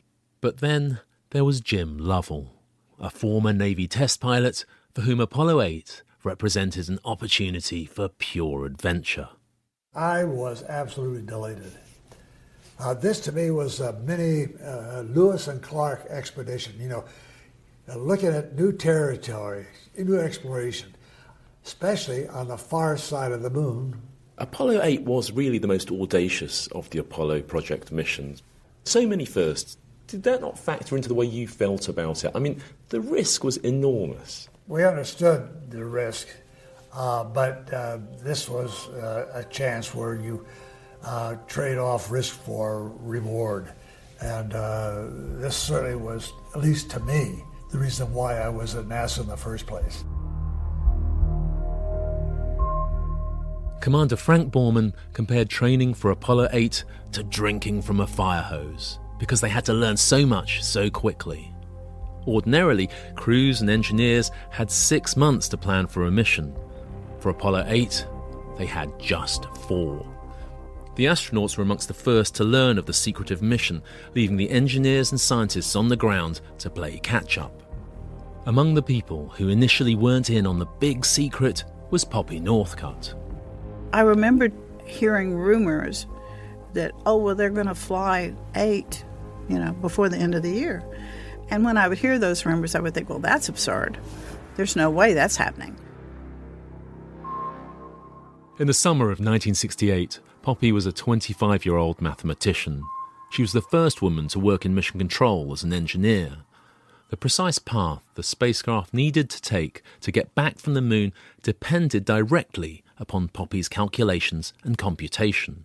We had to calculate the angles at which the engines were fired and how long the engine was fired in order to get them on a correct path to come back to the Earth within the reentry corridor. Because if you weren't within the reentry corridor, you'd burn up probably. My recollection is that working was about the only thing I did. Really, truly. Saturdays, Sundays, nights, just working. You worked till you dropped, you went home, you slept, and then you came back and you worked some more. Pulling out all the stops, NASA's energetic workforce had decided that they could just about get Apollo 8 around the moon and back to Earth on schedule. But as flight controller Jerry Bostick told me, it wouldn't be without risk. Apollo 8, when first presented to us, was a tremendous challenge. And what did you think the chances were that you'd pull it off successfully?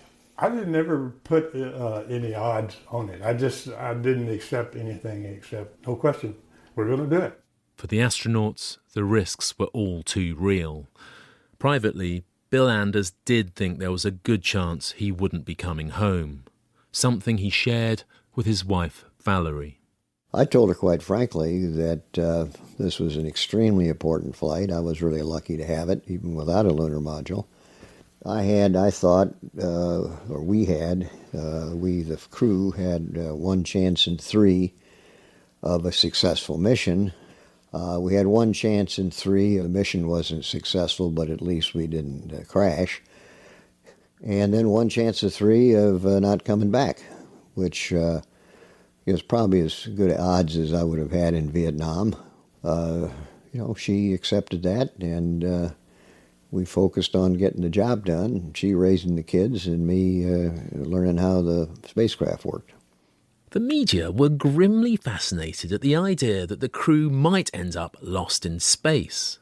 Here's the BBC's aerospace correspondent, Reg Turnell, talking to NASA's medical director, Dr. Charles Berry, the day before Apollo 8's launch, and asking him whether any special arrangements had been made. Well, Dr. Berry, now the question that everybody wants to know the answer to.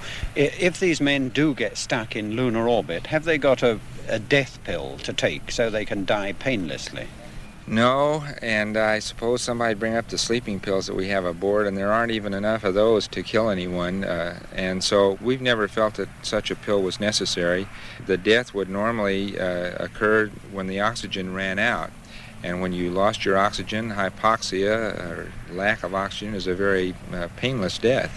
And so we don't feel any need for anything of that sort. And no doubt while they had oxygen, they'd keep trying to get back. Oh, yes, I'm sure they would, and they'd keep functioning as the good test pilots that they are.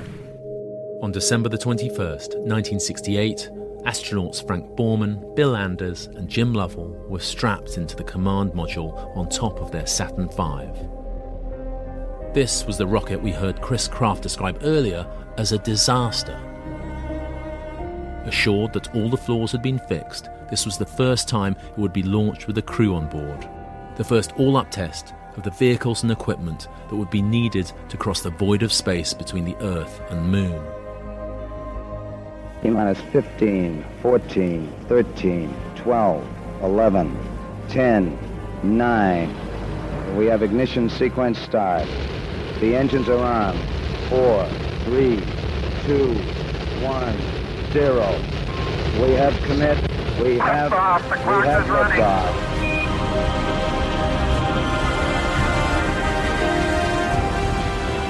At 7:51 a.m. Eastern Standard Time. We have cleared the tower. Roger. How do you hear, Houston? That's clear. All right, North Point Bravo, Apollo 8.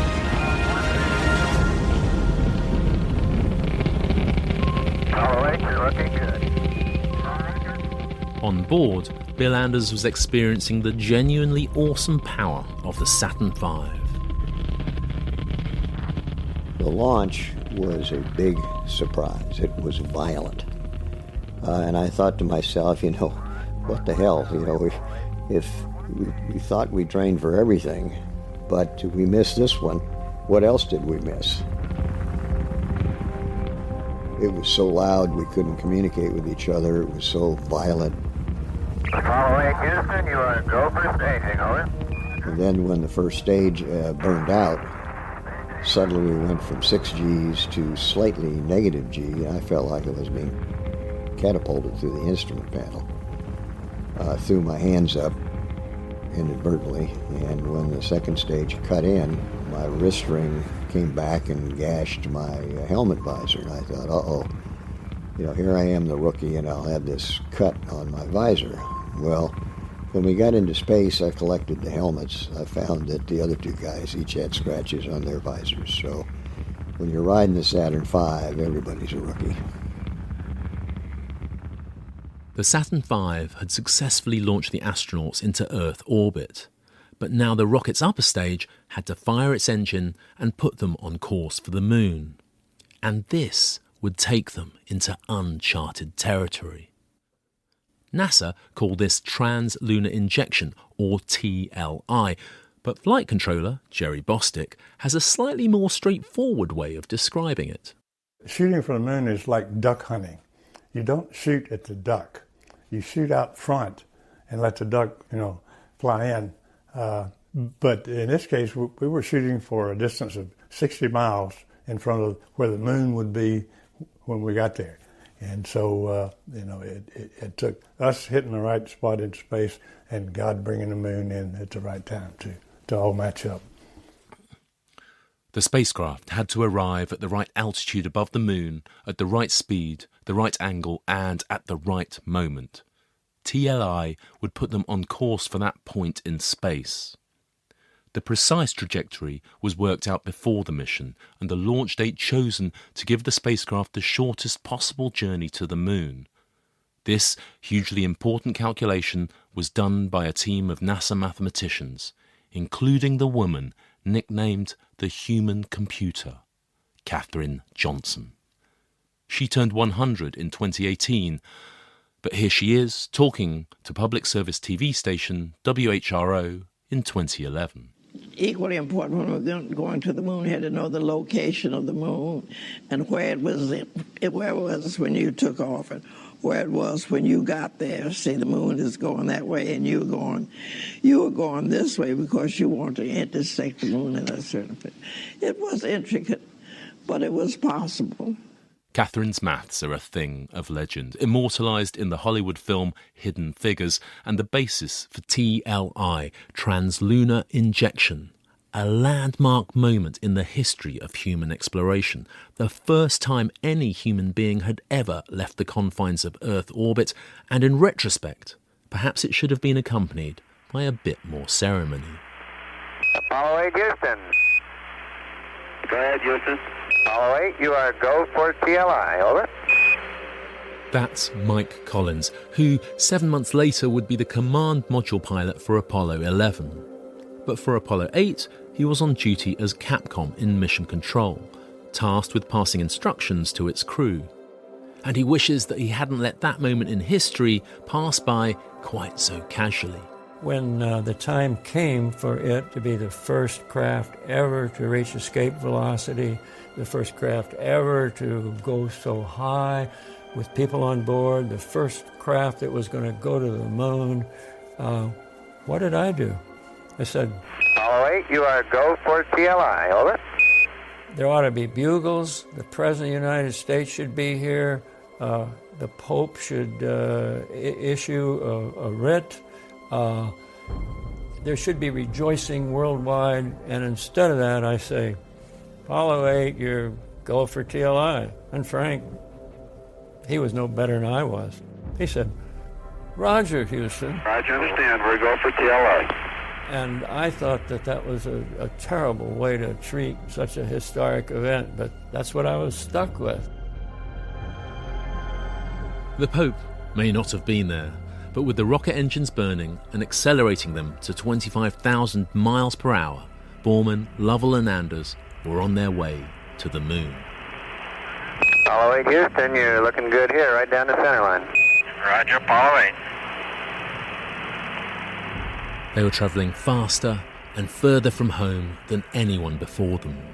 The first people in history to break the bonds of Earth's gravity.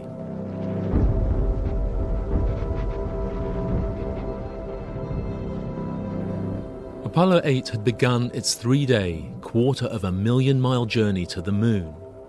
Just like the sailors who first crossed the Earth's great oceans, they were on a voyage into the unknown, and their journey shared much in common with those ancient mariners. As navigator, Jim Lovell used the stars to fix their position and check that the spacecraft's guidance computer was on track and doing its job. And Frank Borman probably felt a little like he was on a ship in rough sea when he became the first person to suffer from space sickness. Borman remembers it well. When I got up to go beneath the seats where we slept, I got nauseous. Probably the first case of space nausea. The reason I discounted it was because I'd flown for 2 weeks in Gemini without any problem at all. But in Gemini, you couldn't move around. You stayed in your seat. And so I think the difference was with Apollo, the moving around. If things were bad for Frank Borman, spare a thought for Jim Lovell, sharing the cramped confines of the Apollo command module. He vomited, and he had diarrhea, and he had stuff was all over the place. And that's another bad thing about zero gravity. Frank Borman's ailments would help open NASA's eyes to the wider biological and physiological hazards of spaceflight. It's that challenge that eventually led me to work with NASA at Johnson Space Center in the field of space medicine. Because wherever exploration goes, medicine must follow.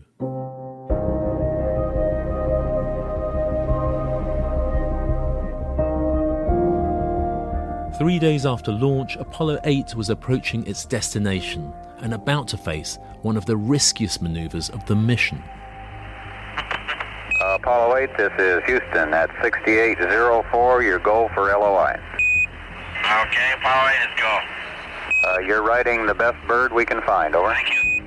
LOI, lunar orbit insertion, the critical moment at which a human crew would attempt to get into orbit around the moon for the first time.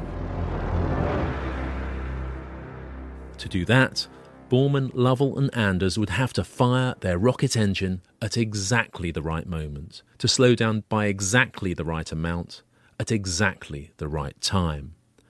Performed perfectly, that action would allow the moon's gravity to pull the spacecraft into lunar orbit. But it was far from a foregone conclusion, and NASA had its own way of talking about the substantial risks. Flight controller John Aaron. They can come around and be in the right orbit, or if they burn too long, the orbit may be too low. and you have to do an evasive maneuver. Of course, then there's the case of if they overburn too bad, they might not show up at all. And by not show up at all, you mean just skip past the moon and keep going? Well, or they burn so much they intersect the moon. And by intersect the moon, I mean that's a euphemism for have crashed into the moon. Yeah, that's a euphemism. That's another way of saying crash. Yeah. To make it even more nerve-wracking, the manoeuvre had to take place while the spacecraft was on the far side of the moon, out of contact with mission control and in radio silence. 1 minute to LOS, all systems go. Thanks a lot, troops. We'll see you on the other side. This static is all Jerry Bostic could hear in his headphones while the crew were out of contact. It was a nerve-wracking time. When we had loss of signal as the spacecraft went around behind the moon, everything looked okay. But Glenn Lunny was on the console as the flight director at the time. Glenn said, "Okay, guys, it's a good time to take a break." And the first thing I thought was, Glenn, that's the dumbest thing I've ever heard. Here we've got 3 Americans, behind the moon. First time ever to leave planet Earth, and you're saying, take a break? And then I thought, well, that's probably the smartest thing he's ever said, because there's not anything we can do. So everybody rushed to the bathroom and came back, and it was a strange feeling of not being able to do anything or to know really what was going on. Poppy Northcutt was also among those waiting in mission control. If something went wrong, she and Jerry Bostic had to be ready to spring into action to make the calculations necessary to rescue the mission. We know when they're supposed to come out on the other side, when we're supposed to get what they call AOS, acquisition of signal. So at the front of the room, they have a countdown clock, so we know when acquisition of a signal is supposed to be, counting down the seconds. If they're late, that's not good. If they're early, that's not good. They were late coming out from the backside of the moon. NASA's commentator Paul Haney kept the listening audience up to date on the agonizing wait for the astronauts to come back into radio contact. Apollo Control, Houston. We've heard nothing yet, but we're standing by. It seemed like forever. It was an eternity. Everyone is sitting there not knowing what has happened. Is it that they're really okay, but you just have a communication problem? Was the burn bad? What happened? You can hear the Capcom calling out. Apollo 8, Houston, over. And there's no answer. This hiss of static is the sound of NASA's worst nightmares. And there's time here to imagine it all, a spacecraft smashed into the surface of the moon or lost forever having failed to get into orbit. And then, finally... Go ahead, Houston, this is Apollo 8. Apollo 8, this is Houston, roger. Good to hear your voice. Finally they respond. Everybody breathes a sigh of relief that we at least know that they're alive. Not just alive. It's a perfect burn and a pioneering moment in the history of human spaceflight. We've got it. We've got it. Apollo 8 now in lunar orbit. There's a cheer in this room. Apollo 8, Houston, what does the old moon look like from 60 miles, over? Jim Lovell was taking his and humanity's first close-up look at the lunar surface. Okay, Houston, the moon is essentially gray. No color. Looks like plaster of Paris. Or sort of a grayish beach sand. There we are, just 60 miles from the moon's surface, slowly watching the craters slip by underneath. And we were like, 3 school kids, looking at those craters go by. And so that was quite a sight. The craters are all rounded off. There's quite a few of them. Some of them are newer. This was the first time man had seen alive the far side of the moon for millions of years. Langrenus is quite a huge crater. It's got a central cone to it. They had made it. They had proved that humans could get into close orbit around the moon. and they were now at the staging point from which Apollo 11 would later begin its final 13 minutes of descent. As we come around the nearest side, we pass the Sea of Fertility, then go right over the Sea of Tranquility and look for suitable landing sites there. The walls of the crater are terraced, about 6 or 7 different terraces on the way down. Then, on their third orbit around the moon, they saw something that took their breath away. Oh my God, look at that picture over there. There's the Earth coming up. Wow, is that pretty? They saw the Earth, a burst of colour rising above the desolate lunar surface. And 50 years later, you can still hear the awe in Jim Lovell's voice. You know, I started to think, wow, that's home. And as we came around farther, I could go to the window and put up my thumb, and I could completely hide the Earth behind my thumb. You have to think about that. Over 5 billion people. Everything I ever knew, I could hide behind my thumb. As I looked at the Earth, I said, wait, it's just a small body, a small planet, just 1 of 9 in our solar system. The Earth is a mere speck in our Milky Way galaxy, and it's lost to oblivion in the universe. It starts to make you think your position in the whole universe. On board the spacecraft, the astronauts scrambled around for a camera. Photography was supposed to be Bill Anders' responsibility, but Jim Lovell pulled rank. He was trying to do it on the right window. The composition was horrible. On my left window, with the lunar horizon coming down like this and the Earth coming up like this, perfect. Bill, I got it framed. It's very clear right here. Got it? Yep. Take several of them. Here, give me. Wait, let me just get the right setting here. Calm down, Lovell. Oh, I got it right. Oh, that's a beautiful shot. So I brought Bill over with his camera, set him up there, told him how to compose the picture. 250 at F11. And then said, now push that button right over there. I hope he gave you some of the royalties. Yeah. It's the photograph we've come to know as Earthrise, one of the most famous pictures ever taken. It shows our Earth as a brilliant but small, blue, fragile marble, alone in the vastness of space. It changed the way we saw our home forever and helped us understand our role as custodians of this planet. In 1968, that beautiful, colourful, vulnerable planet had experienced war, protests and political assassinations. But on Christmas Eve, an estimated 1 billion people tuned in to a broadcast by the Apollo 8 crew.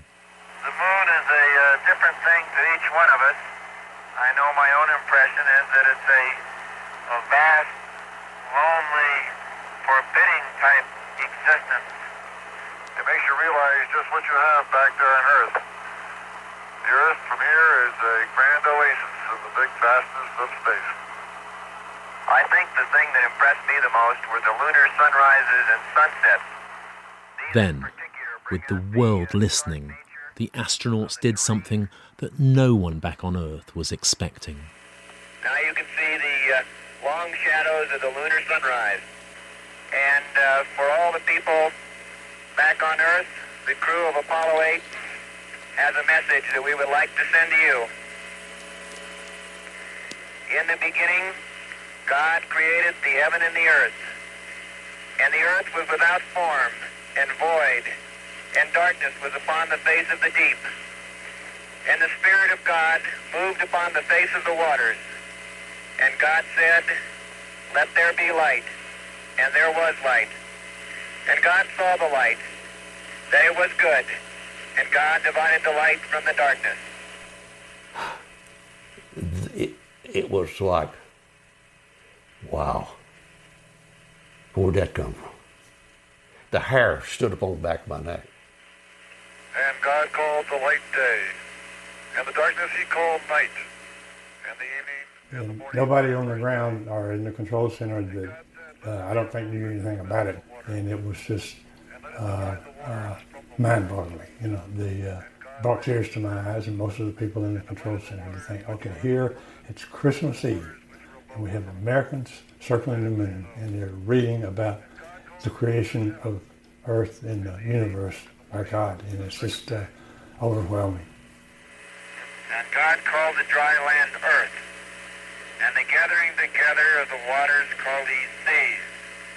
And God saw that it was good. And from the crew of Apollo 8, we close with good night, good luck, a Merry Christmas, and God bless all of you on the good earth.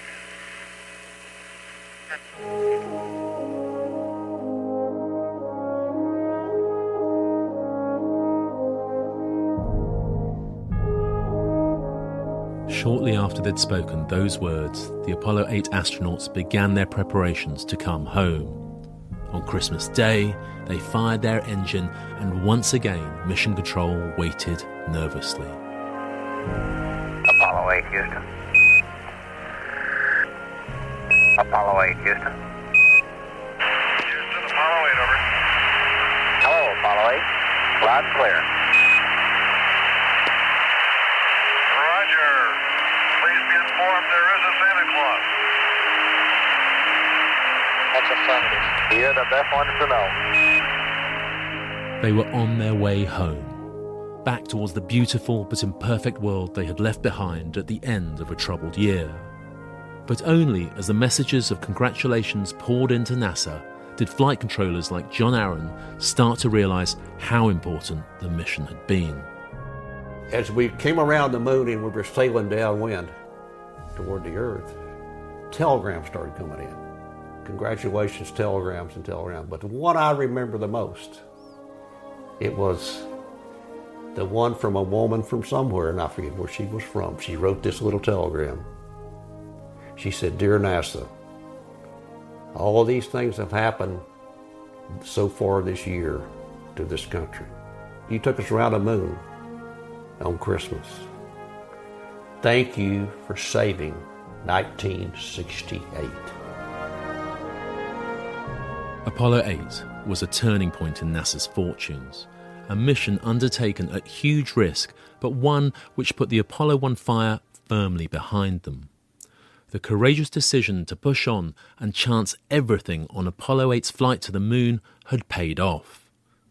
50 years later, I asked Jim Lovell about Apollo 8's legacy. Is that what you think that we should take most from Project Apollo, our place in the universe, the fragility of Earth and our insignificance against the backdrop of the universe?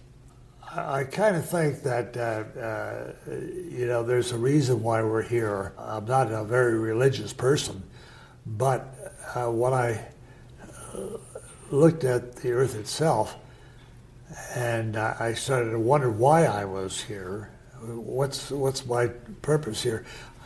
How do I figure out what I see, And then it sort of dawned on me, and my perspective is that God has given mankind a stage upon which to perform. How the play turns out is up to us.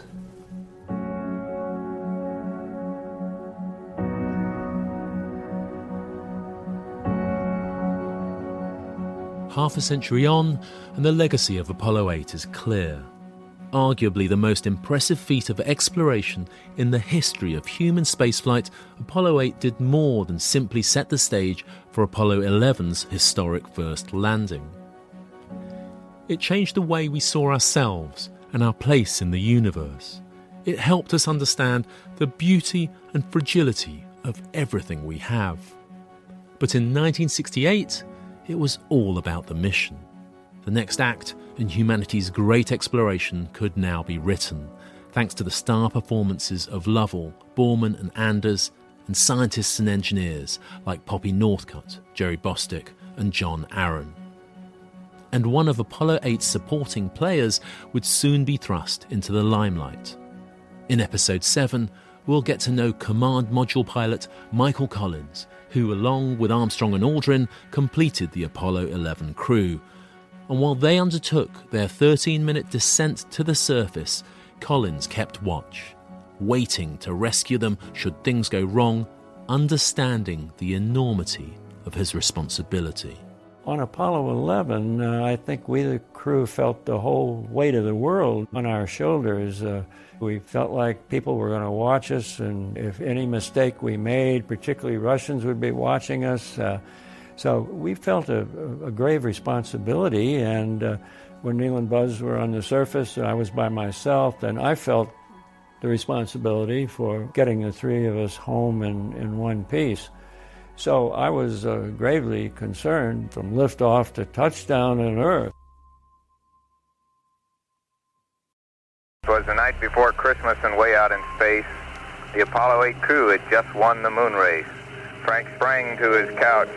To the ship gave a thrust, and away they all flew past the gray lunar dust. But we heard them explain ere they flew round the moon, Merry Christmas to Earth. We'll be back there real soon. Great job, gang.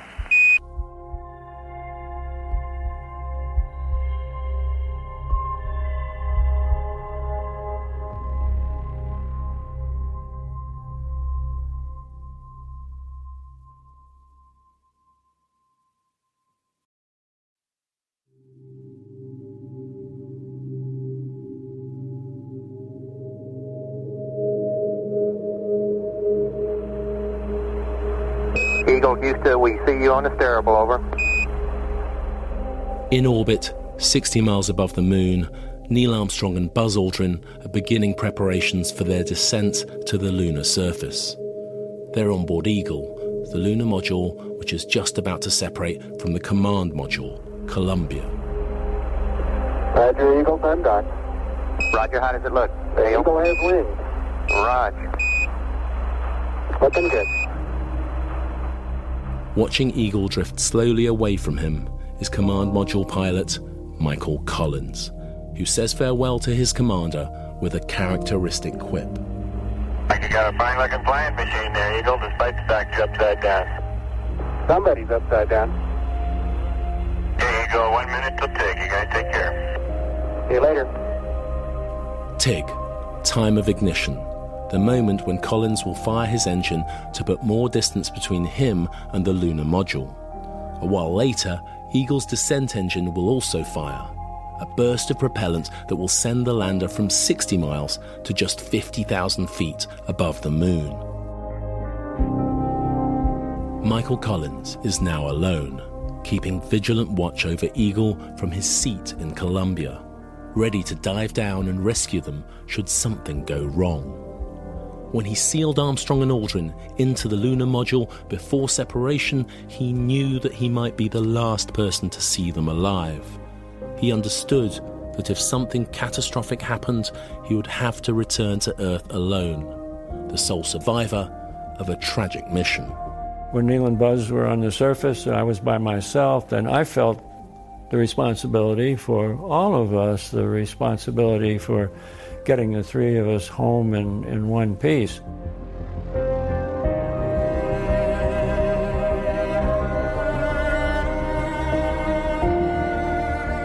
We choose to go to the moon. Capcom, we're go for landing. Eagle, Houston, you're go for landing, over. Plus 25. Give us a reading on the 1203 program alarm. Hold to that 18 foot, we're going to make it, I think. Roger. Low level. 60 seconds. We've had shutdown. We copy you down, Eagle. Tranquility Base here. The Eagle has landed.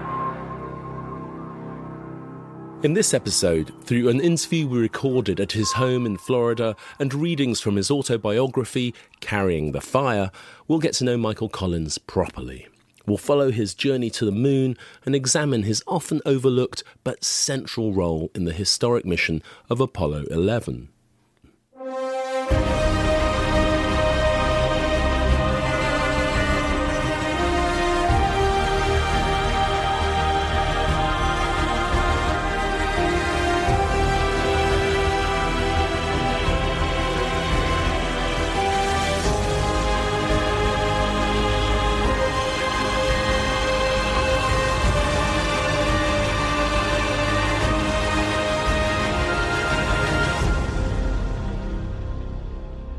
Episode 7, Michael Collins, Third Man.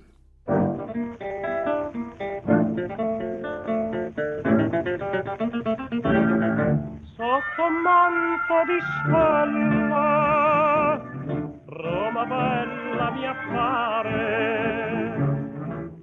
In Rome, the city of Michael Collins' birth, there stands an ancient temple dedicated to Apollo, the god of the sun, archery and healing, who gave NASA's moon program its name. There's not much left of that Roman temple today. Just 3 marble columns support a frieze showing scenes of battle and a victory parade. The 3 columns support the great weight evenly. If one were to fall, the rest would come tumbling down. In October 1930, in a house on the other side of Rome, Michael Collins was born, and his journey to the moon began. His father was in the army. Michael was born while he was stationed there, and 22 years later he followed in the family tradition, joining the military but choosing the US Air Force rather than the Army. Michael, I'm Kevin. Fantastic to meet you. Kevin, I can remember that for about 10 seconds. I'm Mike, old deaf Mike, but make yourself at home and pick what... Today, Michael Collins lives in Florida and is more concerned with the quality of the fishing than with flying. Am I okay with my shoes on? Oh, yeah. Oh, okay. Great. Well, they look better than my shoes. I'll trade you. We met Michael Collins at home, with him greeting us as we pulled up in front.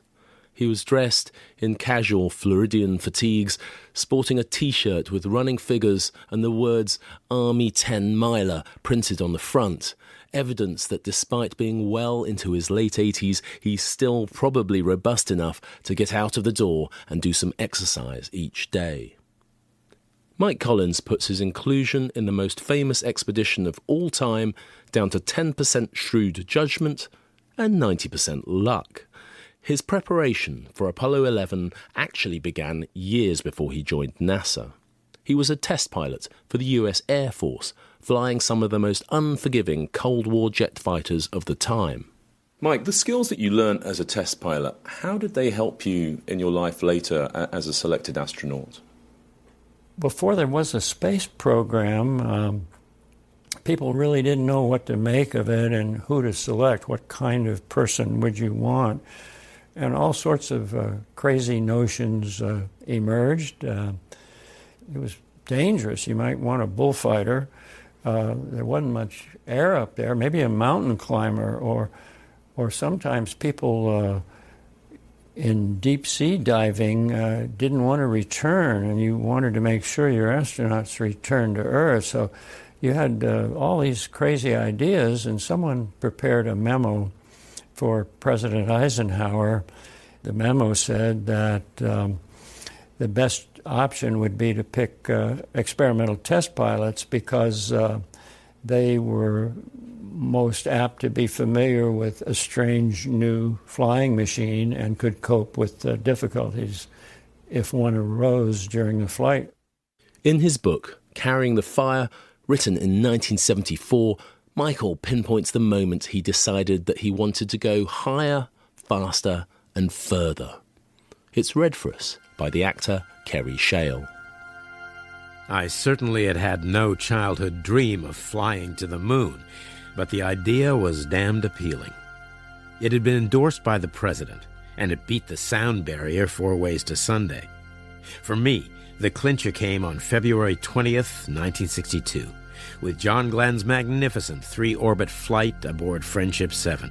Ignition. Lift off. The A6 vehicle has lifted off. Go, baby, go, and it's clean. You have a go, at least 7 orbits. Imagine being able to circle the globe once every 90 minutes, high above all the clouds and turbulence. This is Friendship 7. Can see clear back a big cloud pattern way back across toward the Cape. Beautiful sight. I have beautiful view out the window of the coast at present time. Just departing. Can see the way down across Florida. Kennedy's moon loomed a bit closer now. I was more than ready when NASA announced that it would select a new group of astronauts to supplement the immortal 7. Collins was actually turned down the first time he applied to NASA's astronaut program, but that just made him want it more. So after a year of gaining more experience, he applied again. This time he was accepted in the class of 1963 alongside Buzz Aldrin. With Neil Armstrong already at NASA, the crew of Apollo 11 was starting to come together.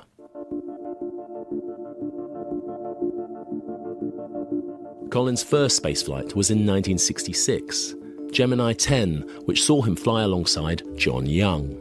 The crew practiced rendezvous and docking manoeuvres, expertise that Collins would later put to use during Apollo 11. As part of his Gemini flight, Collins also undertook a successful spacewalk, although he did manage to lose a rather expensive Hasselblad camera. Here he is, safely back inside his Gemini capsule, delivering his report to Mission Control. All systems looking good. Okay, Houston, this is Gemini 10. Everything outside is about like we predicted. I found that the lack of handholds is a big impediment. I could hang on, but I couldn't get around to the other side, which is where I wanted to get around to. Also, I lost my EVA Hasselblad inadvertently, I'm sorry to say. I'm getting ready now to do some... Once the Gemini program of low Earth orbit missions was successfully concluded, focus switched to Apollo and the challenges of the first moon landing. The Apollo 11 crew was named in January 1969, just after Apollo 8's triumphant lunar orbital mission. It took 3 astronauts to get to and then land on the moon. The lunar module was so complex it needed both Neil Armstrong and Buzz Aldrin to fly it. But Mike Collins' role was equally critical. He would remain in the command module, guarding their safety from high orbit while carefully maintaining their only means of return to Earth. In the run-up to launch, America's CBS News covered his training for these heavy responsibilities. While his teammates Armstrong and Aldrin train for their more glamorous roles as the first men on the moon, Collins prepares for his part, orbiting the moon, feeling somewhat, as he put it, like a father whose teenagers have taken the car out alone for the first time. For if the lunar module should encounter any trouble after its lunar liftoff, Mike Collins must single-handedly fly the 3-man command module to rescue them. As far as Armstrong and Aldrin are concerned, with that responsibility on Michael Collins' shoulders, they couldn't be in a safer position. So just like those 3 ancient columns in the city of Collins' birth, all 3 astronauts were equally important.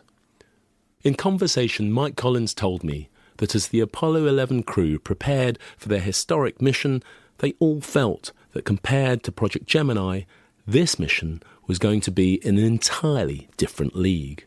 When I was training for a Gemini flight, it was hard work, and we were doing stuff that was brand new. However, I had the feeling it was more of a localized event, almost like perhaps a sporting event, say.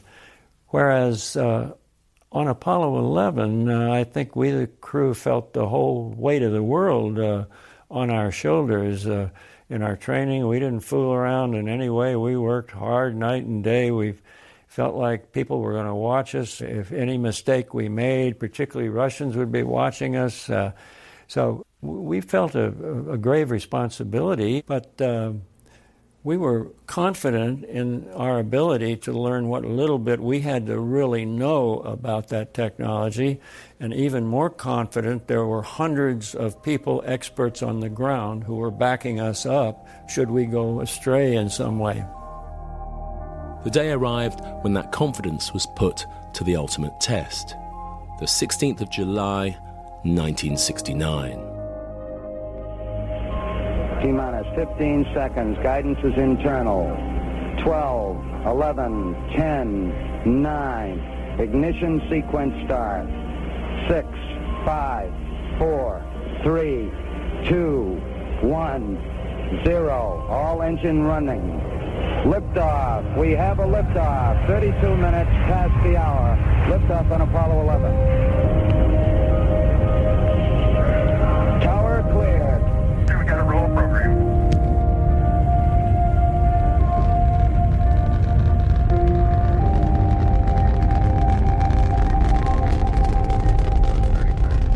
just wanted to also talk about the launch itself.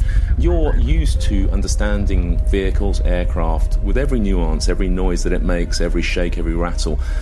What was that like then, flying this, that is essentially an experimental vehicle for the first time, and having to trust it? The Saturn V rocket that propelled us to the moon was, first off, a gigantic piece of machinery. Aboard that gigantic machine, your sensory system filters out a lot, and it, surprisingly enough, was not particularly noisy. It was more that you were susceptible in your harness to every little sideways motion that the machine made. If you try to hold a pencil vertically on your forefinger, you will see the problem. You can't keep it straight up. You have to make sideways motions, a lot of them, very small, spasmodic, quick motions, and we felt those more than any other sensation when the craft first left the pad. Flight Fighter, we are go. Confirmed go. Apollo 11, this is Houston. You are confirmed go for orbit. Flight guidance, GNN is go. Roger. And a little short of 3 hours later, the crew of Apollo 11 were ready to light the remarkable engine on the third stage of the Saturn V. That would accelerate them from their orbit around the Earth and onward to the Moon. Trans-lunar injection, TLI. Apollo 11, this is Houston. You are go for TLI, over. Apollo 11, thank you. Roger out. Here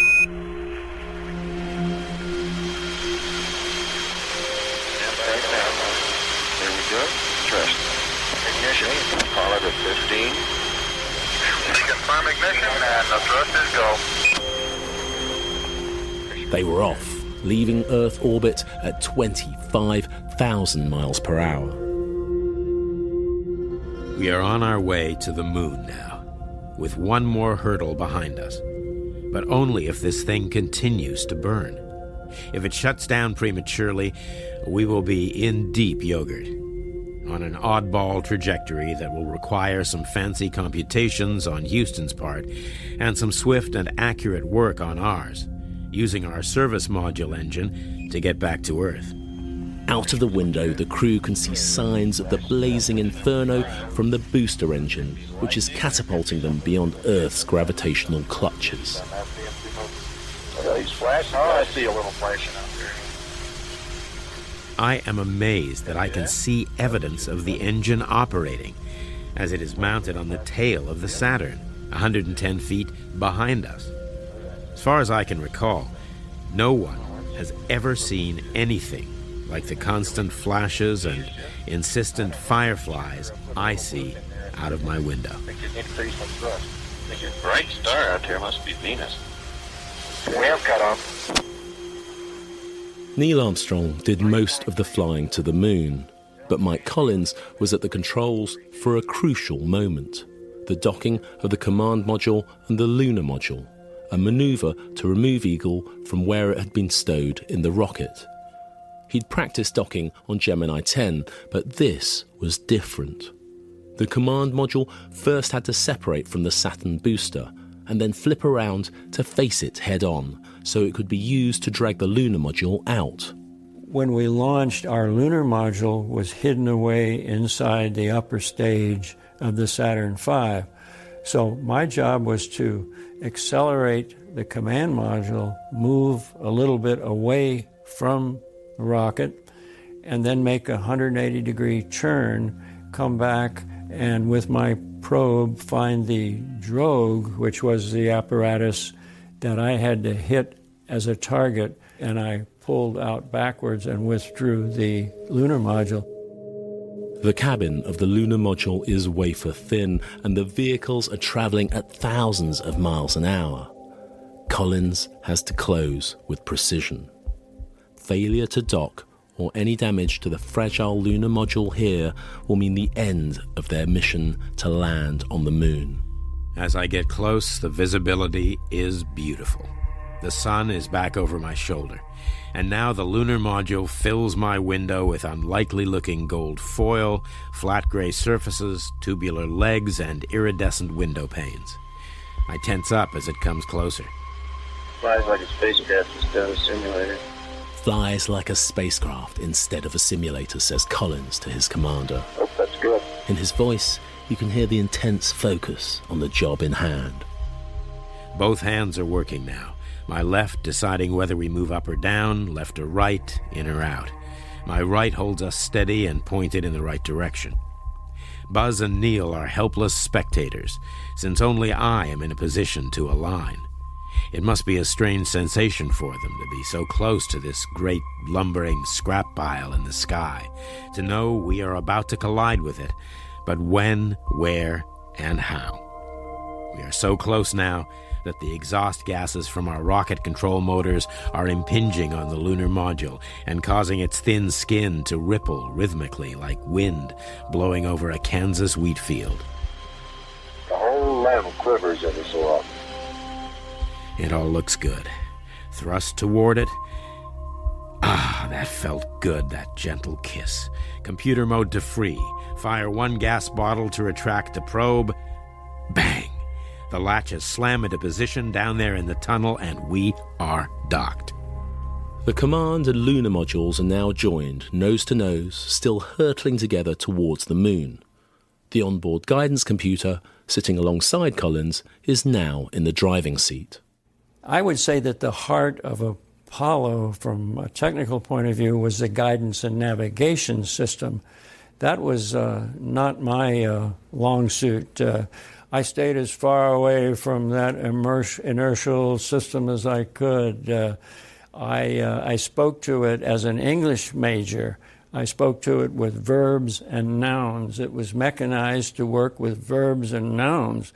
So I memorized like a fool certain things. If I wanted to rebalance my inertial platform, I would say verb 16, noun 20, enter. Beyond that, I didn't want to know any more about it, and I hoped it didn't know anything about my deficiencies. Now, tens of thousands of miles away from home, Neil Armstrong steals a glance back at planet Earth. So we can see North America, Alaska, United States, Canada, Mexico, and Central America. Ahead of them lies the moon, still 2 days away.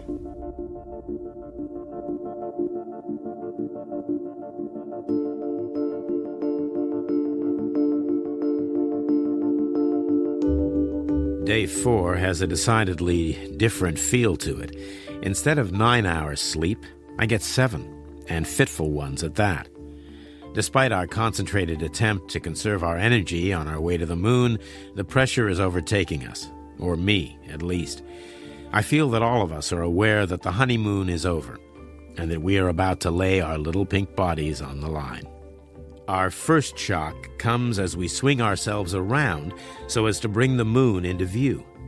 We have not been able to see the moon for nearly a day now, and the change in its appearance is dramatic, spectacular, and electrifying. The moon I have known all my life, that two-dimensional small disk in the sky, has gone somewhere to be replaced by the most awesome sphere I have ever seen. To begin with, it is huge, completely filling our window. Second, it is three-dimensional. The belly of it bulges out toward us in such a profound fashion that I almost feel I can reach out and touch it. Yeah, the moon is there, boy, in all its splendor.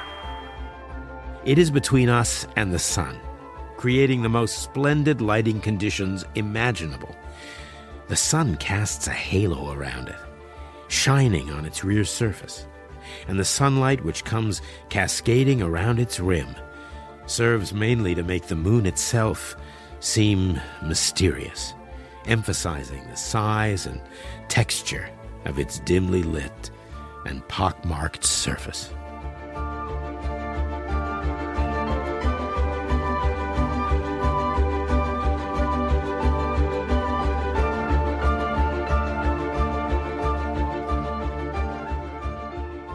arriving at the moon, they have to slow their progress with pinpoint accuracy to allow themselves to be captured into lunar orbit.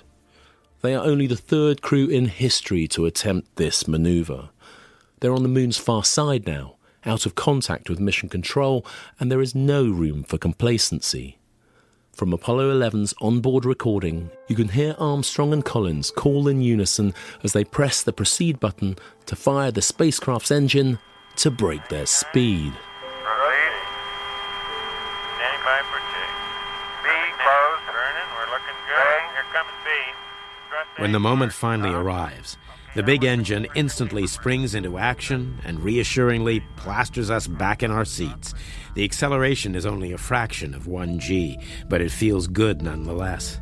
For 6 minutes, we sit there peering, intent as hawks, at our instrument panel, scanning the important dials and gauges, making sure the proper thing is being done to us. When the engine shuts down, we discuss the matter with our computer and I read out the results. 10. Right. It is 10. Look at the residuals. Good God. Minus 1, plus 1. Jesus. Got him. I take back any bad things I ever said about MIT. That's a beautiful bird. God damn, I guess. Woo! I take back any bad things I said about MIT. What I mean is that the accuracy of the overall system is phenomenal. Out of a total of nearly 3,000 feet per second, we have velocity errors in our body axis coordinate system of only 1/10 of 1 foot per second in each of the 3 directions. That is one accurate burn. Safe in orbit, the crew turn their attention from the numbers on MIT's computer display to the window and the vista beyond.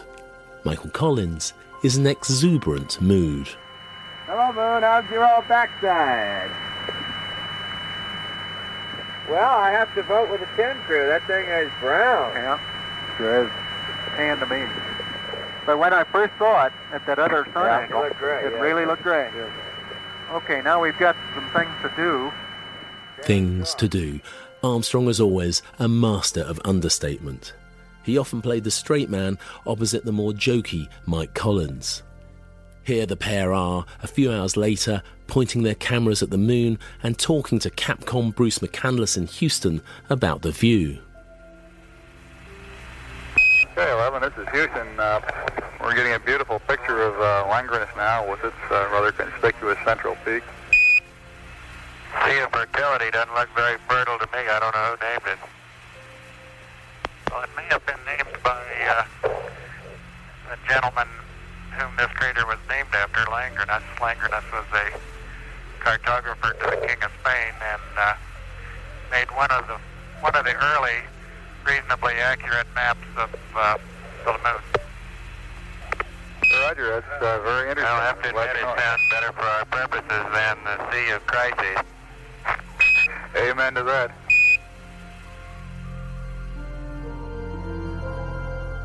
Just over 4 days after launch, the moment of separation had come. Collins sealed the hatch between his command module and the lunar lander, isolating himself from his 2 crewmates. And then Armstrong cut Eagle free. Eagle, Houston, we see you on the steerable, over. Roger, Eagle, I'm docked. Roger, how does it look? The Eagle has wings. Roger. You got a fine looking flying machine there, Eagle, despite the fact you're upside down. Somebody's upside down. Here you go, 1 minute till take. You guys take care. See you later. Bidding Armstrong farewell, Michael Collins resumed his responsibilities aboard Columbia, certain in the knowledge that his commander was absolutely the right person for the task that lay ahead and the prestige that would follow. He was the best possible choice.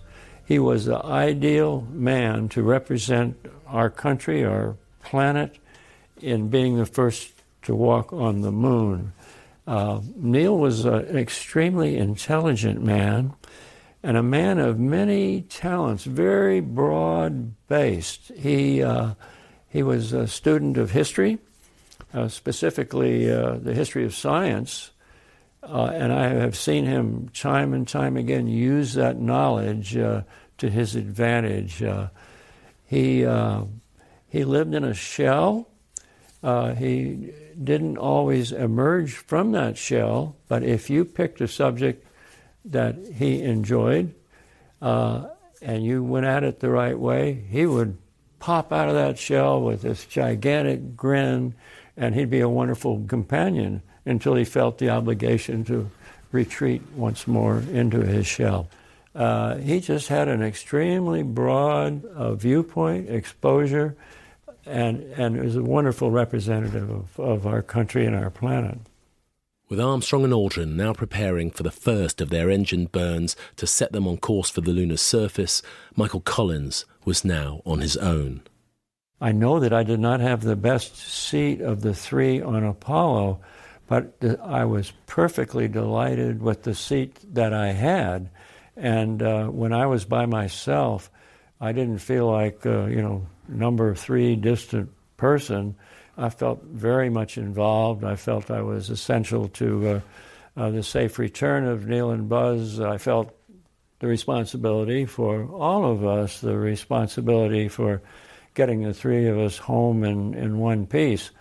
So I was gravely concerned, but, I was gravely concerned, if you will, from liftoff to touchdown on Earth, and I didn't do anything any differently. I just tried to do my job as best I could. And that job didn't stop just because Armstrong and Aldrin had now departed. If anything, it was about to become much more involved.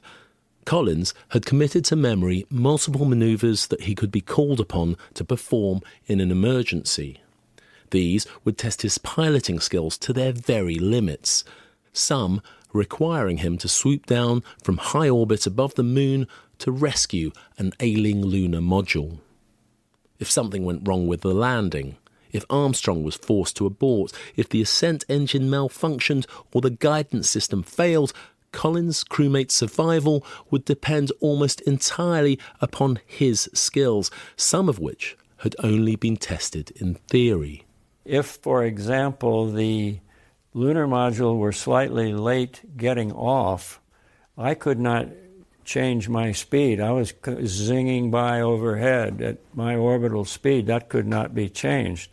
The mathematicians got together and put their heads together, and they came up with 17 other conditions where one malfunction or another would cause one or the other of us to either get too high, too low, too slow, too fast, too late, too early, or probably the worst, too much off to the right or too much off to the left.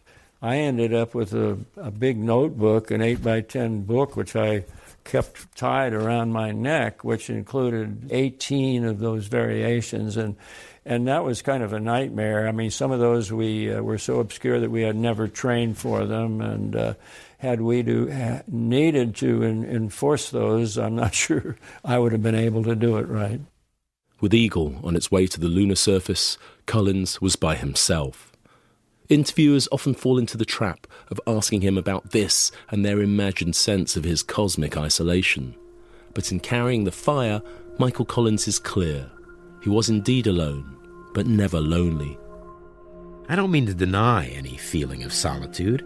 It is there, reinforced by the fact that radio contact abruptly cuts off at the instant I disappear behind the moon. I am alone now, truly alone, and absolutely isolated from any known life. I am it. If a count were taken, the score would be 3 billion plus 2 over on the other side of the moon, and 1 plus God only knows what on this side. I feel this powerfully, not as fear or loneliness, but as awareness, anticipation, satisfaction, confidence, almost exaltation. From Collins' vantage point, the spidery gold and silver-coloured spacecraft carrying Armstrong and Aldrin was receding from view. He kept his eyes fixed firmly upon it. The lunar module sweeps down farther and farther below me, picking up speed as it goes, so that at the time of powered descent initiation, it will be about 220 miles in front of me. After that, the situation changes very swiftly. As the Eagle slows down, I will start gaining on it and will whiz by overhead, so that I will be about 200 miles ahead of it at the instant of touchdown. I will try to keep them in sight as long as possible, because if they have to abort, it would be nice for me to know where they have gone, helping to determine which one of my 18 rendezvous cases applies. As the Eagle approaches powered descent initiation, I am still hanging in there, peering out through the sextant at a minuscule dot.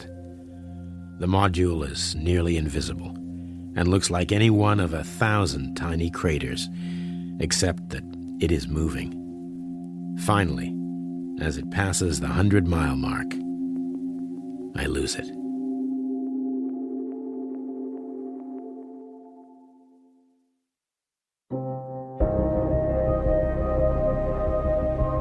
It's easy in talking about Apollo 11's historic first landing on the moon to focus too keenly on the lunar module and the actions of Armstrong and Aldrin in their cramped cabin. But at home on Earth lay hundreds and thousands of engineers and scientists who were all vital to the success of the mission. And in those final 13 minutes of descent, circling above the moon was Collins, the linchpin that held those two worlds together. Apollo 11's third man, comfortable in his solitude and as essential in every moment of the mission as either Armstrong or Aldrin.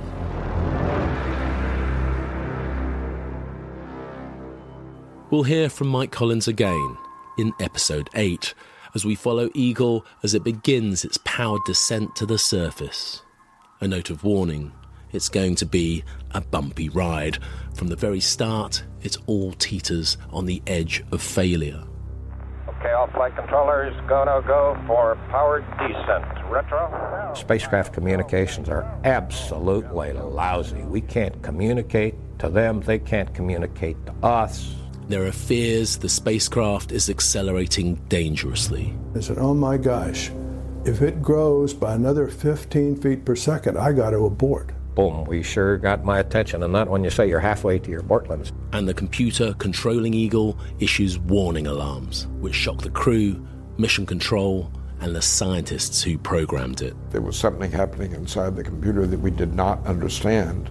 My mind was, that's it, we're not going to land.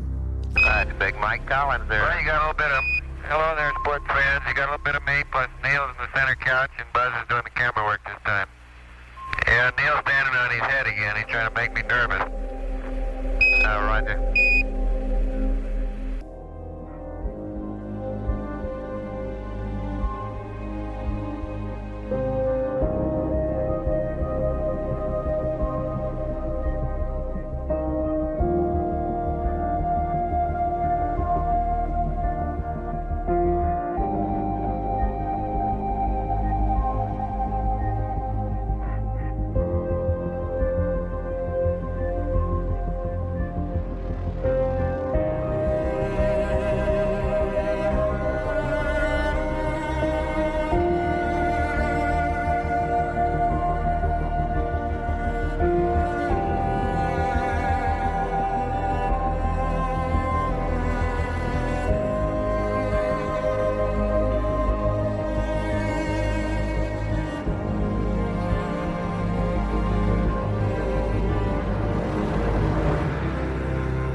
Dips arm.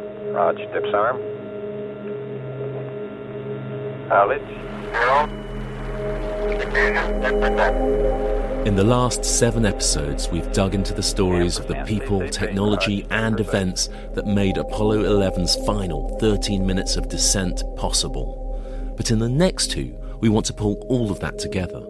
We want to take you through the first landing on the moon from beginning to end, and through the moments where it teetered on the edge of failure or worse. 1202. Standing by. 1202. Lost data flight. Roger, copy. I think we better be quiet. Raj. Okay, the only call-outs from now on will be fuel. Low level. The final 13 minutes were a leap into the unknown.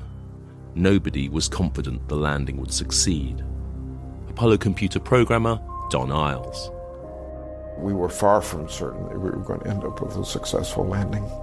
We were pretty certain we were going to end up with a live crew. But trying this for the first time, I think we certainly had some apprehension about whether it was going to come off successfully.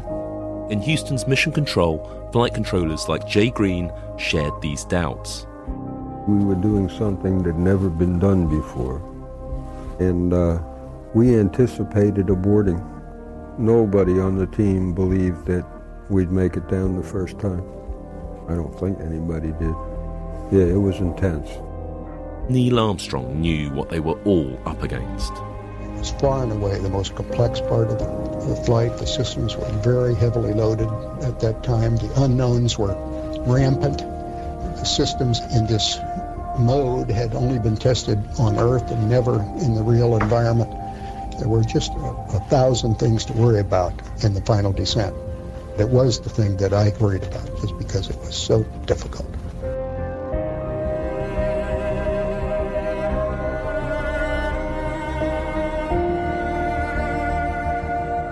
We choose to go to the moon. Capcom, we're go for landing. Eagle Houston, you're go for landing, over. Plus 2 Give us a reading on the 1202 program alarm. Hold to that 18 foot, we're going to make it a thing. Roger. Low level. 60 seconds. We've had shutdown. We copy you down, Eagle. Tranquility Base here. The Eagle has landed.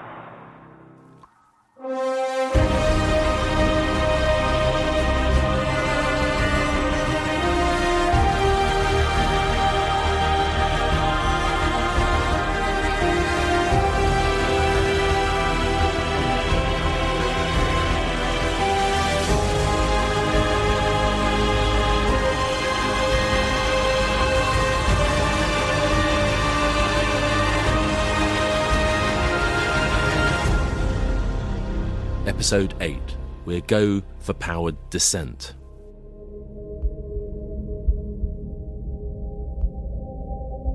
We join the action in the final hour before the Apollo 11 landing. At this point, both spacecraft are behind the moon, out of radio contact with the Earth. Michael Collins in the command module Columbia is in a 60-mile high orbit, whilst Neil Armstrong and Buzz Aldrin in Eagle are heading downwards on a gently sloping path. But it won't be long before both craft emerge over the lunar horizon and contact is re-established. In mission control, the tension is mounting for Flight Director Gene Kranz and his team of flight controllers. The adrenaline, just really was, no matter how you tried to hide it, the fact is that you were really starting to pump. And it seems that every controller has in common set of characteristics is they got to go to the bathroom. It's just to the point where you just need this break. That's all there is to it. It's literally a rush to get to the bathroom. And you're standing in line. And for a change, there isn't the normal banter. No jokes, etc. The level of preoccupation in these people, and these are kids. These are, the average age of my team was 26 years old. And this preoccupation all of a sudden hits you. This is different. Then you walk back into the room and you hear the voice of the mission commentator, Doug Ward. And he's commenting that the mission control team has returned from their break, and they're now going to be in the room through the lunar landing. And immediately that triggers my thought that this team, this day, is either going to land, abort, or crash. Those are the only three alternatives. This is Apollo Control at 102 hours, 12 minutes into the flight of Apollo 11. We're now 2 minutes, 53 seconds from reacquiring the spacecraft, 21 minutes, 23 seconds from the beginning of the powered descent to the lunar surface. It's grown quite quiet here in Mission Control. A few moments ago, Flight Director Gene Kranz requested that everyone sit down, get prepared for events that are coming, and he closed with the remark, "Good luck to all of you."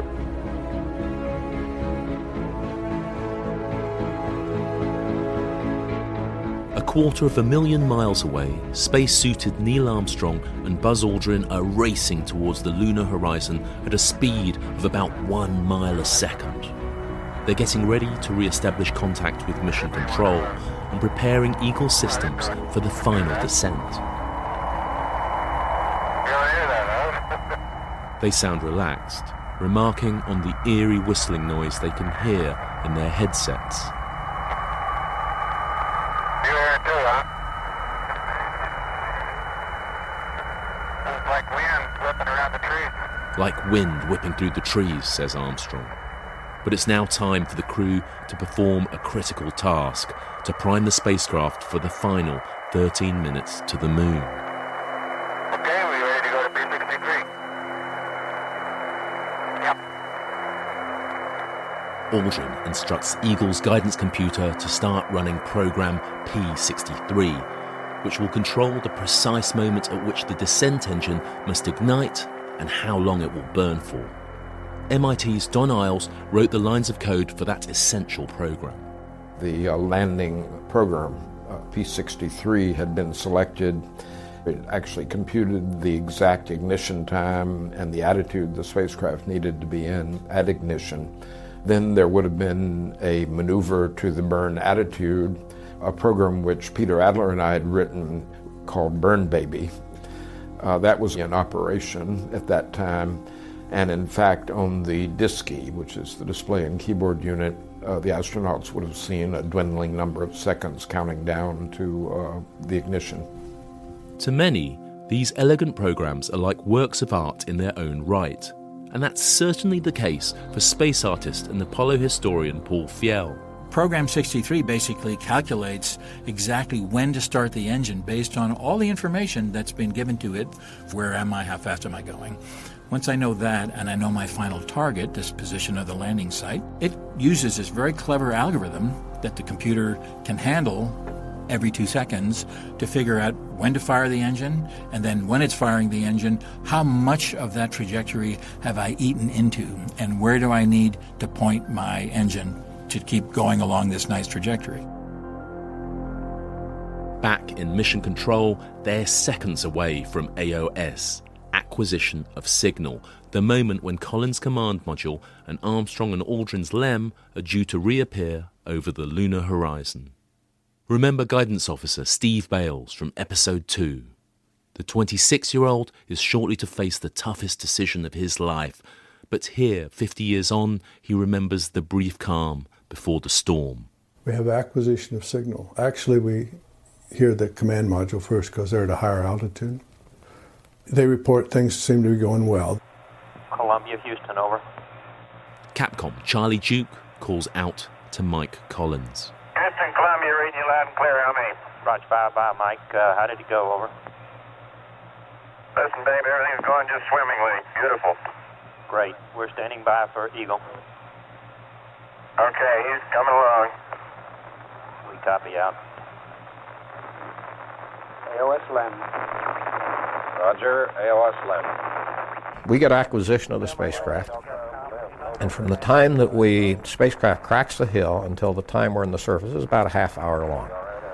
It's about 18 minutes to look at the spacecraft and the telemetry, and then about 12 minutes from there to the surface of the moon, from the time that we start the powered descent. And immediately, as soon as we acquire telemetry, we're in trouble. Houston, Eagle, how do you read? Bye, Eagle. We're standing by for your burn report, over.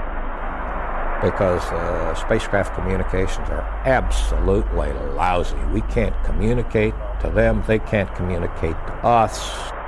We've lost data. Flight, they're probably going sterile. Hear the most noise and Data comes in and out and in and out, and it is noisy as all get out.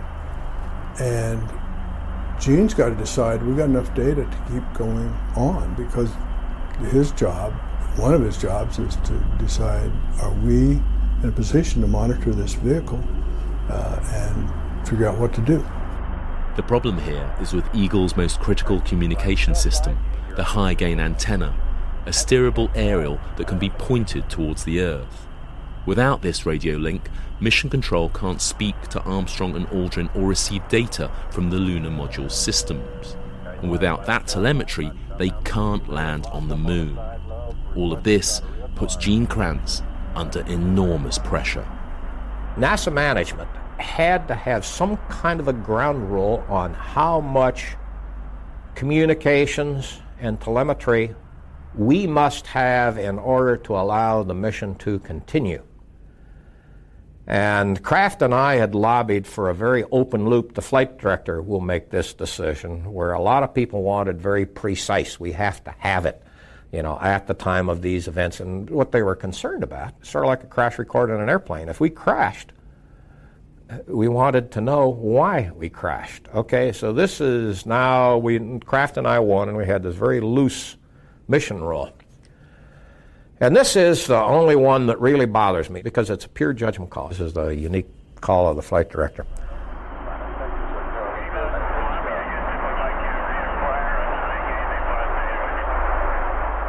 We have to call Mike Collins in the command module to relay data down into the lunar module. And immediately this mission rule is coming to mind, because it's decision time, go time. And it just continues broken through about the first 5 minutes after we've acquired the data, but we get enough data so the controllers can make their calls, their decisions. Are we good? Are we properly configured? Are we basically at the point in the procedures where we should be? We move closer now to what we call the powered descent go-no-go. And this is where it's now time to say, are we going down the lunar surface or not? Now, I have one wave-off opportunity, and just only one. And if I wave off in this powered descent, then I have one shot in the next rev, and then the lunar mission's all over. So you don't squander your go-no-goes when you only got one more shot at it. Come right up to the time of the go-no-go, and we lose all data again. Flight Telcom. We've lost data. For some reason, still have you maybe walking up on the sideline. Roger. Desperate for a solution to their communication problems, the team in Mission Control decide to try and turn Eagle to a new attitude, changing its orientation, giving the antenna a better line of sight to the Earth in a bid to improve the signal. Here, Charlie Duke and Gene Kranz urgently troubleshoot the problem with telecommunications officer Don Putty. A flight suggestion, would a little yaw help this high gain or steerable? What do you think, Don? Sure would, Floyd. How much? Which direction? Stand by. Capcom Charlie Duke. The comm guys, they had us reorient Eagle several times to get better communications, so we had to maneuver to get that. 10 degrees right, Floyd. You want them to roll about 10 degrees right? Yaw, 10 Yaw. Roger. Okay, Eagle Houston, we recommend yaw 10 right will help us on the high gain signal strength, over. So I delay the go-no-go with the team for roughly about 40 seconds. I get the data back briefly, and I make the decision to press on. We're going to go on this one here. So I have my controllers, make their go-no-goes on the last valid data set that they had. I know it's stale, but the fact is that it's not time to wave off. Okay, all flight controllers, go for powered descent. Retro, go. FIDO, go. Guidance, go. Control, go. Telcom, go. GNC, go. Ecom, go. Surgeon, go. Capcom, we're go for powered descent. And we give them the go for powered descent. And immediately as soon as we go, we can't even give it to the crew directly. We got to voice this through Mike Collins down to the spacecraft. As you can hear in these overlapping transmissions, the telecommunications team continue to battle with their antenna, while Mission Control are forced to rely on Michael Collins in the command module to give Armstrong and Aldrin the all-important instruction that they're go to begin their powered descent.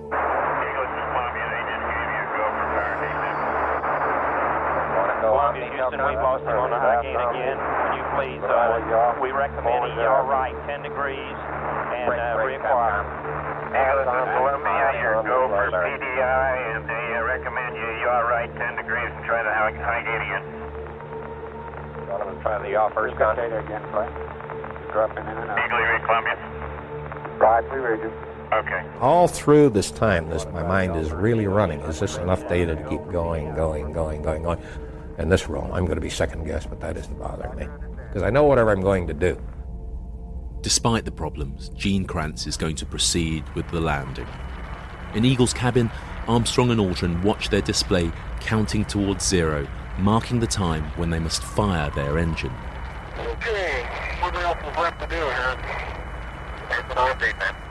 Eagle is flying on its side, with its legs and engine facing the direction of travel. When the engine comes on and throttles up to maximum power, the mighty thrust is like slamming on the brakes. As Eagle loses speed, it will drop rapidly from 50,000 feet towards the surface. Okay, the override at 5 seconds. Descent armed. But before the final 13 minutes of descent can start, Buzz Aldrin has to arm the descent engine and hit the proceed button. Ready for proceed. 1, 0. Diffusion 10%. 10% CCP. Raj, 10%. The flight controller talking to Gene Kranz in that clip is Bob Carlton, call sign Control. Bob's task is to monitor Eagle's descent engine, its attitude control jets, and its fuel. Now, when you start the engine, there's a short period of time when you burn it very low thrust and it settles under that creates artificial gravity in the fuel tanks. And the fluid settles down against the bottom of the tank. That's a ullage, we call that a ullage maneuver. And then after you've had that settling effect, then you power the engine up and you begin to burn in earnest. Start the engine, immediately have data problems again. Guidance Officer Steve Bales. All kinds of noise, lose the data, everything else. I think it's for about a minute with no data. And this is an incredibly important time to have our telemetry, because as soon as we get acceleration, we settle our propellants in the tanks, and now we can measure them. But the problem is we miss this point. So now we have to go with what we think are the quantities loaded pre-launch. So we're in the process of continuing down. We've now started down. After a minute of broken communications, the signal finally becomes clear and data starts to flow to Mission Control once again. But for Guidance Officer Steve Bales, the problems are only just starting.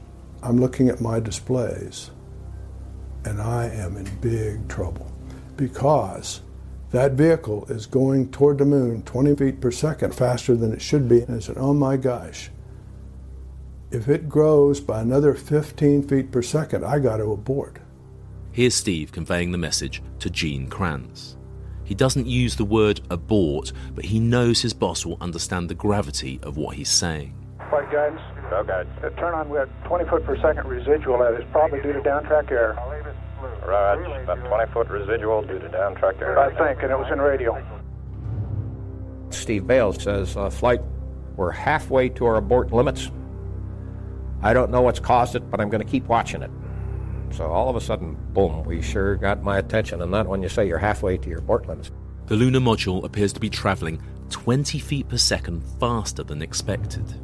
If this increases, it suggests that something is seriously wrong, possibly with Eagle's computer. And if it reaches 35 feet per second, they'll have to abort the mission, and Armstrong and Aldrin will be heading back for a risky rendezvous with Mike Collins 60 miles up. So Steve watches the figure on his console like a hawk, hoping that it won't change.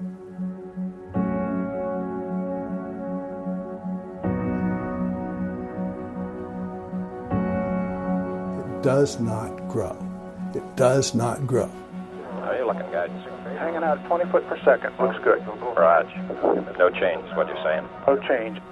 And at some point I said, we're going to make it, I think. Okay, how about you guys? Hold to that 18 foot. We're going to make it, I think. Raj. I've never said the word I think. I shouldn't even have said that, but I said, and we're going to make it, I think. 3 minutes into the powered descent, Neil Armstrong, from his vantage point in the lunar module, also notices that Eagle has been moving faster than expected. Okay, we went by the 3 minute point early. A little long. With the LEM on its side and his window facing the surface of the moon, he's been timing the appearance of lunar landmarks, craters and mountains, and comparing them to a checklist he'd prepared ahead of launch. Our position check downrange show us to be a little off. As to why Eagle is further along its flight path across the moon than planned, there are several possible explanations. But Gene Kranz tracks the cause back to the moment when Eagle and Columbia undocked. We didn't know this until after the mission, but the crew had not fully depressed the tunnel between the two spacecrafts. They should have gone down to a vacuum in there, and they weren't. So when they blew the bolts, when they released the latches between the spacecraft, there was a little residual air in there, which is sort of like popping a cork on a bottle. It gave us velocity, separating these two spacecrafts. So now we're moving a little bit faster than we should have at this time. So when the time came for Eagle to begin its powered descent, this meant it had travelled much further across the lunar surface than expected. And this will have repercussions for the landing site.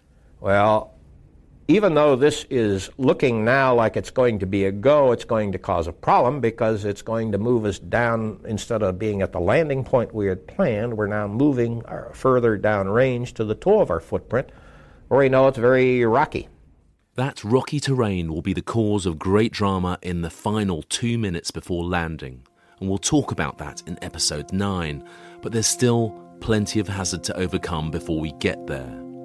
Guidance Officer Steve Bales still needs final confirmation that the spacecraft's speed is going to stay within safe limits. This will come from another instrument on the spacecraft. So I'm sitting there praying for the landing radar, because at some point the landing radar will come on and it will also know how fast you're going toward the moon. The landing radar is on the opposite side of the lunar module to its windows. So Armstrong uses the thrusters to roll Eagle around by 180 degrees. The crew are now looking out into the void of space, and the radar is now pointing at the lunar surface about to lock on. Okay, we got good lock on. We got a lock on? Yeah, altitude lights out, okay. And sure enough, at 35,000 or so feet, the landing radar comes on, says, hey, you're going too fast. At that point, I think my problems are over for the day. That's my big problem. In fact, Steve's really big problem is only 10 seconds away. It's the next great possible abort moment in Apollo 11's landing, the 1202 computer alarm crisis. We told this story from mainly Steve's perspective in episode 2, but here let's take a deeper dive into why Eagle's computer cries out that it's dangerously overloaded not once but 5 times during Eagle's descent. It starts with the landing radar locking onto the lunar surface. It gives the crew and mission control their first real measurement of Eagle's altitude above the moon. Up till then, they've been using an estimate based on how high the computer senses it is according to its onboard instruments. The difference between the altitude sensed by Apollo's guidance computer and that measured by the radar is called delta H. The two should be in close agreement. If they differ by more than a few thousand feet, the crew will have to abort. So that measurement of delta H is all important. Here's the moment when the crew and Houston get their first reading. Radar flight looks good. Raj. 2,000 feet. Raj, 2,000 foot delta H. Good lock on. May know any accepted guidance. Altitude lights out. LH is minus 2,900. Roger, we copy. At the Earth, right out our front window. Buzz can only enjoy the view of home for a moment. Apollo coder Don Isles explains what happens next. At that point, Buzz Aldrin keyed into the DSKY, the display and keyboard unit, verb 16, noun 68, which brought up a display where he could see, in fact, the delta H, which he expected to see diminishing towards 0. That extra load on the computer caused by that entry into the keyboard pushed us into a state where there wasn't quite enough time for the computer to do everything that was asked of it. And the first of the alarms was a response to that condition. Program alarm. An alarm buzzes like an angry hornet in the crew's headsets. 1202. Very well. 1202. On their display, they can see the numbers 1202, and they don't know what it means. The crew sees it 4 seconds before we do. We're running about 4 seconds behind. 1202 alarm. 1202. I'm frantically trying to remember what the blank is 1202. That was the shocker for me. Capcom Charlie Duke. When crew said 1202 alarm, my mind was, that's it, we're not going to land. Just as shocked and fearing that the landing attempt might have to be abandoned is Don Isles, sitting at a loudspeaker, piping the mission audio into MIT. It was extremely alarming because we didn't know what was happening. It was totally unexpected. So that's what made it scary. There was something happening inside the computer that we did not understand here early on in the landing maneuver. If it had been up to me, I might have called an abort at that time. Houston actually knew better than us because they had studied some of these so-called impossible alarms and had seen that, in fact, the LEM could keep flying in the presence of this alarm. So they had the courage and presence of mind to say, okay, press on. As you may remember from episode 2, just before the launch of Apollo 11, Gene Kranz had insisted that flight controller Steve Bales and his backroom support Jack Garman itemize every single alarm that the computer might throw up. Here's Jack Garman talking about this some years later. Gene Kranz, who's the real hero of that whole episode, so he made us write down we made us go off and study every single computer alarm that existed in the code, and to figure out, even if we couldn't come up with a reason for why the alarm would happen, what were the manifestations if it did? I mean, is it over? Is the computer dead? Is it something, what would you do if it did happen, even if you don't know? So we did. We did. I still have a copy of it. It's handwritten under a piece of plastic. And we wrote it down for every single computer alarm and stuck it under the glass on the console. If we hadn't have done that, I don't know what would have happened. I really, honestly don't. We might have gone on, we might have not, but boy, was it helpful. Here again is how the team handled the crisis, 5 minutes into the final descent. 1202. Standing by. 1202. 1202 alarm. Copy.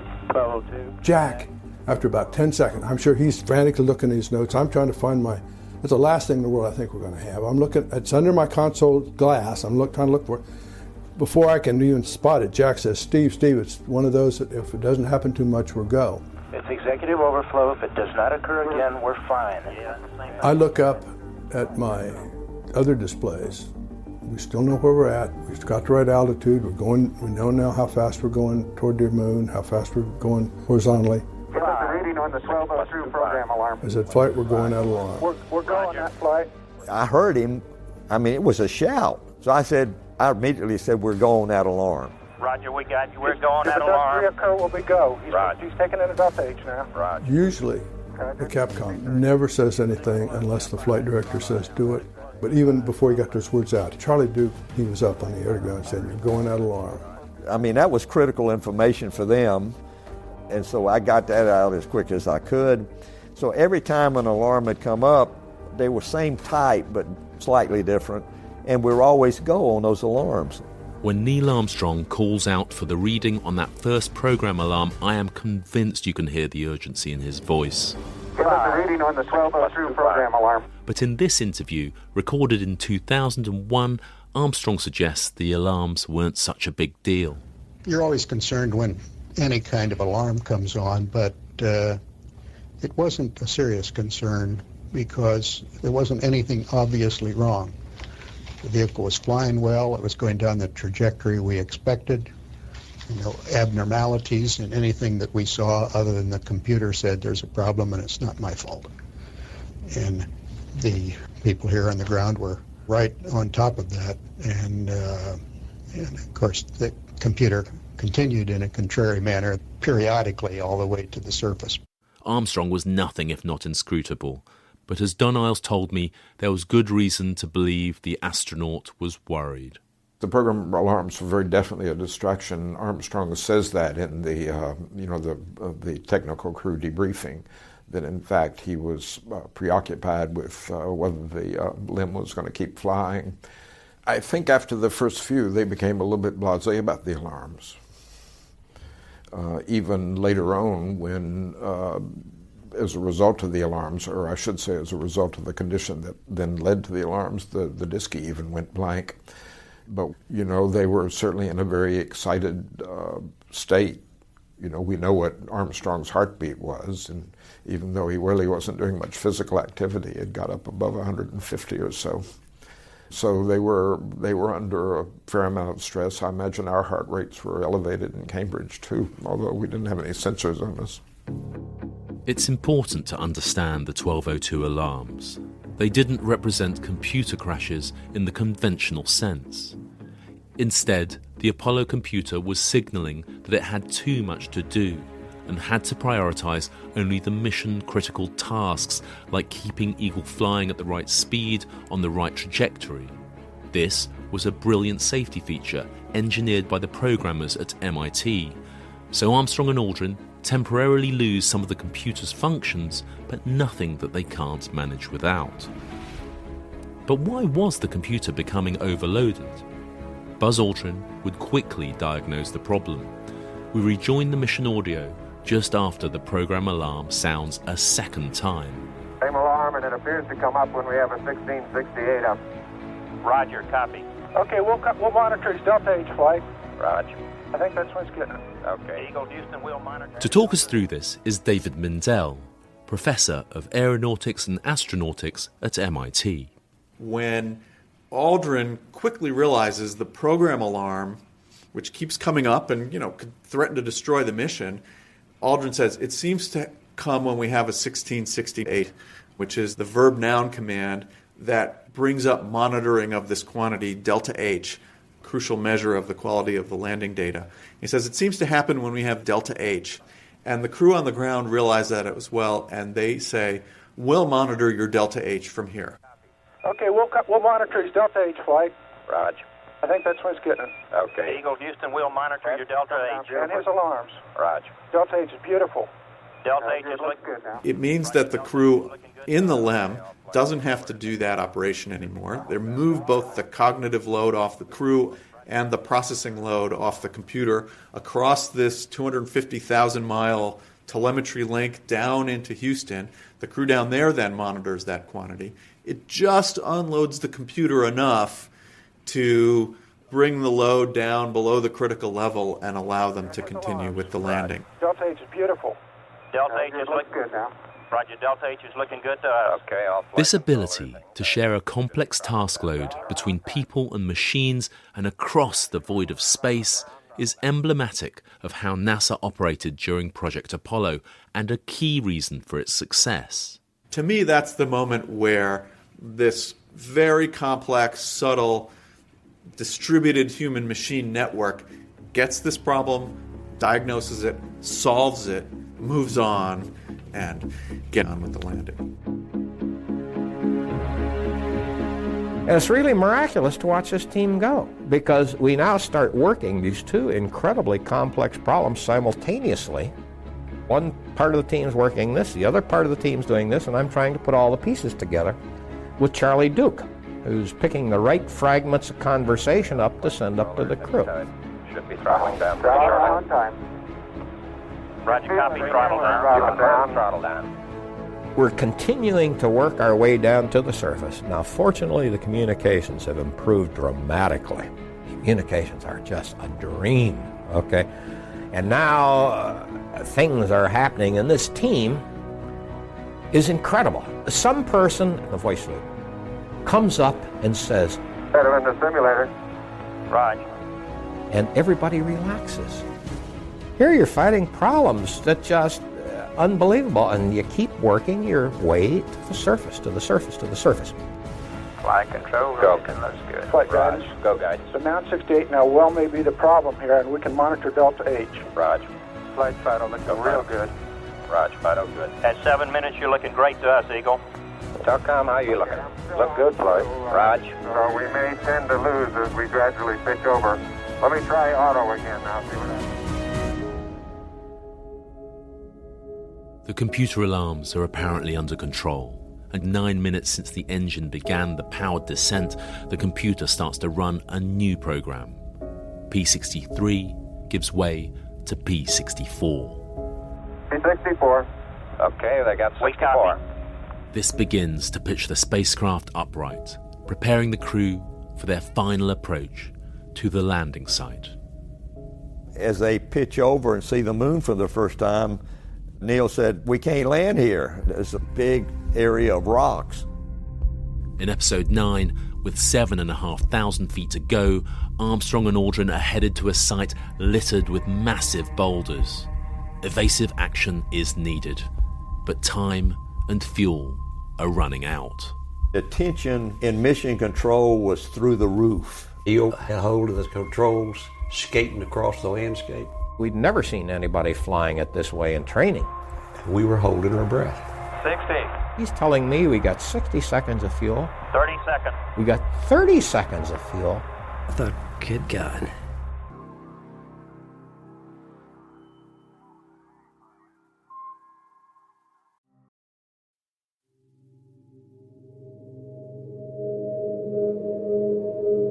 We pick up just short of where we ended episode 8, more than halfway through Apollo 11's final descent to the lunar surface. Okay. 7:30 coming up. 7:30 coming up. That's Neil Armstrong marking the time elapsed since they started firing the engine on the lunar module, committing them to a landing. That thrust has slammed the brakes on their spacecraft with a dramatic loss of speed and altitude, taking them from 50,000 feet to where they are now at 16,000 feet, 5,000 meters. Remember, until now, Eagle has been flying on its side, feet first, with the astronauts lying on their backs, looking out into space. But now, the LEM's beginning to tilt, bringing Armstrong's head up a little, and he catches a tantalizing glimpse of the moon at the bottom of his window. And I have the window. I have them two out the window. They're in the thick of the fight, having already battled with patchy communications and an overloaded computer. And they know they're going to overshoot their planned landing site by several miles, taking them into hazardous territory. But the greatest challenge is yet to come. Time and fuel are running out, and Armstrong will be forced to fly the lunar module like it's never been flown before. There's a lot of concern about running out of fuel, and I was very cognizant of that. When I started my stopwatch, I didn't think there was a chance in the world of us landing.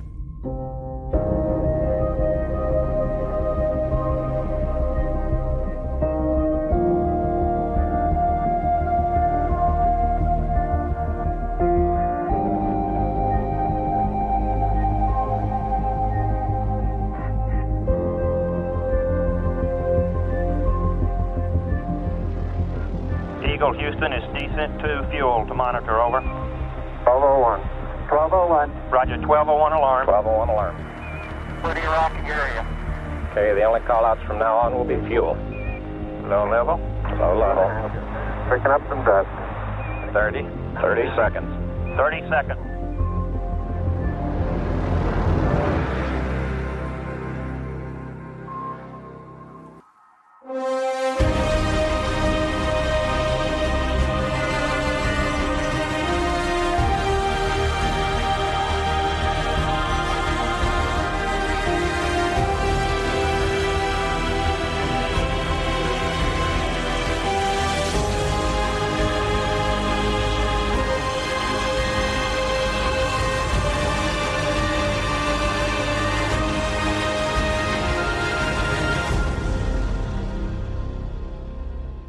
Episode 9, Tranquility Base.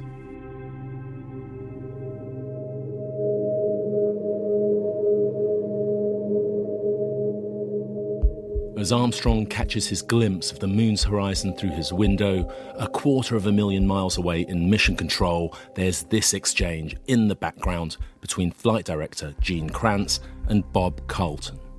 Bob is the flight controller monitoring Eagle's engine and its fuel tanks. His call sign is Control. Flight control, descent to fuel. Descent to fuel, correct. Descent to fuel only. No Fuel. critical. He didn't want to say critical. Raj, descent to fuel. Eagle Houston is descent to fuel to monitor, over. It's a fascinating exchange because it illustrates just how carefully the mission control team crafted every communication with Armstrong and Aldrin. At the end there, you could hear Capcom Charlie Duke telling the crew to keep their eyes on the second of 2 fuel gauges in their cabin. On the ground, Bob Carlton has decided that this gauge is giving the most accurate reading of their fuel state. Krantz gets ready to tell Charlie Duke to pass the message as Descent to fuel, correct. underlining that it's critical to monitor the right fuel gauge. But Carlton cuts him off and offers a correction. Descent to fuel only. No Fuel. critical. He didn't want to say critical. Raj, descent to fuel. They're not to use the word critical, which could easily be misinterpreted. It's all about accurate information. There's no place for added emphasis. Carlton knows that fuel is scarce and might later become an issue, but at this stage in the descent, he's not worried. Before we ever made the mission, we did simulation after simulation and analysis after analysis, and they sized those tanks to have a margin left. When you landed, you had to have a good bit of gas left in the tanks. You didn't want to run out of gas, in other words, before you landed. And before we run this mission, all of those analysis and simulations said that we'll have a goodly margin of gas left in the bottom of the tank. Eagle's braking phase, controlled precisely by a computer program called P63, is coming to an end. A new program, P64, will now take over to guide Armstrong and Aldrin through the final phase of their approach. Buzz Aldrin asks Mission Control when they can expect that to happen.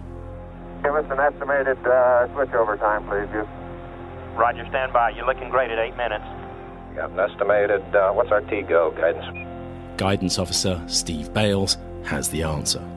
30 seconds to P64. Raj, about 30 seconds. You got 30 seconds to P64. Okay, we still got landing radar guidance. Affirm. Okay, is it converged? Looks beautiful. Is it converged? Yes. Okay. Flight Fido, we go. Look real good. Raj, Fido.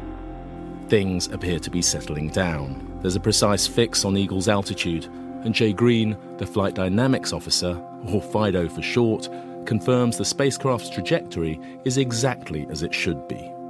The final phase, before landing, is about to begin. P64. Okay, they got 64. Armstrong and Aldrin are almost passive in this maneuver. The computer is in the driving seat, firing a flurry of thrusters, rotating Eagle from its near horizontal position almost to the vertical. For Armstrong and Aldrin, it's a dramatic moment. David Mintel, Professor of Aeronautics and Astronautics at MIT. The lunar module rises from its back and tilts upright. And at that moment, the astronauts it's almost like they're rising from the dead. They're lying on their backs and they're raised upright. And that's the moment where they look out and they see the landing zone or the landing area for the first time.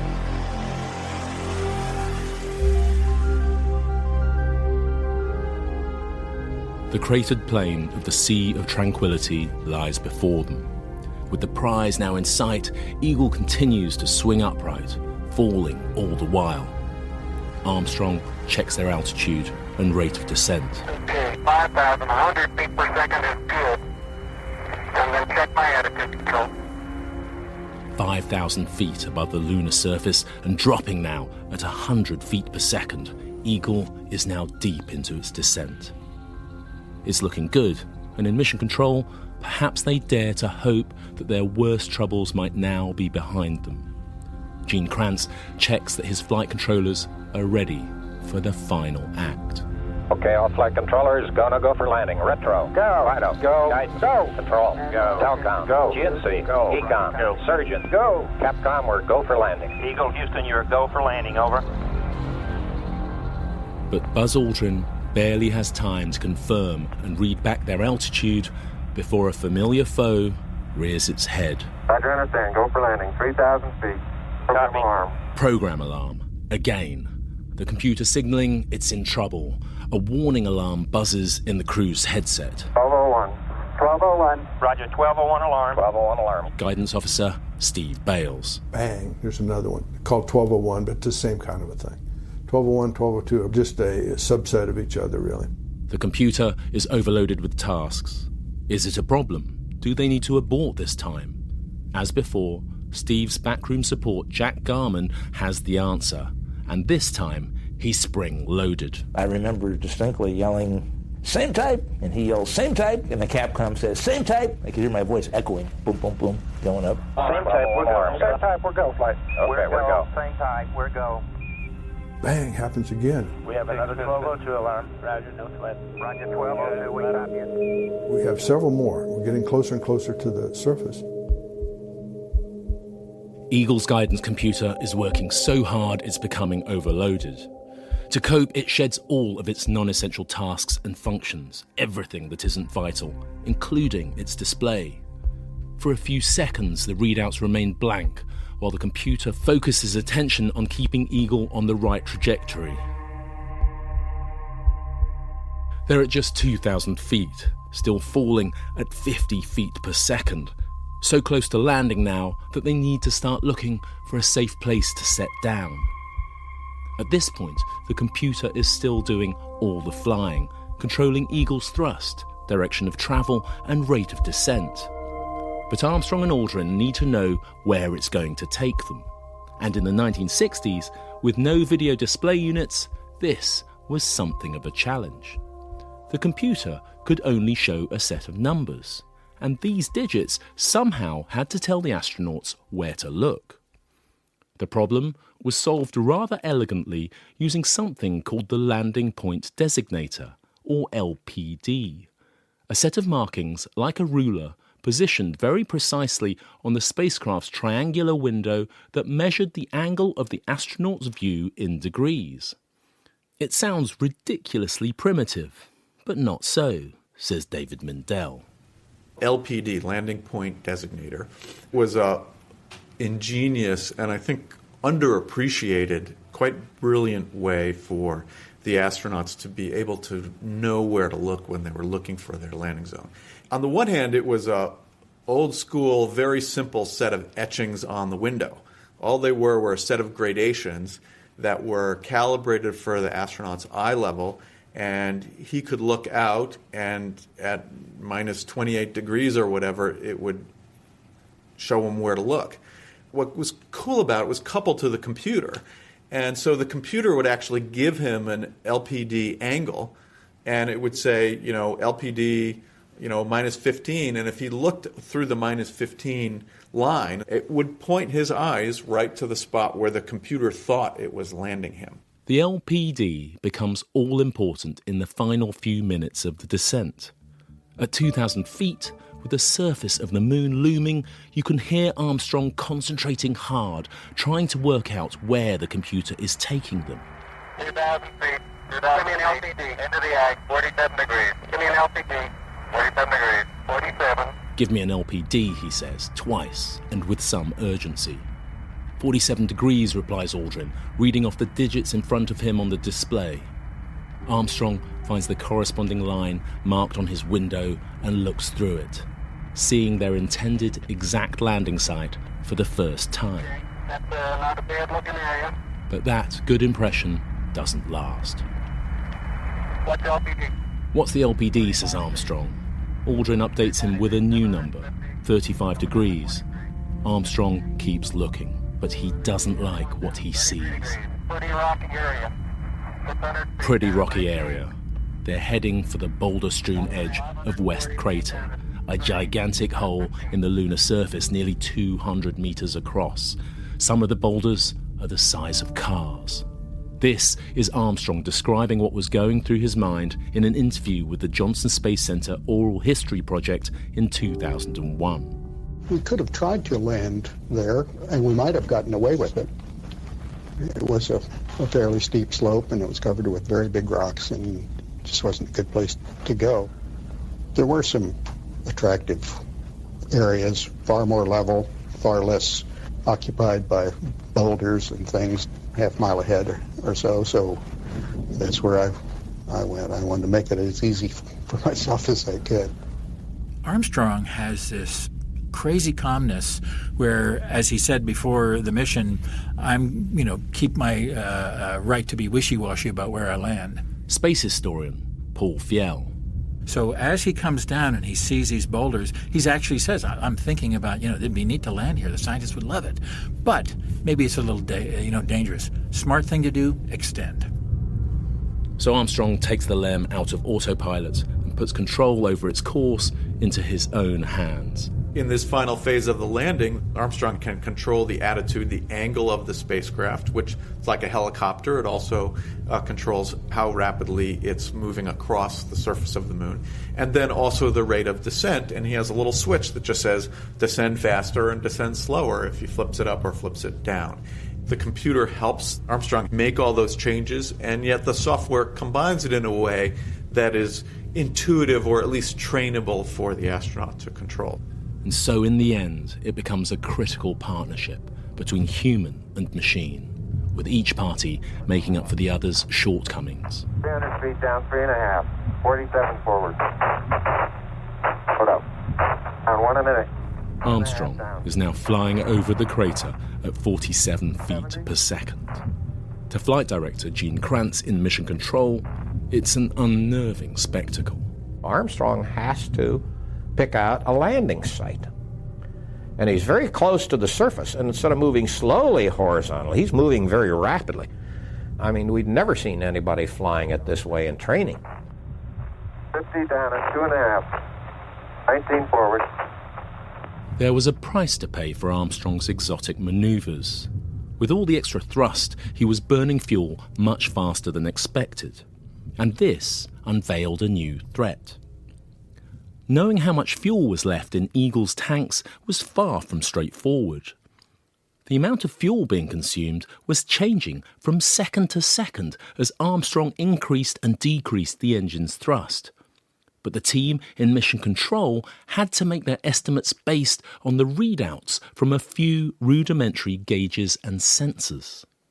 Here's Bob Carlton, Control, talking about that challenge in 2001 in an interview with the Johnson Space Center Oral History Project. We had two ways of telling the fuel in the tank. One was we had a level, just like your gas gauge in the car, and the other is we had a low-level sensor.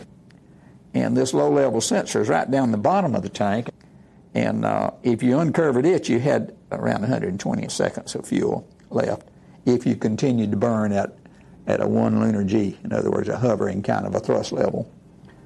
You had that much time left when you uncovered this low-level sensor. At this low-level point, Armstrong and Aldrin will have just 120 seconds of fuel left before they have to abort and return to Mike Collins in the command module.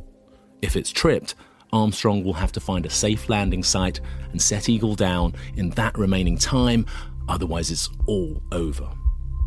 Charlie Duke, meanwhile, is doing his job as Capcom in Mission Control, feeding information up to the crew. But fuel and time are running out. Deke Slayton, the director of flight crew operations, was sitting to my right. And so I'm giving them just all this information from Mission Control.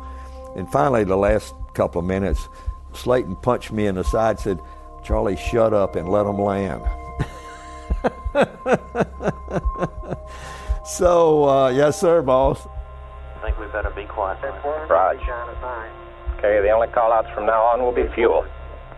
So I advise controllers no more calls because we're now operating in what we call negative reporting. We're not saying a word to the crew because they're just busier than hell right now. And the only reason for us to abort is fuel. I mean, the tension in Mission Control was through the roof. I'd never felt that tension before in mission control. Okay, Bob, I'll be standing by for your call out shortly. 3.5 down, 220 feet. 13 forward. 11 forward, coming down nicely, 200 feet. 4.5 down, 5.5 down. Carlton calls out low level, and it's like he's out picking cotton.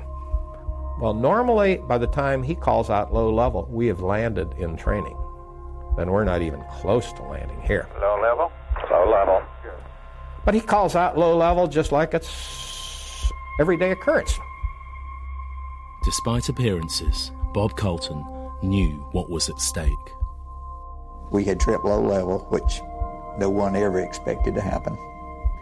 When tripped low level, things really got quiet in that control center, and we were nervous, sweating. 100 feet, 3.5 down, 9 forward. The spotlight fixes firmly on Bob Carlton and his backroom team, engaged in the difficult task of calculating as accurately as possible how much fuel is left.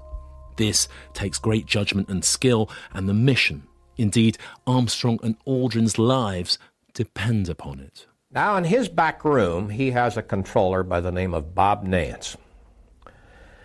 And Bob Nance is looking at a recorder, which is tracing out the throttle position that Armstrong's using. And above hover throttle, below hover throttle, above hover throttle, below hover throttle. And he is mentally integrating now how many seconds he is above hover throttle and subtracting that from the minutes below hover throttle, trying to give us a new number for how many seconds of fuel we got. And Nance got so good at this thing in training that he could hit it within 10 seconds. Now, this is a guy who's eyeballing fuel remaining, and we're getting ready to call an abort on it. Bob Carlton. I had a stopwatch that started when that low level tripped.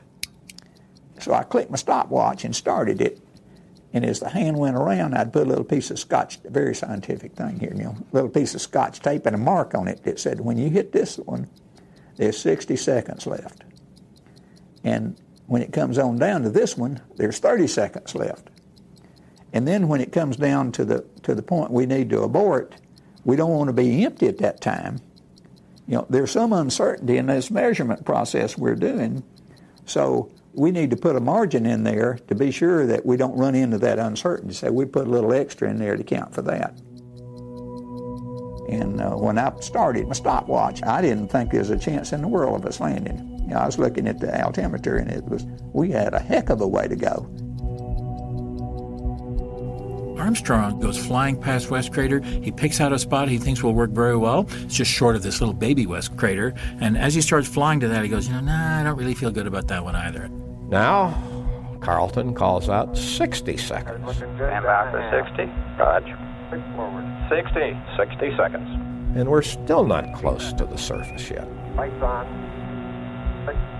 Down 2.5. Aldrin is doing his job all the way through, which is to be calm, clear, read the numbers, help his commander figure out that they're in good shape. And so he's maintaining his position. I know from a fact, talking to him later, that he was kind of saying, come on, land. And now I'm thinking, okay, we got this last altitude hack from the crew, which now means that we got to average roughly about 3 feet per second rate of descent. And I see he's at 0. So I say, boy, he's going to really have to let the bottom out of this pretty soon. Nobody has ever landed that spacecraft. Nobody has ever flown that spacecraft.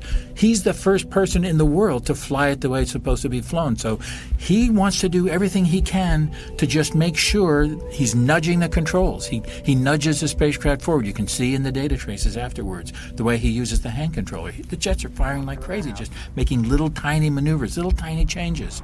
Forward.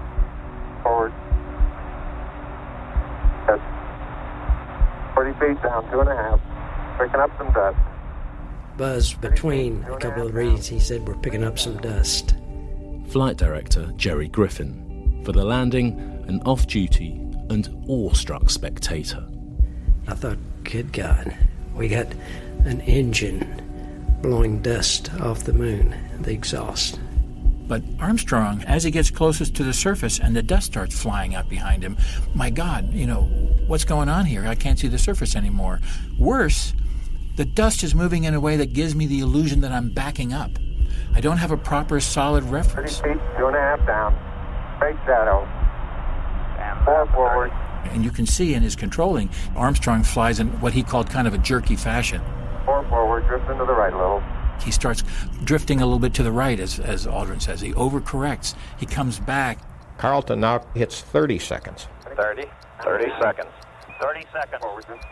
Came to 30 seconds, and my eyes were just glued on the stopwatch. I didn't see if the system could have fell apart at that instant. I wouldn't have known it. I was just watching the stopwatch.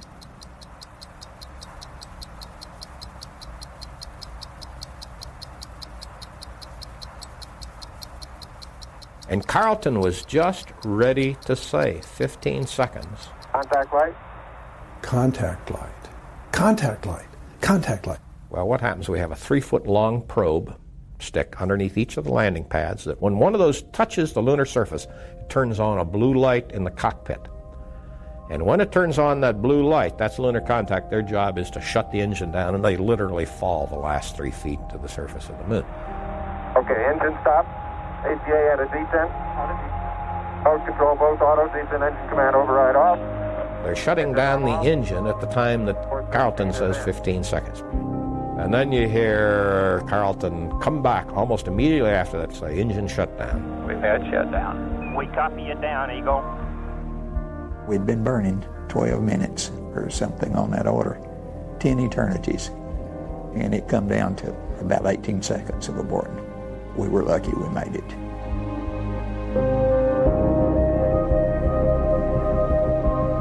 It had taken nearly a decade of effort on the part of 400,000 people across the United States. Years of relentless toil and real sacrifice. The confidence and fearlessness of youth, the creative genius of scientists, and the innovation of engineers had created a marvel of technology, the likes of which the world had never before seen. On the 20th of July 1969, 12 minutes and 49 seconds after the powered descent began, all of that had come together to see a human crew land for the first time on the surface of another world.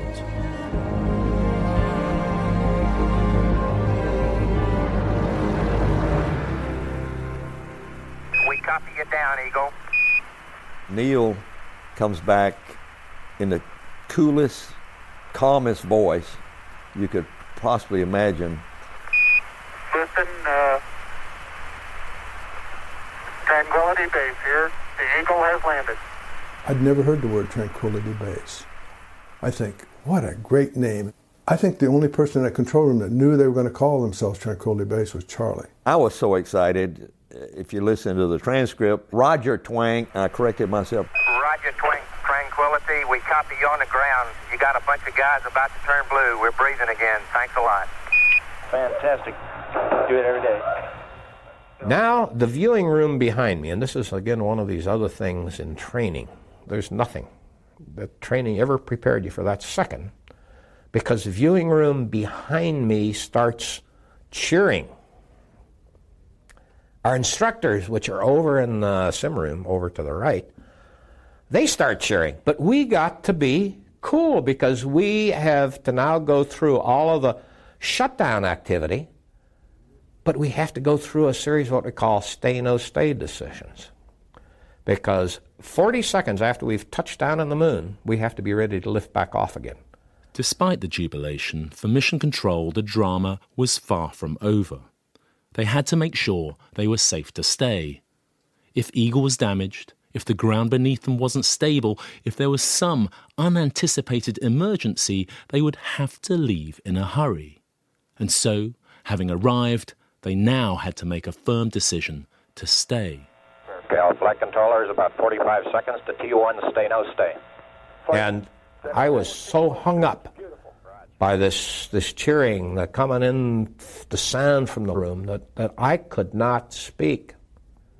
Pure frustration, because I had to get going in the stay, no stay. I just wrapped my arm down in the console there. Okay, keep the chatter down in this room. just absolutely frustrated. I broke my pencil. Pencil flies up in the air. Charlie Duke's next to me, and he's looking and wondering what the hell has happened here. And all of a sudden, it hurt so much that I got back on track and started to go, okay, all flight controllers stand by for T1. Stay, no, stay. Retro. Stay. Vital. Stay. Guidance. Stay. Control. Stay. Telcom. Stay. GNC. Stay. Ecom. Stay. Surgeon. Stay. Capcom, or stay for T1. And we went through this, and I think every controller went through his climax at that second. And then as soon as we finished that, we had another stay, no stay, T2 stay, no stay. We had to do, I think it was 10 or 12 minutes later. And these were opportunities for liftoff and go back up an immediate rendezvous. Once we went beyond T2, then we had to go through a T3. We're trying to get everything resynced for the next liftoff, and it's just the time, which is almost 2 hours between T2 and T3 stay, no stay. It just goes through incredibly quick. And throughout this whole period of time, except for the instant you hear the cheering, you never got a chance to really think we've landed on the moon. And we get handed over to Charlesworth's team, and it was then I'm going over to the press conference, and it was walking over to the press conference was the first time you actually really had the chance to unwind and think about, today we really landed on the moon.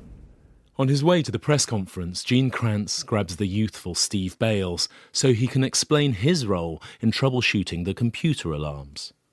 After the adrenaline storm of the 13-minute descent, the 26-year-old engineer is exhausted. I'm so tired I can't even see.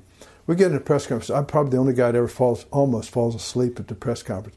The press doesn't ask a lot, and I would have been afraid to tell them anything anyway. I didn't know why this stuff had happened. I mean, what was I going to tell them? I knew, I didn't. Look like a village idiot. I guess I'd say, yeah, I know why the 1202 happened. I could say something happened, we didn't understand it, and we said that. They actually didn't talk too much about that. They talked more about, what were our feelings. They didn't talk too many technical things. There were a couple, but I remember one reporter, I wish I knew his name was, but he looked at me and he looked at everybody on that stage and says, you guys are tired, why don't you go? First time I ever heard a press guy take the opportunity to help the people on the stage. That was really nice of him. And so we left. I walk out, I'm so tired I can't even see. But we all walk over to this room in Mission Control. There was one of these briefing rooms, and there were several of us from the descent team that were there when Neil stepped out on the moon the first time. We watched that together as a team. Yeah, I'm going to step off the limb now.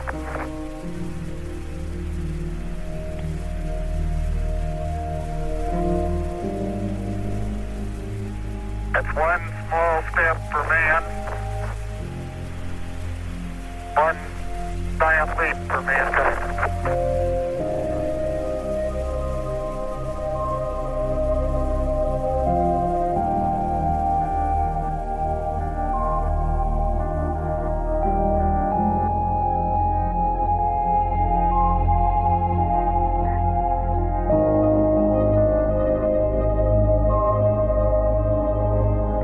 Neil Armstrong takes his historic steps, but that's not the end of 13 minutes to the moon. In the next 2 episodes, we're going to wind back the clock and replay NASA's recording of the 13 minutes once again. Both episodes, 10 and 11, will be released together. In episode 10, I'll be reflecting on the 13 minutes and pausing the tape at key moments to give you some of our thoughts about those events and the way we came to see them in the making of this series. And after that, some of the men and women who we've got to know through the series will talk about the legacy of what they've achieved. And you're now so familiar with the sequence of events of Eagle's final descent, episode 11 will be the 13 minutes uninterrupted. The recording of Capcom Charlie Duke's loop so you can hear the drama unfold in real time the way he did on that day in Mission Control. But stay with us now for a little longer, because there's one last story coming up that might make you smile.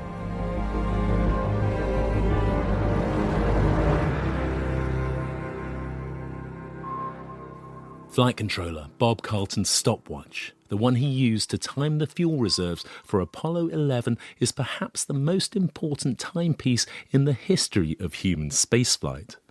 But have a listen to what happened to it next.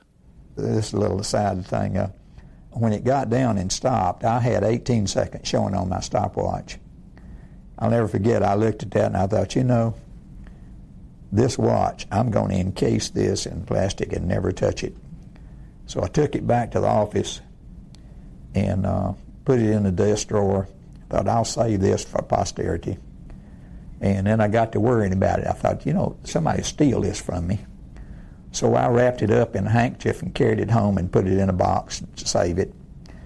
And sometime later I got it out looking at it, and I thought, I remembered that needle was sitting on 18 seconds. Now it's on 22. I thought, man, I'm losing my mind. Well, a few days later I got it out and looked at it again, and it had changed position again. I thought, uh-oh, something's wrong here.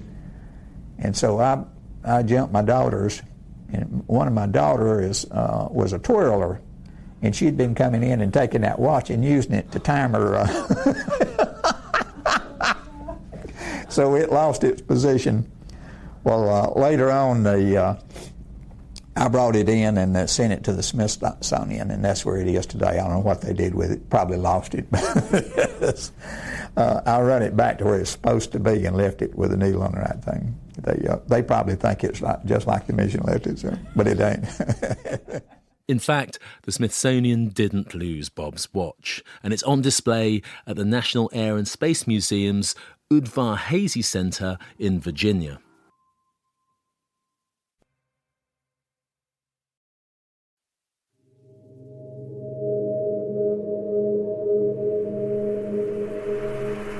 We copy you down, Eagle. Listen, Tranquility Base here. The Eagle has landed. What we wanted to do when we set out to make this podcast was to look at the landing of Apollo 11 from a fresh angle. And we found that in the final 13 minutes. From the moment they lit their engine to begin their descent to Armstrong's immortal words on the surface of a new world. We wanted to take that audio, unpick and unravel every word, every phrase, every pause and every silence to tell you the stories behind the story. Flight control, descent to fuel. Descent to fuel correct. Descent to fuel. So this is what we've been building up to in this episode and the next one, the 13 minutes in all its glory, for you to listen to, hopefully with fresh ears and the added insight that comes from the incredible cast of characters we've had the privilege to hear from. We're going that flight. We're going that alarm. Roger, we got you. We're going that alarm. If it does reoccur, will we go? He's taking it about to H now. Roger. I'm going to take you through the final descent from start to finish. And every now and again, I'll pause the archive tape and I'll share some of my reflections as we listen to NASA's recording of Neil Armstrong and Buzz Aldrin approaching their place in history.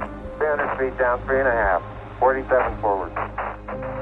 And after that, some of the men and women who we've got to know through the series will talk about the legacy of what they've achieved. Then, in episode 11, you'll get the chance to experience the descent to the moon the way Capcom Charlie Duke heard it, through his communication loop, from start to finish, without interruption.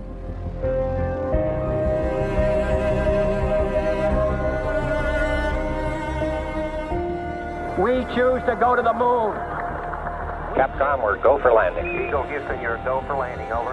Plus 25. Give us a reading on the 1202 program alarm. Hold to that 18 foot. We're going to make it, I think. Roger. Low level. 60 seconds. We've had shutdown. We copy you down, Eagle.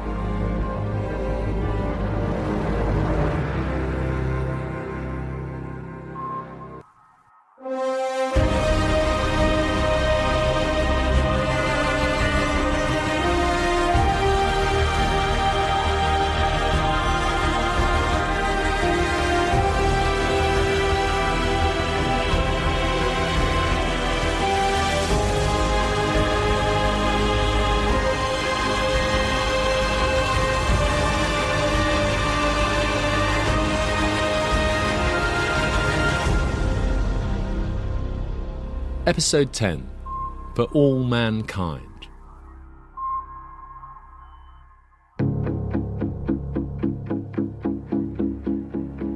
So here we go. Eagle is at 50,000 feet, 16,000 meters above the moon. The powered descent is about to begin. Lights on. Dips arm. Roger, dips arm. That's the descent propulsion system being armed. Zero. 10%. Ignition, that's it. That's the start of our 13 minutes of powered descent. 10% TCP. Roger, 10%.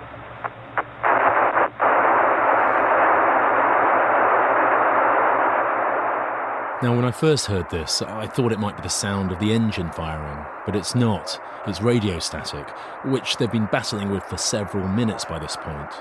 Later, Armstrong would say that they'd rehearsed everything in simulation except for communication dropouts. Columbia, Houston, we've lost them. Tell them to go ask Omni, over. Okay, that's Capcom, Charlie Duke, calling up to Michael Collins in Columbia overhead, telling him Mission Control has lost contact with Eagle, asking Collins to pass a message to Armstrong and Aldrin to switch to a different antenna. Flight Fighter, we've lost Mission. Roger, lost Mission.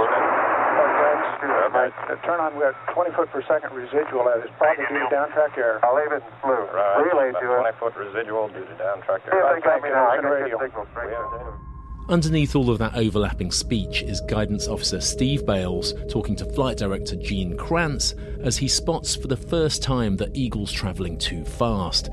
And I kind of like the respect, reverence almost, that Kranz has for the 26-year-old's words. Meeting Steve Bales was a real highlight of this series. He's, to me, kind of like the Luke Skywalker of the piece. A farm boy from Iowa who went out into his backyard, looked up at the stars and dreamed of space, and who battled his way to Houston to find himself here at the age of 26, centre stage in the greatest drama in the history of exploration. Relay to it. 20-foot residual due to downtrack See if they got me now. I can get signal straight We have data lights. You should have it now, Houston. Eagle, we got you now. It's looking good, over. Roger, GTC go. Flight control, we're go. FTP looks good. Roger. Eagle, that looks good. Eagle, Houston, everything's looking good here, over. Roger, copy. Eagle, Houston, after yaw around angles, S-band pitch, -9er, yaw, +18. So that's Charlie Duke instructing Armstrong and Aldrin to rotate Eagle and redirect their antenna in an effort to get a better line of sight to Earth. And for me, that paints this picture of the crew like a family huddled around an old television set, twisting their aerial into position to try and get a better picture. Flight Fighter, we have negative misfin. Roger, negative misfin. You got that? Copy. Fido, what data do you have? There's a lot going on in that little exchange. First, Jay Green, the flight dynamics officer, Fido, tells Gene Kranz that they've lost the signal from part of their communication system, the Manned Spaceflight Network, or MISFN. Important because this interferes with Mission Control's ability to monitor Eagle's progress from Earth. With each of these failures, Kranz has to make a decision, whether or not to proceed with the landing or abort. Fido reassures him that he's got enough data. Things and Ags and Doppler flight, we go. Restarting misfin now. Roger, how's the Doppler looking? Looks good, flight. Roger. This Doppler system is ingenious. As Eagle moves through space, the frequency of its radio signals changes. It's the same effect that makes the pitch of an ambulance siren alter as it moves toward and then away from you. The faster Eagle moves, the more the frequency changes. This is the Doppler effect. By measuring this shift in frequency with minute accuracy, Mission Control can determine Eagle's speed and direction of travel. And Fido tells Kranz this system is still intact. Looks good, flight. Roger. Ags and things agree very closely. Roger. Dips thrust 9820. Roger, thrust 9820. Copy, flight. Data solid. How are you looking, guidance? Out 20 foot per second. Altitude will go high. No change is what you're saying. No change. That's downtrack, I know it. Roger.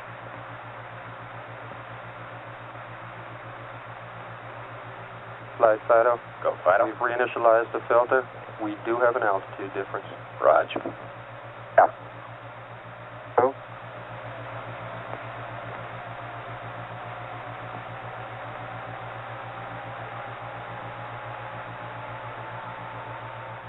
Flight Fido, GTC is right on getting a little fluctuation in the AC voltage now. Roger. 50 meter maybe, huh? Stand by. Okay. It's looking good to us. You're still looking good at coming up 3 minutes. Capcom Charlie Duke does more than simply repeat commands to the crew. He's there to track the chatter in mission control, to get across all of that information and pass up the big picture, astronaut to astronaut. Okay, control, let me know when he starts his yaw here. Roger. How's your miss been looking now, Fido?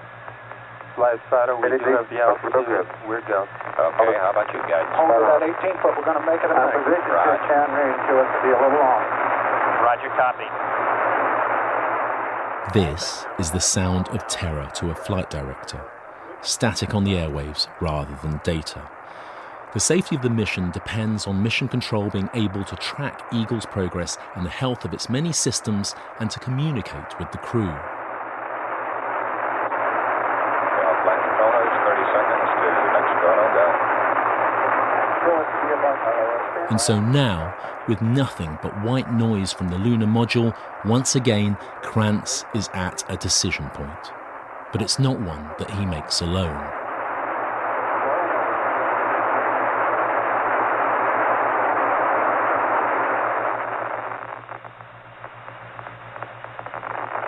Flight controllers, I'm going around the horn. Make your go-no-goes based on the data you had prior to LOS. I see we got it back. Another few seconds. We're yawing.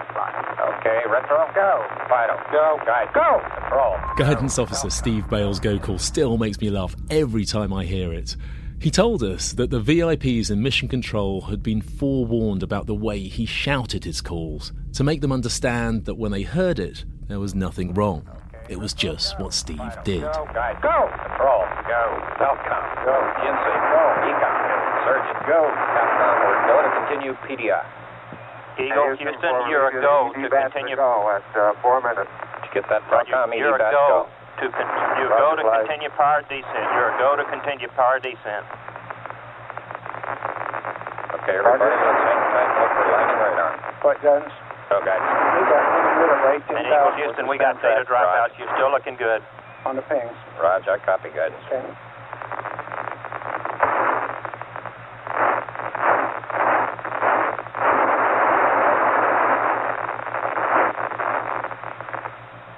After a fraught 5 minutes battling problems with the communications, things suddenly begin to settle down.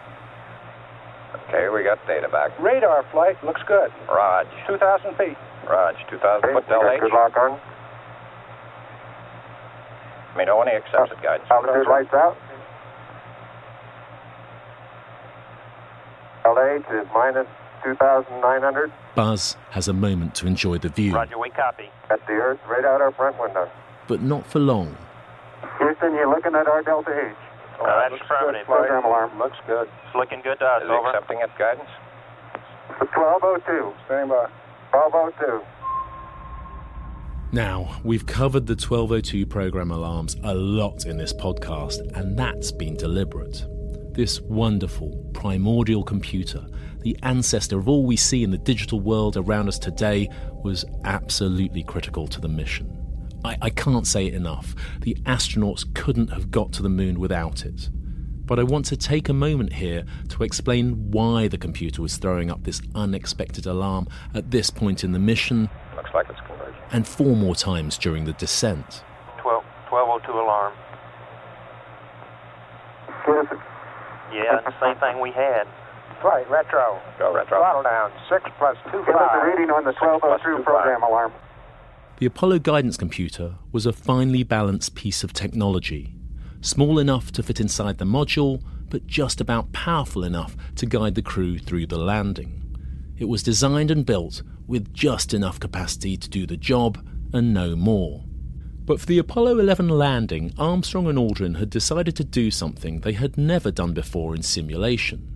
they'd switched on the rendezvous radar, a system they'd need in case of an abort to help them get back to Mike Collins in Colombia. Leaving that radar on would make their job easier should an emergency arise.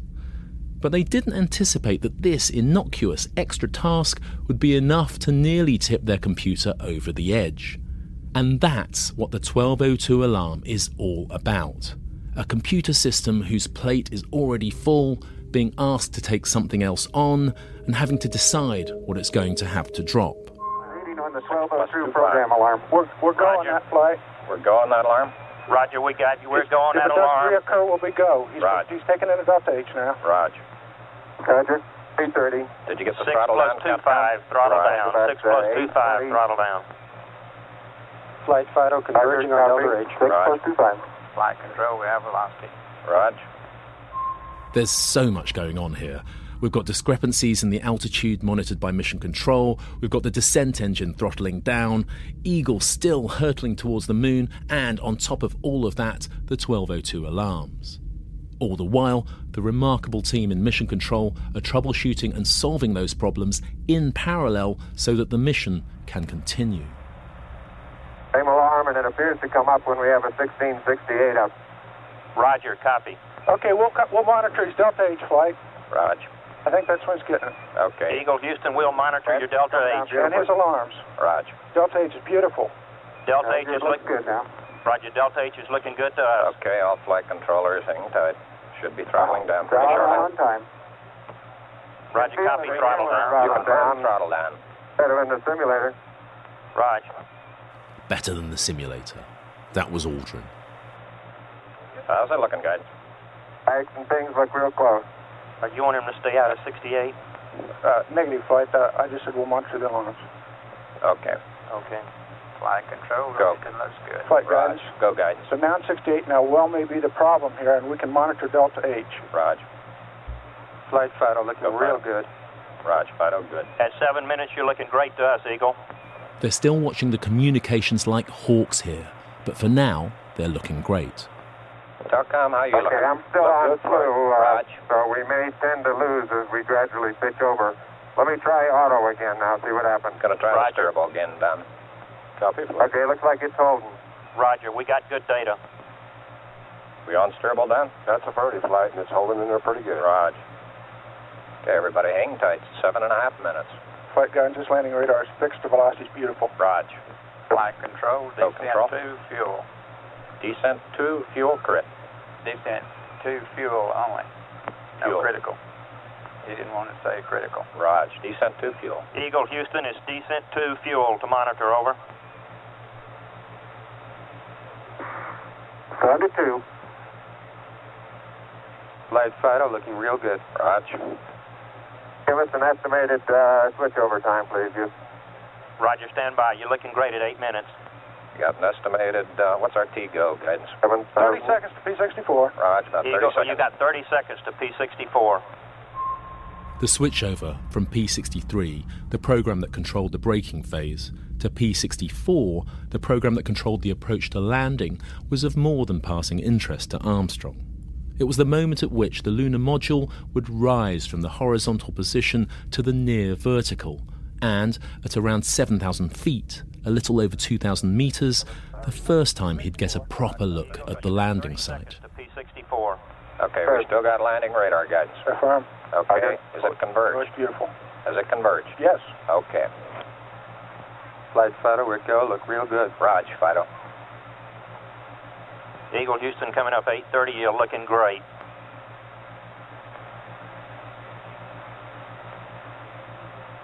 P64. Okay, they got 64. We copy. T-go's good. Roger, T-go's go. We have position 2 on the alarm. Roger, position 2. All flight controllers, 20 seconds to go, no go for landing.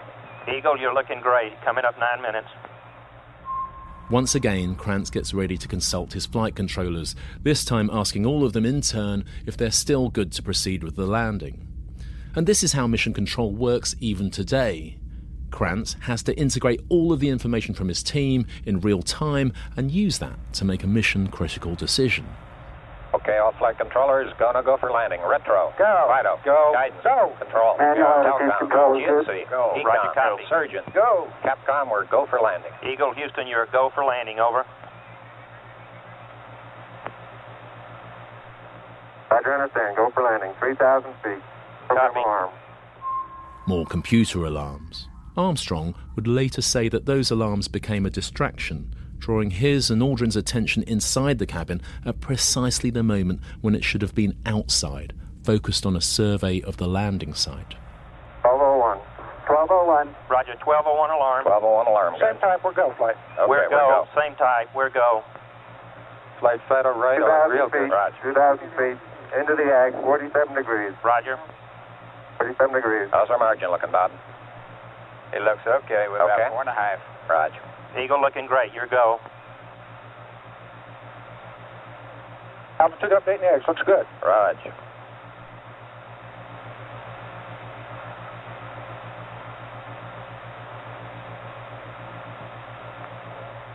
Roger, 1202, we copy it. That's the last of the computer alarms, and by this point they sound almost blasé about them. Such a contrast from when they first appeared earlier in their descent. And this is another remarkable feature of the landing, an example of a team of people who are learning about their vehicle and its state-of-the-art systems literally on the fly, and they understand now that the 1202 holds no threat. How you doing? 35 Control. degrees. We look good here, fine. 35 degrees. 750. Go. Guidance, you happy? Go down to Fido. 23. Go. 700 feet, 21 down. 33 degrees. 100 feet down at 19.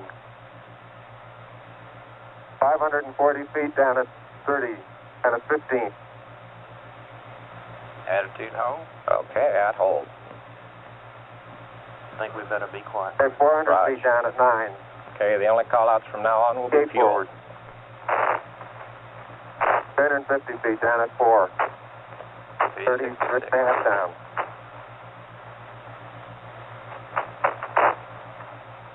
You're baked on horizontal velocity. As a medical doctor, I sometimes fly as part of an air ambulance crew. Occasionally, I sit in the rear cabin of a helicopter while a pair of pilots land at night in unfamiliar territory. And so that call-out of altitudes and rates of descent from Aldrin to Armstrong is strangely familiar. I know that sound. It's the sound of a flight crew working hard as everything around them changes second by second, knowing that right now it is all on the line. 300 feet down, 3.5. 47 forward. Hold up. Down 1 a minute. 1.5 down. 70.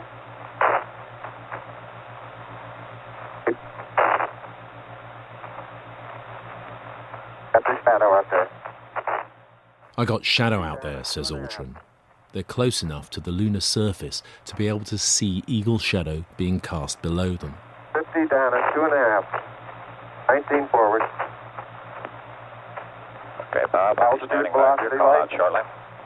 3.5 down. 220 feet. 13 forward. 11 forward, coming down nicely. 200 feet. 4.5 down. 5.5 down. They're low over the moon now and fast running out of fuel. But Armstrong is still flying across the surface, hunting around for a safe place to land. 160 feet. 6.5 down. 5.5 down. 9 forward. Low level. Low level. Good. That almost casual low-level call from Bob Carlton actually means they have just 120 seconds of fuel left, and in that time, Armstrong has to either abort or land. 120 feet. 100 feet, 3.5 down, 9 forward. 5%. 185.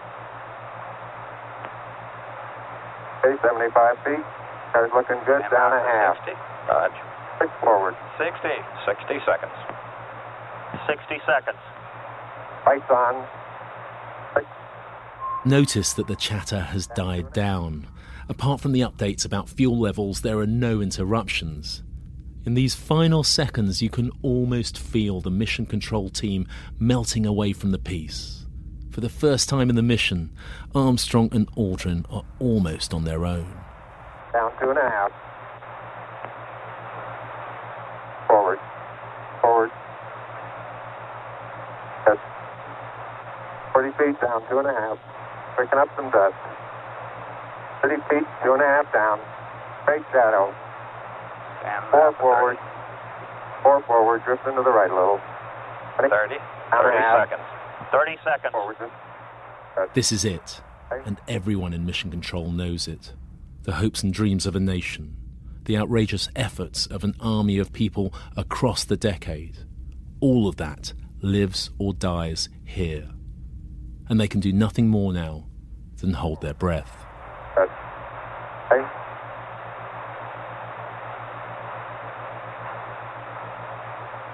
Contact light. Okay, engine stop. APA at a descent. Mode control both auto. Descent engine command override off. Engine arm off. 413 is in. We've had shutdown. We copy you down, Eagle. Okay, everybody, T1. Stand by for T1. Tranquility Base here. The Eagle has landed. Roger, Tranquility. We copy you on the ground. You got a bunch of guys about to turn blue. We're breathing again. Thanks a lot.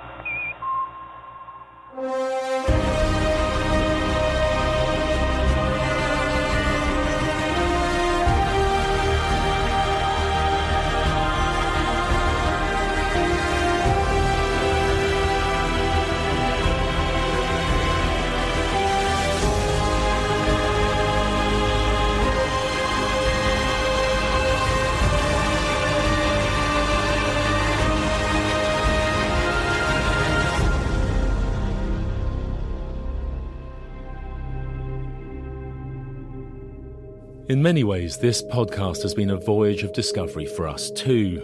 We've learned so much about the technology and the people who made Apollo 11's first landing on the moon possible. In a sense, every single person who was part of Project Apollo found themselves standing on the moon on July the 20th, 1969.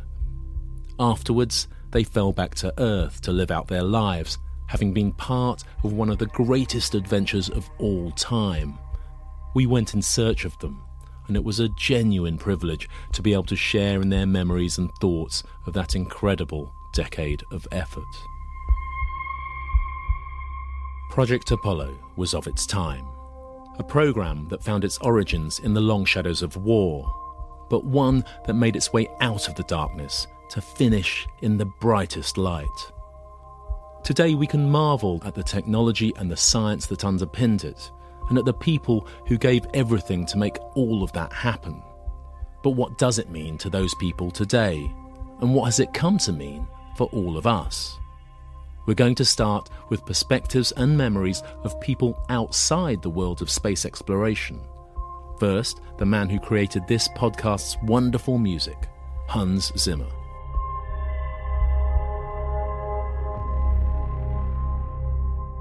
Hans, great to see you. It seems a long time since we had our Skype conference over the phone to talk about the theme music for 13 Minutes to the Moon. So I want to start now by asking you about your memories of 20th July 1969 and the landing of Apollo 11. I vividly remember sitting there and the black and white television and watching something that, moments before none of us thought we could possibly even imagine seeing. It's an unforgettable event, and if you think about the unforgettable events that most of us remember from television, they're all dark and gruesome. And this one was quite the opposite. This one was like a ray of light in the inventiveness and genius of humanity. And what does it mean to you today? I mean, you have a vivid memory of the day itself. What does it continue to mean to you even today? If we really set our mind to things, we can do it.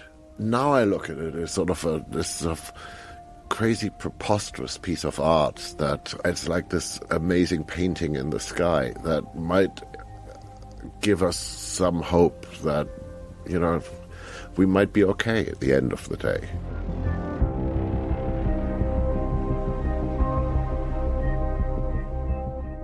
We've been genuinely overwhelmed by your response to this podcast. We've loved hearing from all of you, and it feels like you've been along for the ride all the way. And so we wanted to include some of your thoughts and memories about Apollo 11. My name is Jane Mickleborough, and I live in Brittany in northwest France. I was 17 at the time, and I remember the day they landed. There were about 15 of us, teenagers, all together in the apartment in Washington, D.C. And we were all sitting there, and the curtains were drawn, and it was so exciting. And the overwhelming memory is that the Columbia Pike, which is the road outside, which was always sirens and cars and things, was absolutely silent. There wasn't a breath of traffic out there. I just think it was just such an amazing achievement. I think my father kept telling me just how precarious it was. He was in the military and had some idea, I think, of just, how near the edge it was. But I think the national pride amongst my American friends just carried us along. It was tremendous.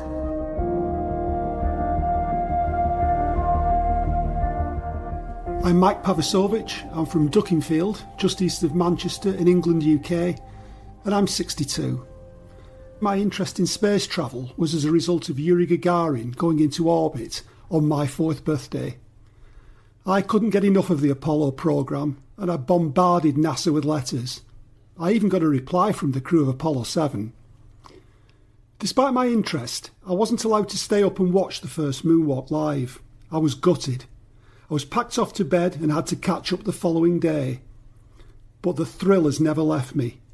Flickering pictures of 2 men on the lunar surface in the shadow of what was effectively a giant firework that resembled a spider. I still get my sons to look up at the moon, and I say to them, "Can you believe there have been men up there?"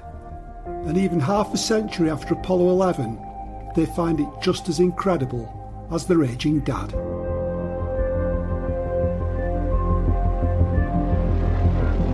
My name is Rolando Gilves Aguayo, and I am from Quilpué, Chile. I think that the success of Apollo program, having put men on the moon for the first time in history, shows to us that we're up to the challenge to go beyond the limits of our planet and travel to other worlds, that human spaceflight is not relegated to science fiction books and movies, but is a real way to explore our surroundings. And finally, it proved that working together hard and being brave, humans can fulfill difficult tasks and turn the dream of visiting other planets into a reality.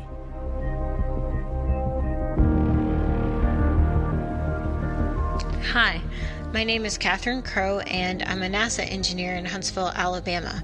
I think the moon landing was significant because we got to see that when we work together as a single team towards a single purpose, there's really nothing that's beyond the bounds of human capability to accomplish.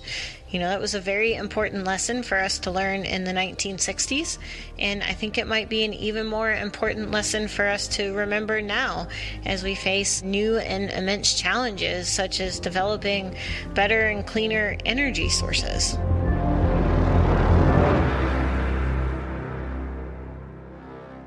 And what has it come to mean to the people who were actually there? The people who guided Armstrong and Aldrin through those final 13 minutes of descent. First, the man who taught them down from 50,000 feet above the moon, Capcom Charlie Duke. The technological explosion that happened during Apollo so that we could get there was tremendous, and that's reaping benefits today that is incalculable. Then on the other hand, to me, the importance of the Apollo legacy was that we were challenged to do something nobody thought was possible by President Kennedy.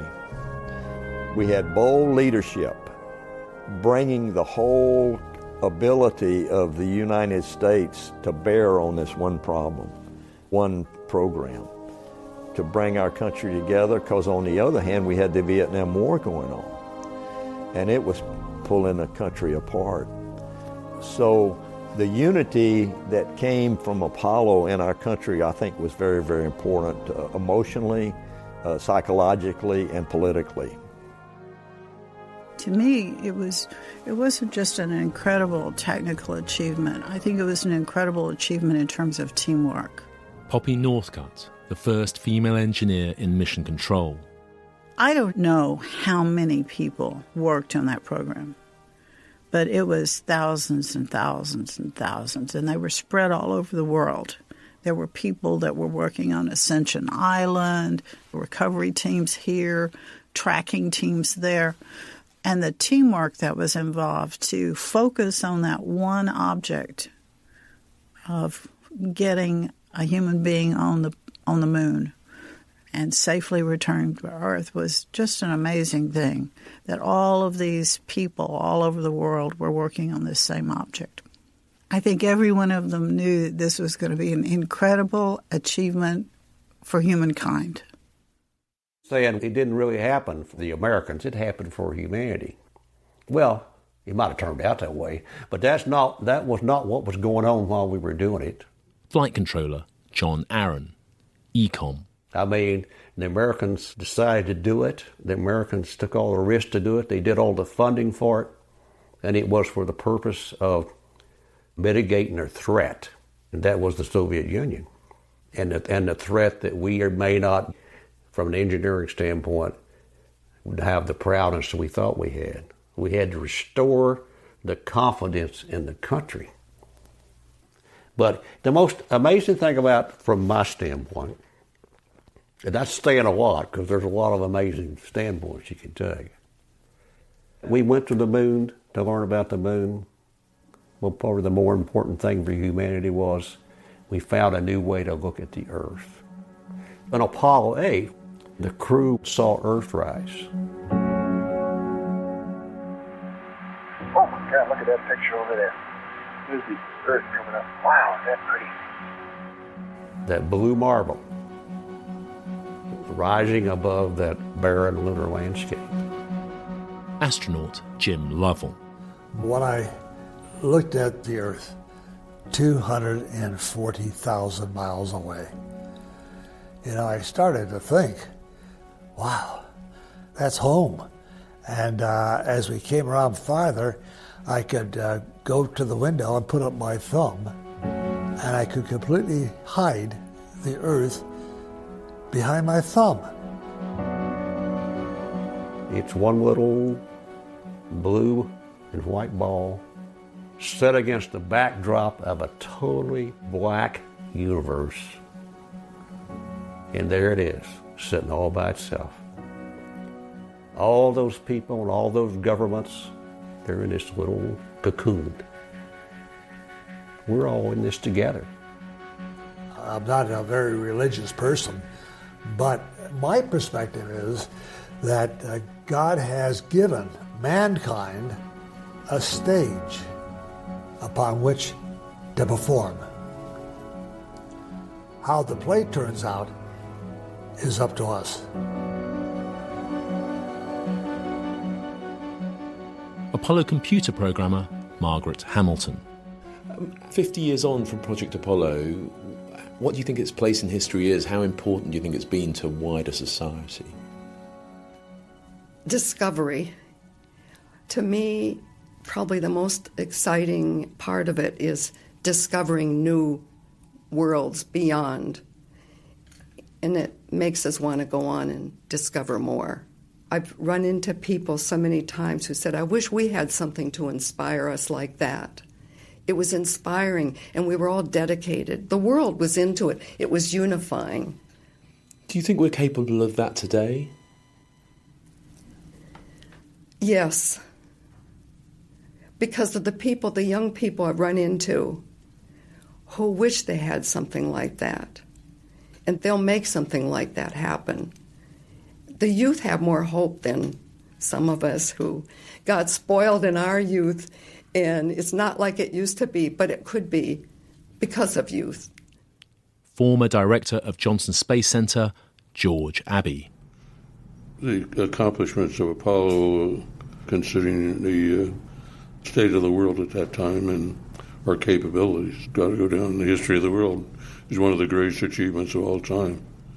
It, I think, shows that if you have the will and great young people that are coming out of our educational facilities, and education, I think, is the key to it all. And if you look at what we did with Apollo, we did it because we had a great group of educated young people. And I think to look to the future and be sure that as we look at solving the energy problems, the environmental problems, and all the problems, in addition to going into space again, that we understand that we got to put that emphasis on education, bring our young people along, and be willing to invest in them. Apollo 11's command module pilot, Mike Collins. The subject of nationalism comes up frequently today, and it is sometimes applied to the Apollo program. I think that is way wrong. I'm hearkening back to the trip that the crew of Apollo 11, the three of us, took around the world after the flight. And before the trip, I thought that the overall reaction would be, well, you Americans finally did it, didn't you? Instead of that, everywhere we went, it was unanimous. We did it. We did it. That is the part of Apollo that I think is really the wonderful part of it. No matter where your country, no matter what your religion, people everywhere, the reception we got was unanimous. We, humanity, we human beings, we did this wonderful thing. And our final thoughts are from NASA flight surgeon Bill Carpentier, who helped retrieve Mike Collins, Neil Armstrong and Buzz Aldrin immediately after their capsule splashed down in the ocean, and who spent more than a fortnight in quarantine with the Apollo 11 crew. One of the things that I think is impressive, very impressive, that on the leg of the lunar module that is still on the moon is a plaque. And on that plaque it said, "Here men from planet Earth first set foot on the moon, July 1969 AD. We came in peace for all mankind." Also left on the moon was a silicon disk on which there were messages from 4 U.S. presidents, and I think it was 79 other leaders of the world, and they all expressed the hope and congratulations and the desire, peace for all mankind. Bill later helped to commission a musical work, an oratorio, to celebrate the achievement of the Apollo 11 moon landing. The poet that composed the text to the oratorio wove the mythology of Apollo, the god of the sun, his twin sister Artemis, the goddess of the moon, all the way through this. It followed the flight from liftoff to the moon, to the landing, and the return to Earth. In the oratorio, I think there was 8 lines that I still remember that I think sum up this important concept of the Apollo program. As the oratorio is coming to an end, the music stops and a narrator says these 8 lines. In the white light of Artemis, from the lonely mirror of her face, man looked down upon the blue splendor of the earth, and for the first time he saw his home. In the bright light of Apollo, he looked into his brother's eyes, and with reverence and awe, he saw himself.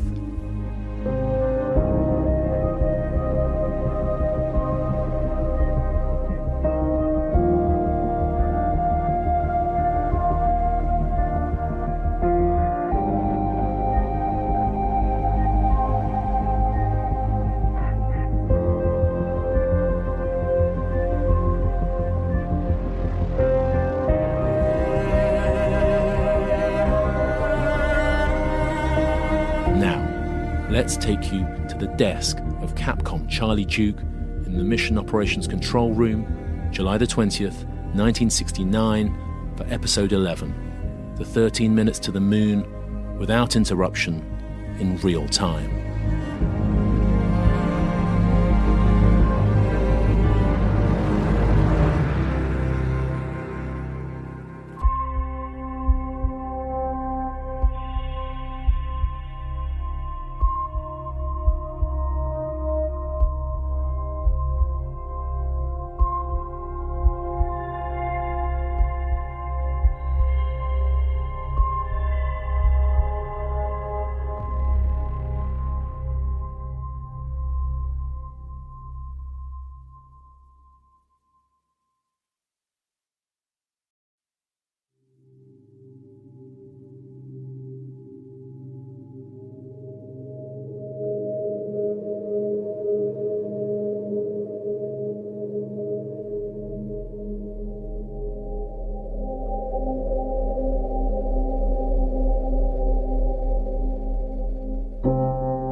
The audio recordings of the conversations between Mission Control and the Apollo 11 astronauts are instantly recognisable whenever you hear them.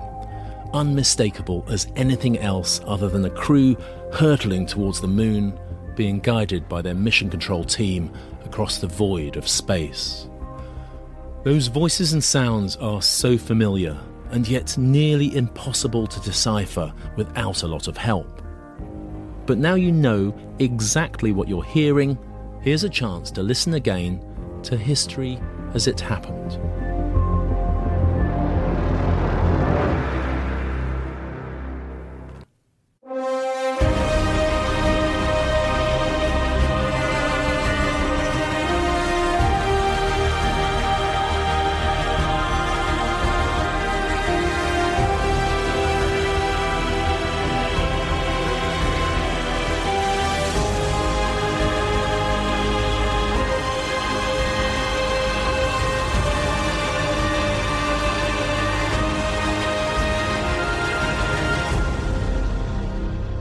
There were many communication channels in Mission Control, and what you're about to hear is Capcom Charlie Duke's loop. This is the final 13 minutes of descent to the moon on July the 20th, 1969, exactly as he heard it that day. Episode 11, The 13 Minutes. Mission 10%. 10% CCP. Roger, 10%.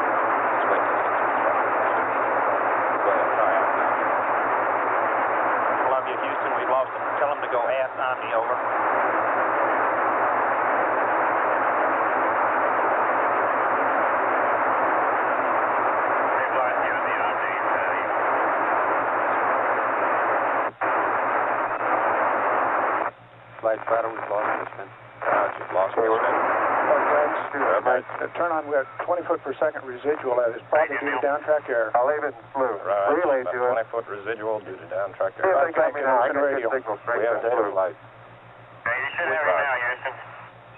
Eagle, we got GTC you now. It's looking good, over. Roger, GTC go. Flight control, we're go. FTP looks good. Roger. Eagle, that looks good. Eagle, Houston, everything's looking good here, over. Roger, copy. Eagle, Houston, after yaw around angles, S-band pitch, -9er, yaw, +18. Flight Fighter, we have negative misspin. Roger, negative misspin. You got that? Copy. Fighter, what data do you have? Pings and Ags and Doppler flight, we go. Restarting misspin now. Roger, how's the Doppler looking? Looks good, flight. Roger. Ags and things agree very closely. Roger. Dips thrust. 9820. Roger, thrust 9820. Copy, flight. Data solid. How are you looking, guidance? Coming out 20 foot per second. Altitude will go high. No change is what you're saying. No change. That's downtrack, I know it. Roger.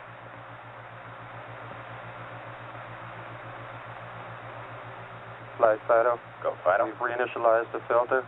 We do have an altitude difference. Roger. Yeah. Go.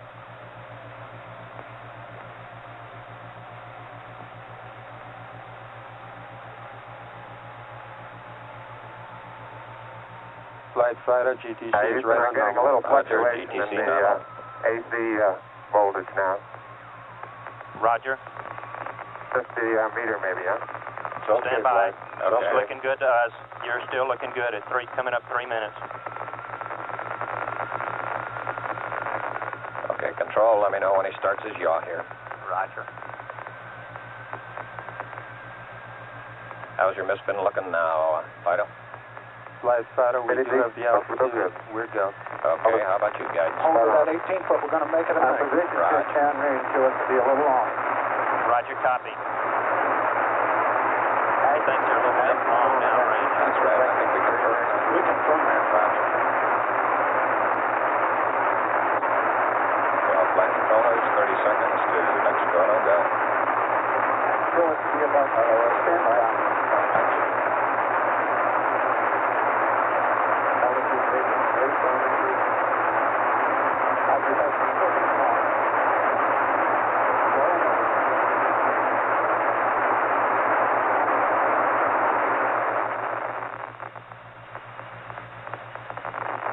Controllers, I'm going around the horn. Make your go-no-goes based on the data you had prior to LOS. I see we got it back. Give me another few seconds. We're yawing fine. Okay, retro. Go. Fido. Go. Guide. Go. Control. Go. Telcom. Go. GNC. Go. Econ. Surgeon. Go. Capcom. We're go to continue PDI. Eagle, Houston, you're a go to continue. Go at 4 minutes. Did you get that, Telcom? You're a go. You're a go to continue power descent. You're a go to continue power descent. Okay, everybody, let's hang tight and look for landing radar. Flight guidance. Go, guys. We got one And Eagle Houston, we got data dropouts. You're still looking good. on the pings. Roger, I copy guidance. Okay.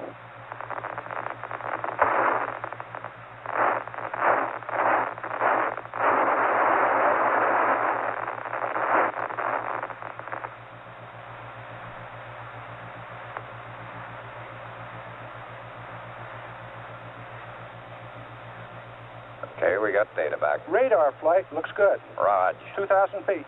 Raj, 2,000 foot Delta H. Good lock on. Let me know when he accepts it, guidance. Altitude lights out. Delta H is minus 2,900. Roger, we copy. At the Earth, right out our front window. Houston, you're looking at our Delta H. That's affirmative. Program alarm. Looks good. It's looking good to us, Is he over. accepting it, guidance? 1202. Standing by. 1202. Looks like it's converging. 1202 alarm. Yeah, the same thing we had. Flight, retro. Go, retro. Throttle down. 6 plus 2, 5. Give us a reading on the 1202 program alarm. We're going that flight. We're going that alarm? Roger, we got you. We're going that If it doesn't alarm. reoccur, we'll be go. He's taking it at Delta H now. Raj. Roger. 330. Did you get the 6 throttle plus down? 2.5, throttle Right. down. That's 6 plus 2.5, 8:20. throttle down. Flight Fido converging on Delta H. 6 plus 25. Flight control, we have velocity. Raj. Same alarm, and it appears to come up when we have a 1668 up. Roger, copy. Okay, we'll monitor his Delta H flight. Raj. I think that's when it's getting it. Okay. Eagle Houston, we'll monitor your Delta H. And his alarms. Raj. Delta H is beautiful. Delta H is looking good now. Roger, Delta H is looking good to us. Okay, all flight controllers, hang tight. Should be throttling down pretty Throttle shortly. on time. Roger, copy, throttle down. You can burn throttle down. Better in the simulator. Roger. How's it looking, guys? Bags and things look real close. You want him to stay out of 68? Negative flight. I just said we'll monitor the alarms. Okay. Okay. Flight control, go. Looks good. Flight Raj. guidance. Go, guidance. So now in 68, now well may be the problem here, and we can monitor Delta H. Raj. Flight Fido looking Go, real Fido. good. Raj, Fido, good. At 7 minutes, you're looking great to us, Eagle. Telcom, how you looking? Okay, I'm still Look on good, flu, Raj. so we may tend to lose as we gradually pitch over. Let me try auto again now, see what happens. Gonna try the steerable again, Don. Copy. Okay, looks like it's holding. Roger, we got good data. We on steerable, Don? That's a birdie flight, and it's holding in there pretty good. Raj. Okay, everybody hang tight. 7.5 minutes. Flight guidance, this landing radar is fixed to velocity. Beautiful. Raj. Flight control, descent control. 2, fuel. Descent 2, fuel crit. Descent 2, fuel only. No Fuel. critical. He didn't want to say critical. Raj. Descent 2, fuel. Eagle Houston, is descent 2 fuel to monitor, over. Down to 2. Flight Fido looking real good. Raj. Give us an estimated switchover time, please, Houston. Roger, stand by. You're looking great at 8 minutes. You got an estimated, what's our T-go guidance? 30 seconds to P64. Raj, about 30 Eagle, so seconds. you got 30 seconds to P64. Okay, we still got landing radar guidance. Affirm. Okay, is it converged? Oh, it's beautiful. Is it converged? Yes. Okay. Flight Fido, we're go. Look real good. Raj, Fido. Eagle Houston coming up 8:30. You're looking great.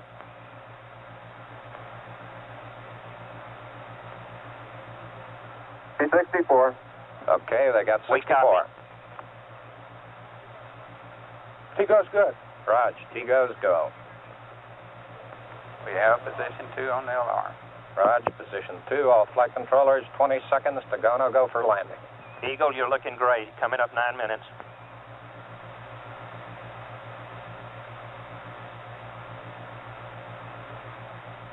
Okay, all flight controllers, go, no go for landing. Retro. Go. Fido. Go. Guidance. Go. Control. Manual Telcom. control is good. GNC. Go. Econ. Roger, copy. Surgeon. Go. Capcom, we're go for landing. Eagle Houston, you're a go for landing, over. Roger, understand. Go for landing. 3,000 feet. Program Copy. alarm. 1201. 1201. Roger, 1201 alarm. 1201 alarm. Same type, we're go flight. Okay, We're go. Same type, we're go. Flight Fido right 2,000 on, real feet. good. 2,000 feet. Into the ag. 47 degrees. Roger. 47 degrees. How's our margin looking, Bob? It looks okay. We're Okay. about 4.5. Raj. Eagle looking great, you're go. Altitude update in the eggs. Looks good. Raj.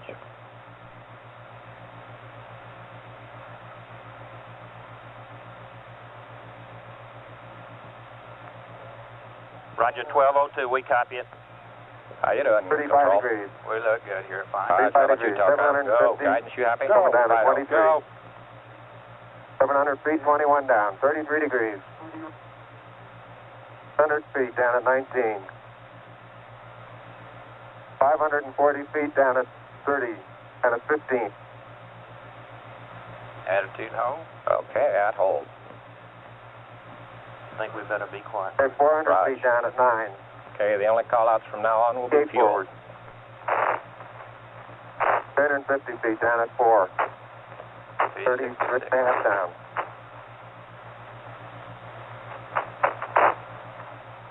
Your brake on horizontal velocity. 300 feet down, 3.5. 47 forward. Hold up. Down 1.5 down. 70.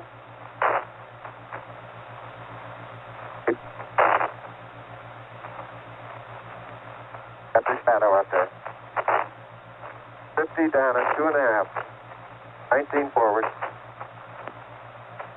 Okay, Bob, I'll be Altitude, standing by for your velocity, call-out light. shortly. 3.5 down. 220 feet. 13 forward. 11 forward, coming down nicely. 200 feet. 4.5 down. 5.5 down. 160 feet. 6.5 down. 5.5 down. 9 forward. Low level. Low level. Good. 120 feet. 100 feet. 3.5 down. 9 forward. 5%. 185. Okay, 75 feet. Car's looking good. Down a half. 60. Raj. 6 forward. 60. 60 seconds. 60 seconds. Lights on. 6. Down 2.5. Forward.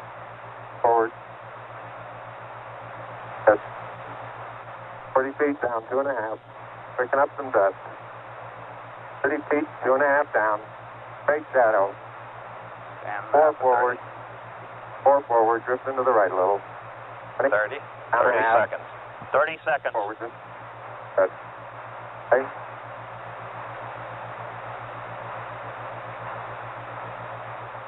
Contact light. Okay, engine stop. APA at a descent. Mode control both auto, descent engine command override off. Engine arm off. 413 is in. We've had shutdown. We copy you down, Eagle. Okay, everybody, T1. Stand by for T1. Tranquility Base here. The Eagle has landed.